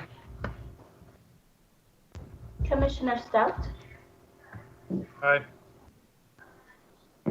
Commissioner Robinson? Aye. Judge Samaniego? Aye. Motion carries. Item number 12, approve and authorize the purchasing agent to award RFQ 20-020 Individual, Family, and Parenting Skill Counseling Services for the 65th District Court and Juvenile Probation Department Strengthening Families Program to Pinnacle Social LLC of El Paso, Texas. Funds are pending grant award. Deborah Correjo, Trumbull County Purchasing Agent. In this case, we're also requesting award of this particular request for qualifications to Pinnacle Social LLC of El Paso. There were 2 vendors that responded to this, and Pinnacle came as the most qualified for this service in this instance. Again, if the grant does not come through, the contracting will not go through. So we're requesting favorable approval of award pending the grant award. Move to approve.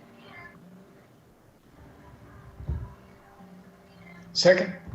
Second. Commissioner Bettis, Aye. Commissioner Leon, Aye.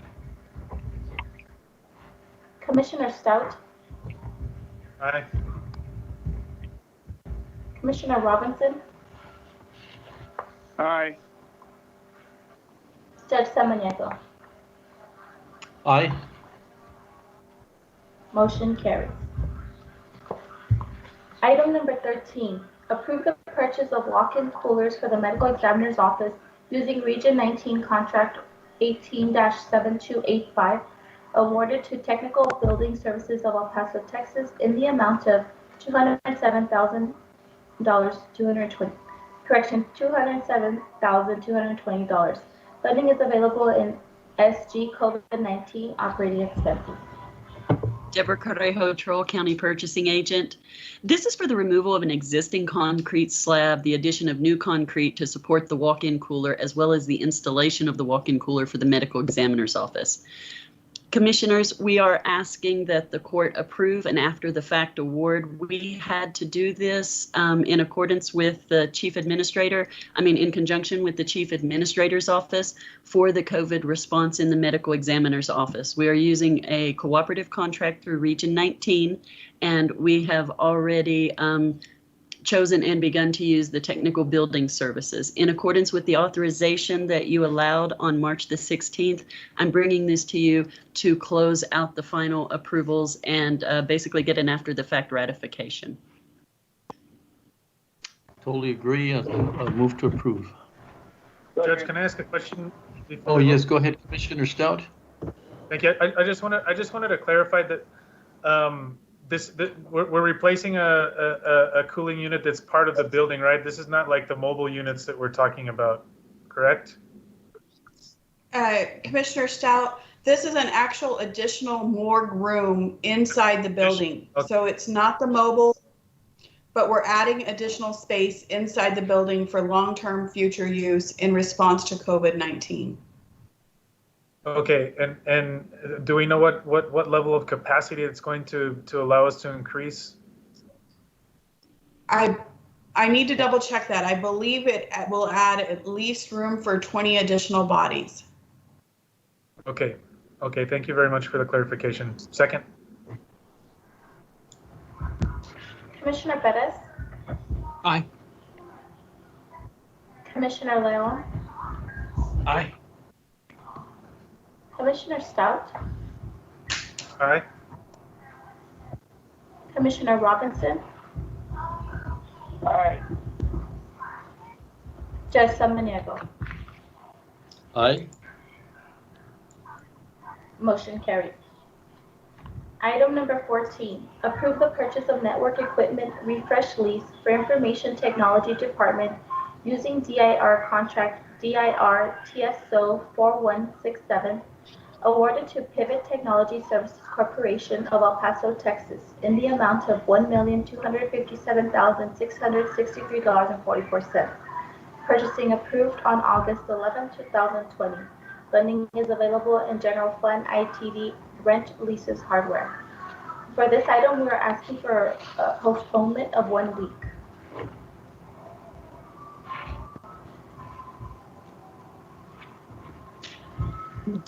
Deborah Correjo, Trumbull County Purchasing Agent. We're requesting the delay of 1 week on this item so that the department can gather some more information to provide as backup. Second. Commissioner Bettis, Aye. Commissioner Leon, Aye. Commissioner Stout, Aye. Commissioner Robinson, Aye. Judge Samaniego. Aye. Motion carried.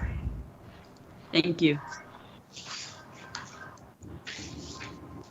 Item number 15, auditor. Pursuant to the Texas Local Government Code Section 114.023, 114.024, 114.025, and 114.026, please accept the attached presentation and the interim financial report for the month ended July 31st, 2020.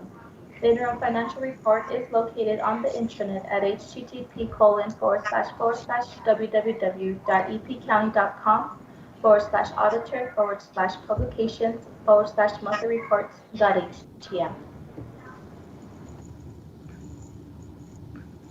Good afternoon, Judge and Commissioners. This is Barbara Franco with the County Auditor's Office. This is a routine item that provides you with interim financial information for the month of July.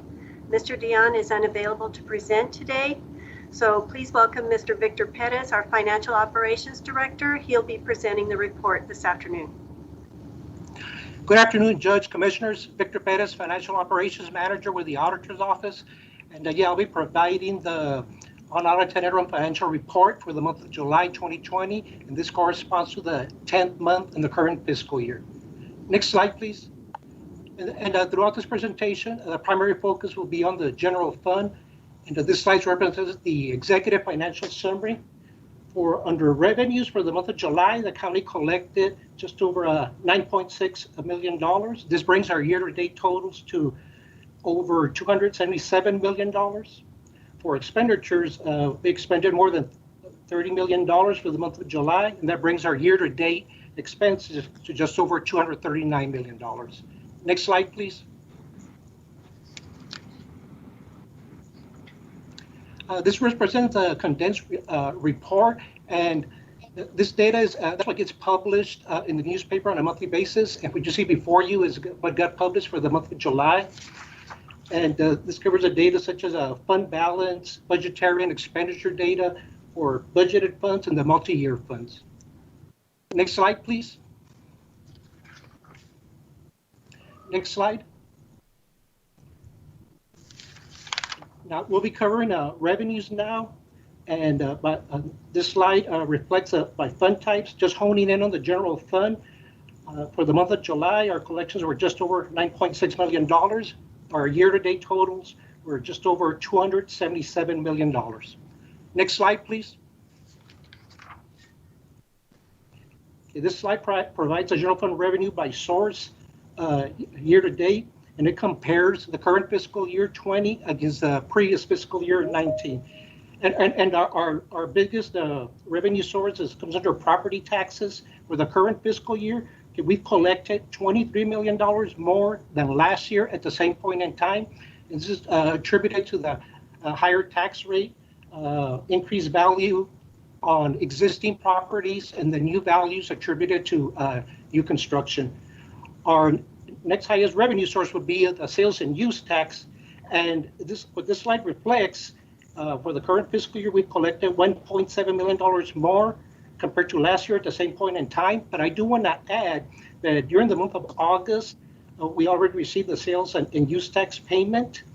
And taking that into account, the increase from last year to this year at the same point in time, and now is approximately $2,063,000 more than last year. Now, under categories where our revenue collections have decreased, that will be under three areas: charges for services, fines and forfeits, and interest.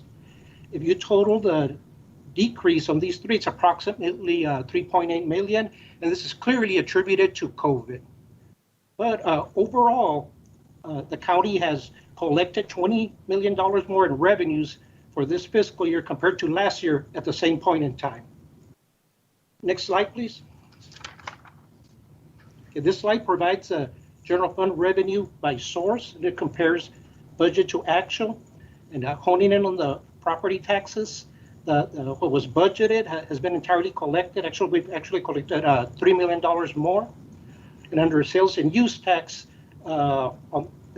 as of July, we collected $39 million of the $49 million budgeted. But what I mentioned earlier, taking the month of August into account, we collected approximately $44.5 million. And as what you see before you on the slide, as of July, it's 80% of what was budgeted.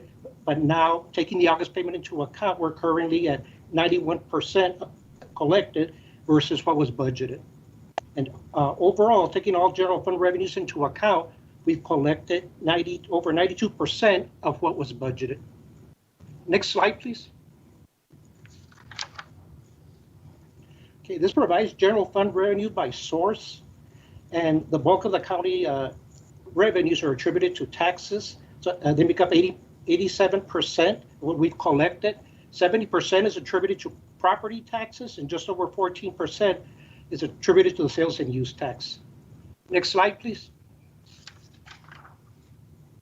Okay, this slide provides charges for services revenues by department, and under the charges for services category, the Sheriff's Department represents 57% of those collections. The next highest department would be the County Clerk's Office, in just over 12%. Next slide, please. Okay, this slide provides the revenue category fines and forfeits, and the JPs make up 50% of the collections under this category. The next highest would be the Council of Judges at 34%. Next slide, please. This slide provides intergovernmental revenues by department. Journal of Government non-departments make up just over 33% under this category. The next highest department will be the Sheriff's Department, and then at 25%, and then county attorneys at 22%. Next slide, please. Okay, this slide reflects actual revenue comparison. And what we're doing is a 3-year comparison, FY20 against the prior 2 fiscal years, 2018 and 2019. And as you can see, for fiscal year 20, we're just at over 92% at this point in time, which is equivalent to the prior 2 fiscal years, where those 2 years are at just under 93% at the same point in time. Next slide, please. Now I'm going to go ahead and cover the expenditure data. And just honing in on the general fund, we've expended more than $30 million for the month of July, bringing our year-to-date totals to just over $239 million. Next slide, please. This slide provides general fund expenditures by expenditure type, and the bulk of the county expenditures are attributed to salaries and fringe.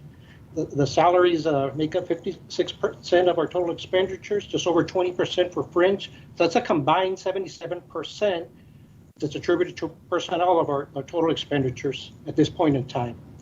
The next category would be operating expenditures, and that makes up 17.39% of our total expenditures. Next slide, please. This slide provides a percentage of general fund expenditures year to date, and so far we've expended, through the end of July, we've expended just over 67% of what was budgeted. And that's a very similar comparison to the previous fiscal year. Next slide, please. Okay.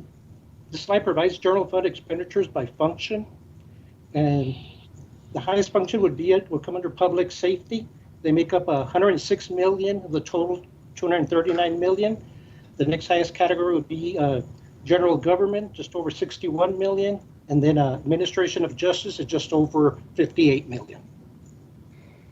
Next slide, please. Okay, this provides a percentage of general fund expended year to date. 67% has been spent. And the highest, it's attributed to the public safety function at over 44%. The next highest would be general government at 25%, and then administration of justice at 24%. Next slide, please.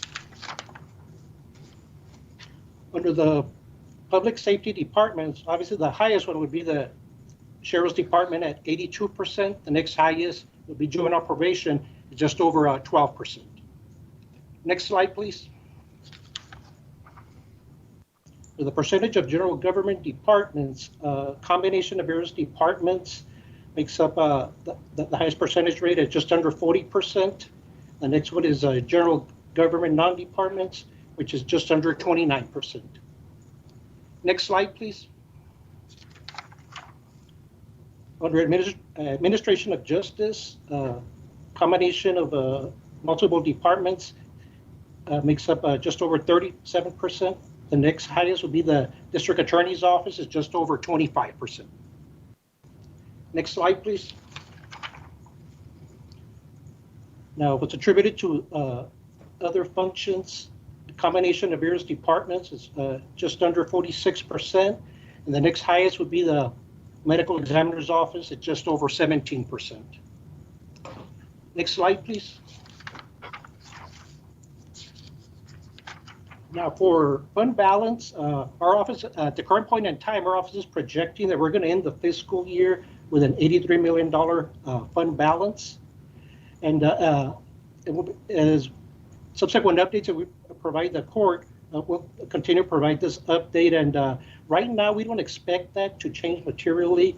But like I said, we'll be providing subsequent updates to the court. And we do communicate this and work this over with our budget department and county admin. Next slide, please. And that concludes this presentation. Unless the court or anyone else has any questions. Thank you, Victor. Questions by the court commissioners? Anyone?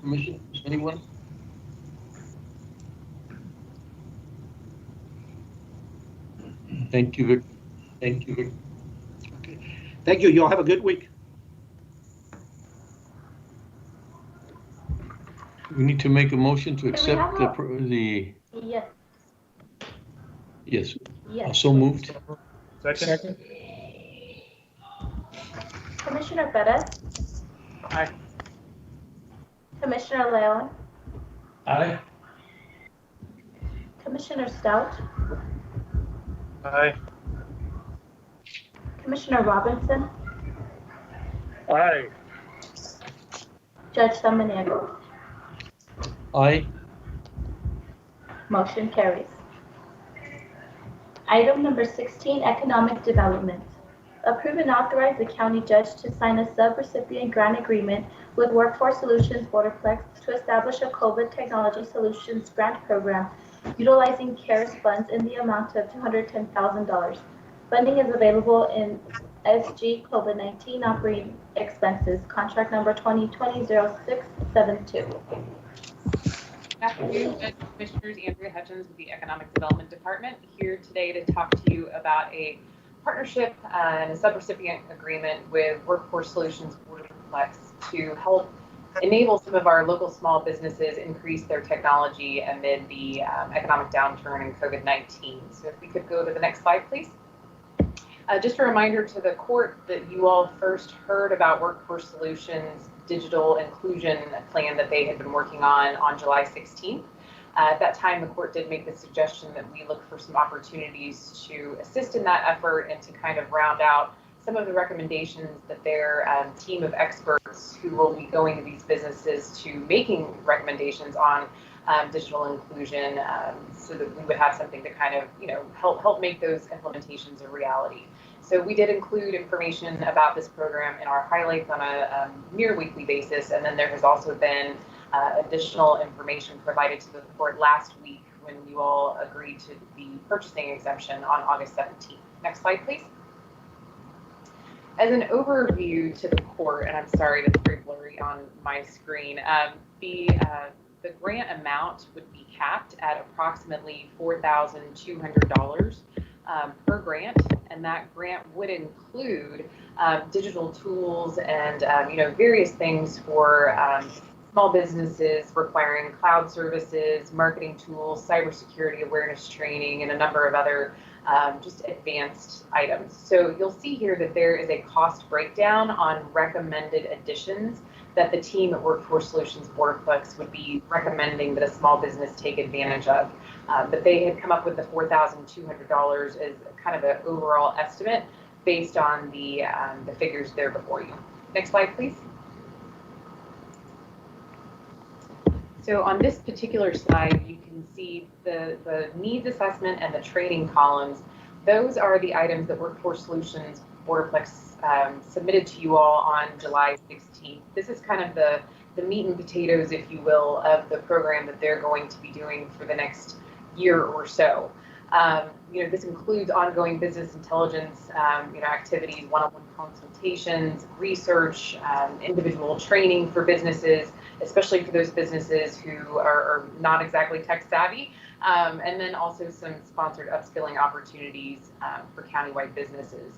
So the county's program would be in addition to the needs assessment and the training. We would be actually providing grant funding so that those businesses could take advantage of those recommendations and actually look at procuring those digital tools recommended by the team of experts hired by Workforce Solutions Boardplex. Next slide, please.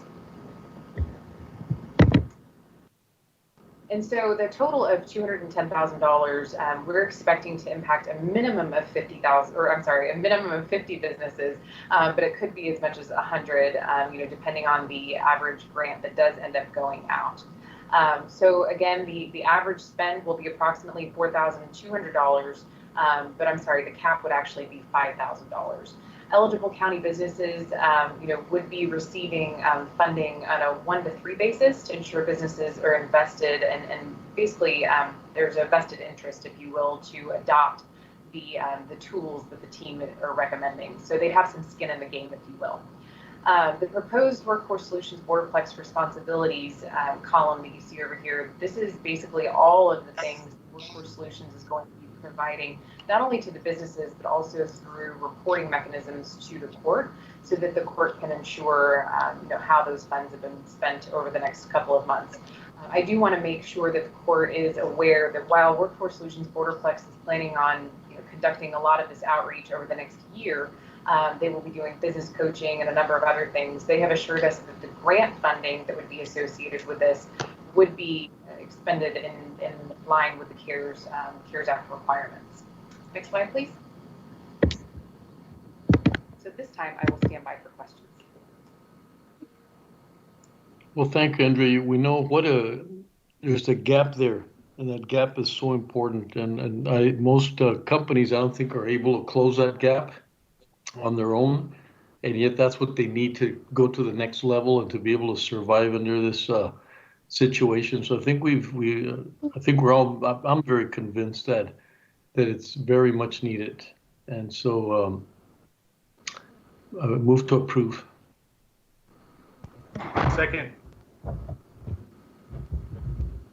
Commissioner Perez? Aye. Commissioner Leon? Aye. Commissioner Stout? Aye. Commissioner Robinson? Aye. Judge Samaniego? Aye. Motion carries. Thank you, Judge and Commissioner. Thank you, everyone. Thank you. On behalf of Workforce. Great work. Thank you. Thank you. This now brings us to item number 22 from Budget and Finance. Approve and authorize the capital improvement interim request for the Facilities Department in the amount of $67,706 for the purchase and repair of 4 hot water heaters in the kitchen and laundry facility at the jail annex. Further, approve the reallocation of funding in the amount of $67,706 from the CP Improvement 01 miscellaneous to CP Jail Annex 12 renovation. Good afternoon, Judge Commissioners. Wally Hargrove from the Office of Budget and Fiscal Policy. This is an interim request to replace these boilers sooner than anticipated. These were originally recommended on the CIP 2021 recommendation, but these water heaters are in need of replacement now as they're beginning to become troublesome and may fail. So we do have funds available within the unallocated accounts and would ask for your favorable consideration. Thank you, Wally. Second? Commissioner Perez? Aye. Commissioner Leon? Aye. Commissioner Stout? Aye. Commissioner Robinson? Aye. Judge Samaniego? Aye. Motion carries. Thank you. Item number 23, approve amendment number 45 to the County of El Paso's 2019 through 2020 operating budget. This budgetary amendment will increase grants by $7,731,867.04, thus increasing the overall budget of $518,190,631.10 to $525,922,498.14. Good afternoon, Judge Commissioners. Wally Hargrove from the Office of Budget and Fiscal Policy. The backup for BA 45 was sent to you with last week's weekly highlight. There are no COVID-related portions on this week's amendment. Would ask for your favorable consideration. Move to approve.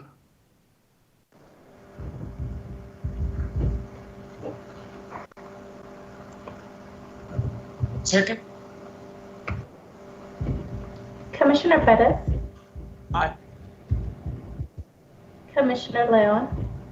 Aye. Commissioner Stout? Aye. Commissioner Robinson? Aye. Judge Samaniego? Aye. Motion carries. Thank you very much. See you at 5:30 at our public hearing and special meeting. Thank you, Wally. This now brings us to item number 24, executive session. Commissioners Court will now recess into executive session to discuss items 24A through 24G pursuant to Texas Government Code Section 551.071, 551.072, and 551.073. Commissioners Court will reconvene to take action. In 2012 for veterans and active service members that have been arrested and charged with a felony or misdemeanor criminal offense. To be considered for this specialty court, the statutory criteria includes be a veteran or current member of the United States Armed Forces, including a member of the Reserves, National Guard, or State Guard, and suffer from a brain injury, mental illness, or mental disorder, including PTSD, or be a victim of military sexual trauma, all occurring or resulting from military service. Call Sylvia Serna, Veterans Program Director at 915-546-2119, or email her at sserna@ppcounty.com for any information.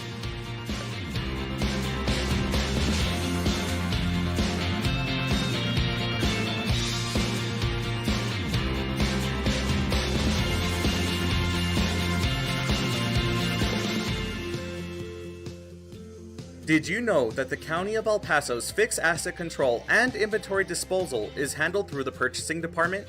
Throughout the course of each business year, the county holds live public auctions to dispose of aged equipment, vehicles, furniture, and other items that are no longer needed. To find out about upcoming auctions or to learn more about the county's inventory disposal process, contact the purchasing department at telephone number 915-546-2048.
Hi, this is County Judge Samaniego. The 2020 census count is incredibly important for El Paso.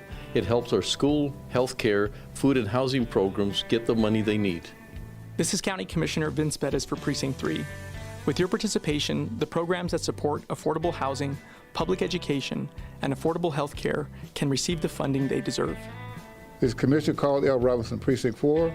Without you, these programs could not be successful. This is Commissioner David Stout. Participate online, by phone, or by mail. Everyone in El Paso County must be counted, even children and babies. Your responses are safe and required by law to be kept confidential. Hi, this is Commissioner Carlos Leon from Precinct 1. Let's come together and fill out those 2020 census. Together and fearless, we count.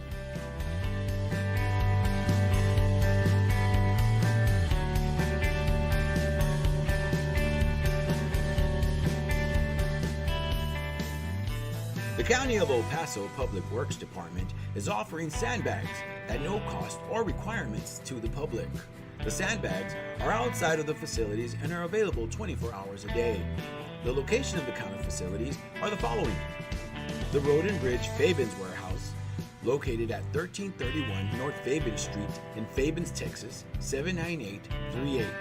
The Road and Bridge Canutillo Warehouse, located at 191 Canutillo Avenue in Canutillo, Texas, 79835. And the Road and Bridge Montana Warehouse, located at 14698 Van Lane, El Paso, Texas, 79938.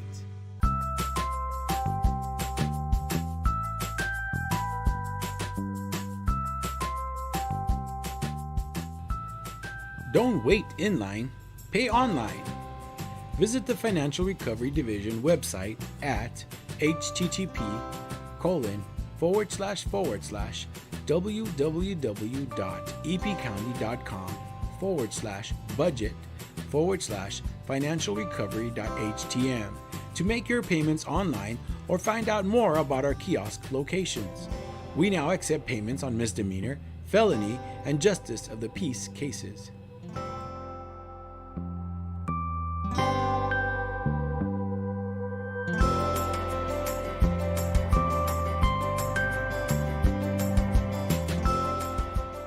You can now watch Commissioners Court meetings on YouTube. Go to youtube.com and search for El Paso County Commissioners or El Paso County, Texas. Subscribe to our channels to see our latest videos.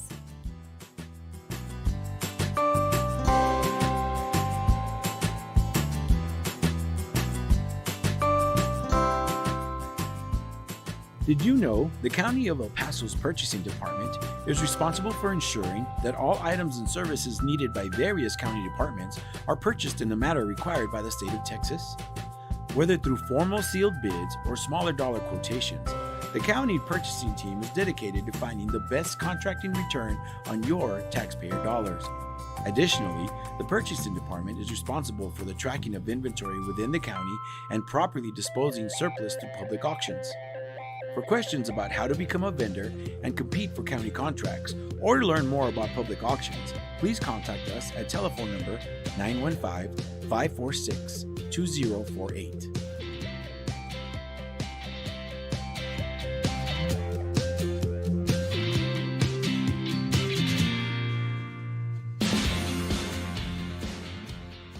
The 346 District Court Judge Angie Juarez Barrid started the El Paso Veterans Treatment Court program in 2012 for veterans and active service members that have been arrested and charged with a felony or misdemeanor criminal offense. To be considered for the specialty court, the statutory criteria includes be a veteran or current member of the United States Armed Forces, including a member of the Reserves, National Guard, or State Guard, and suffer from a brain injury, mental illness, or mental disorder, including PTSD, or be a victim of military sexual trauma, all occurring or resulting from military service. Call Sylvia Serna, Veterans Program Director, at 915-546-2119, or email her at sserna@epcounty.com for any information.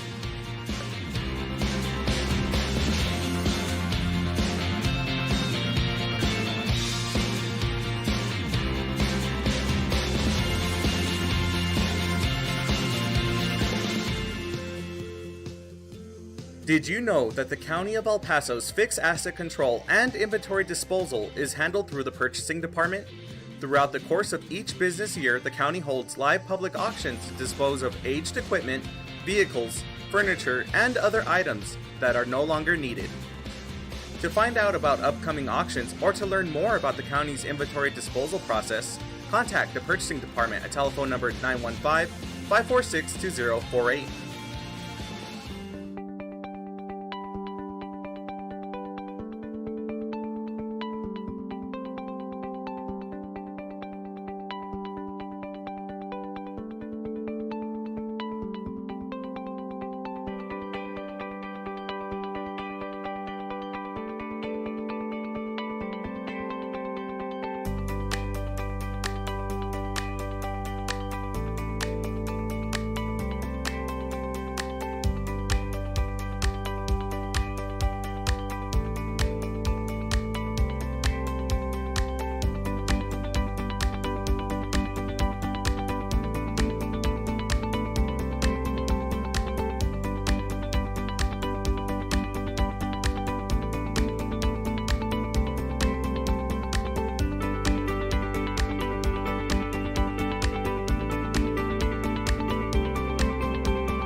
Go ahead.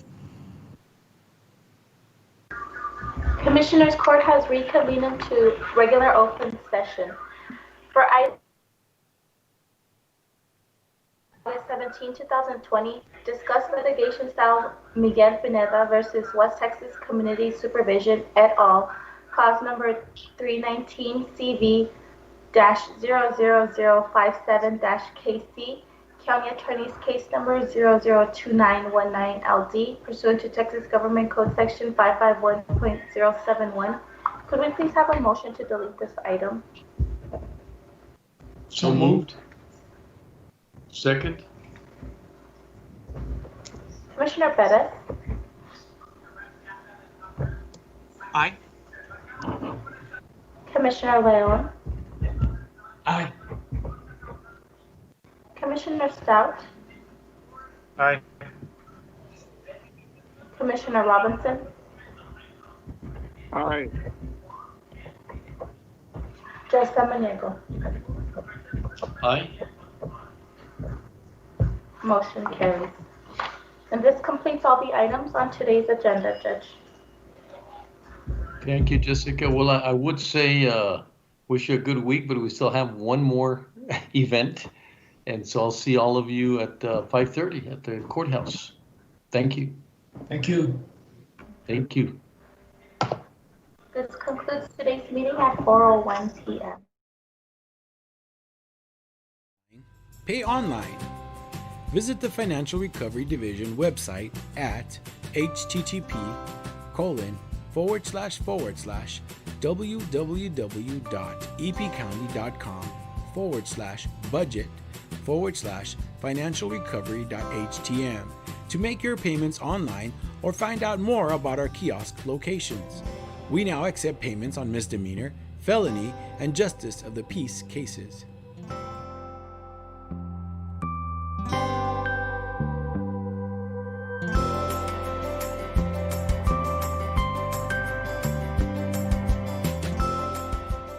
You can now watch Commissioners Court meetings on YouTube. Go to youtube.com and search for El Paso County Commissioners or El Paso County, Texas. Subscribe to our channels to see our latest videos.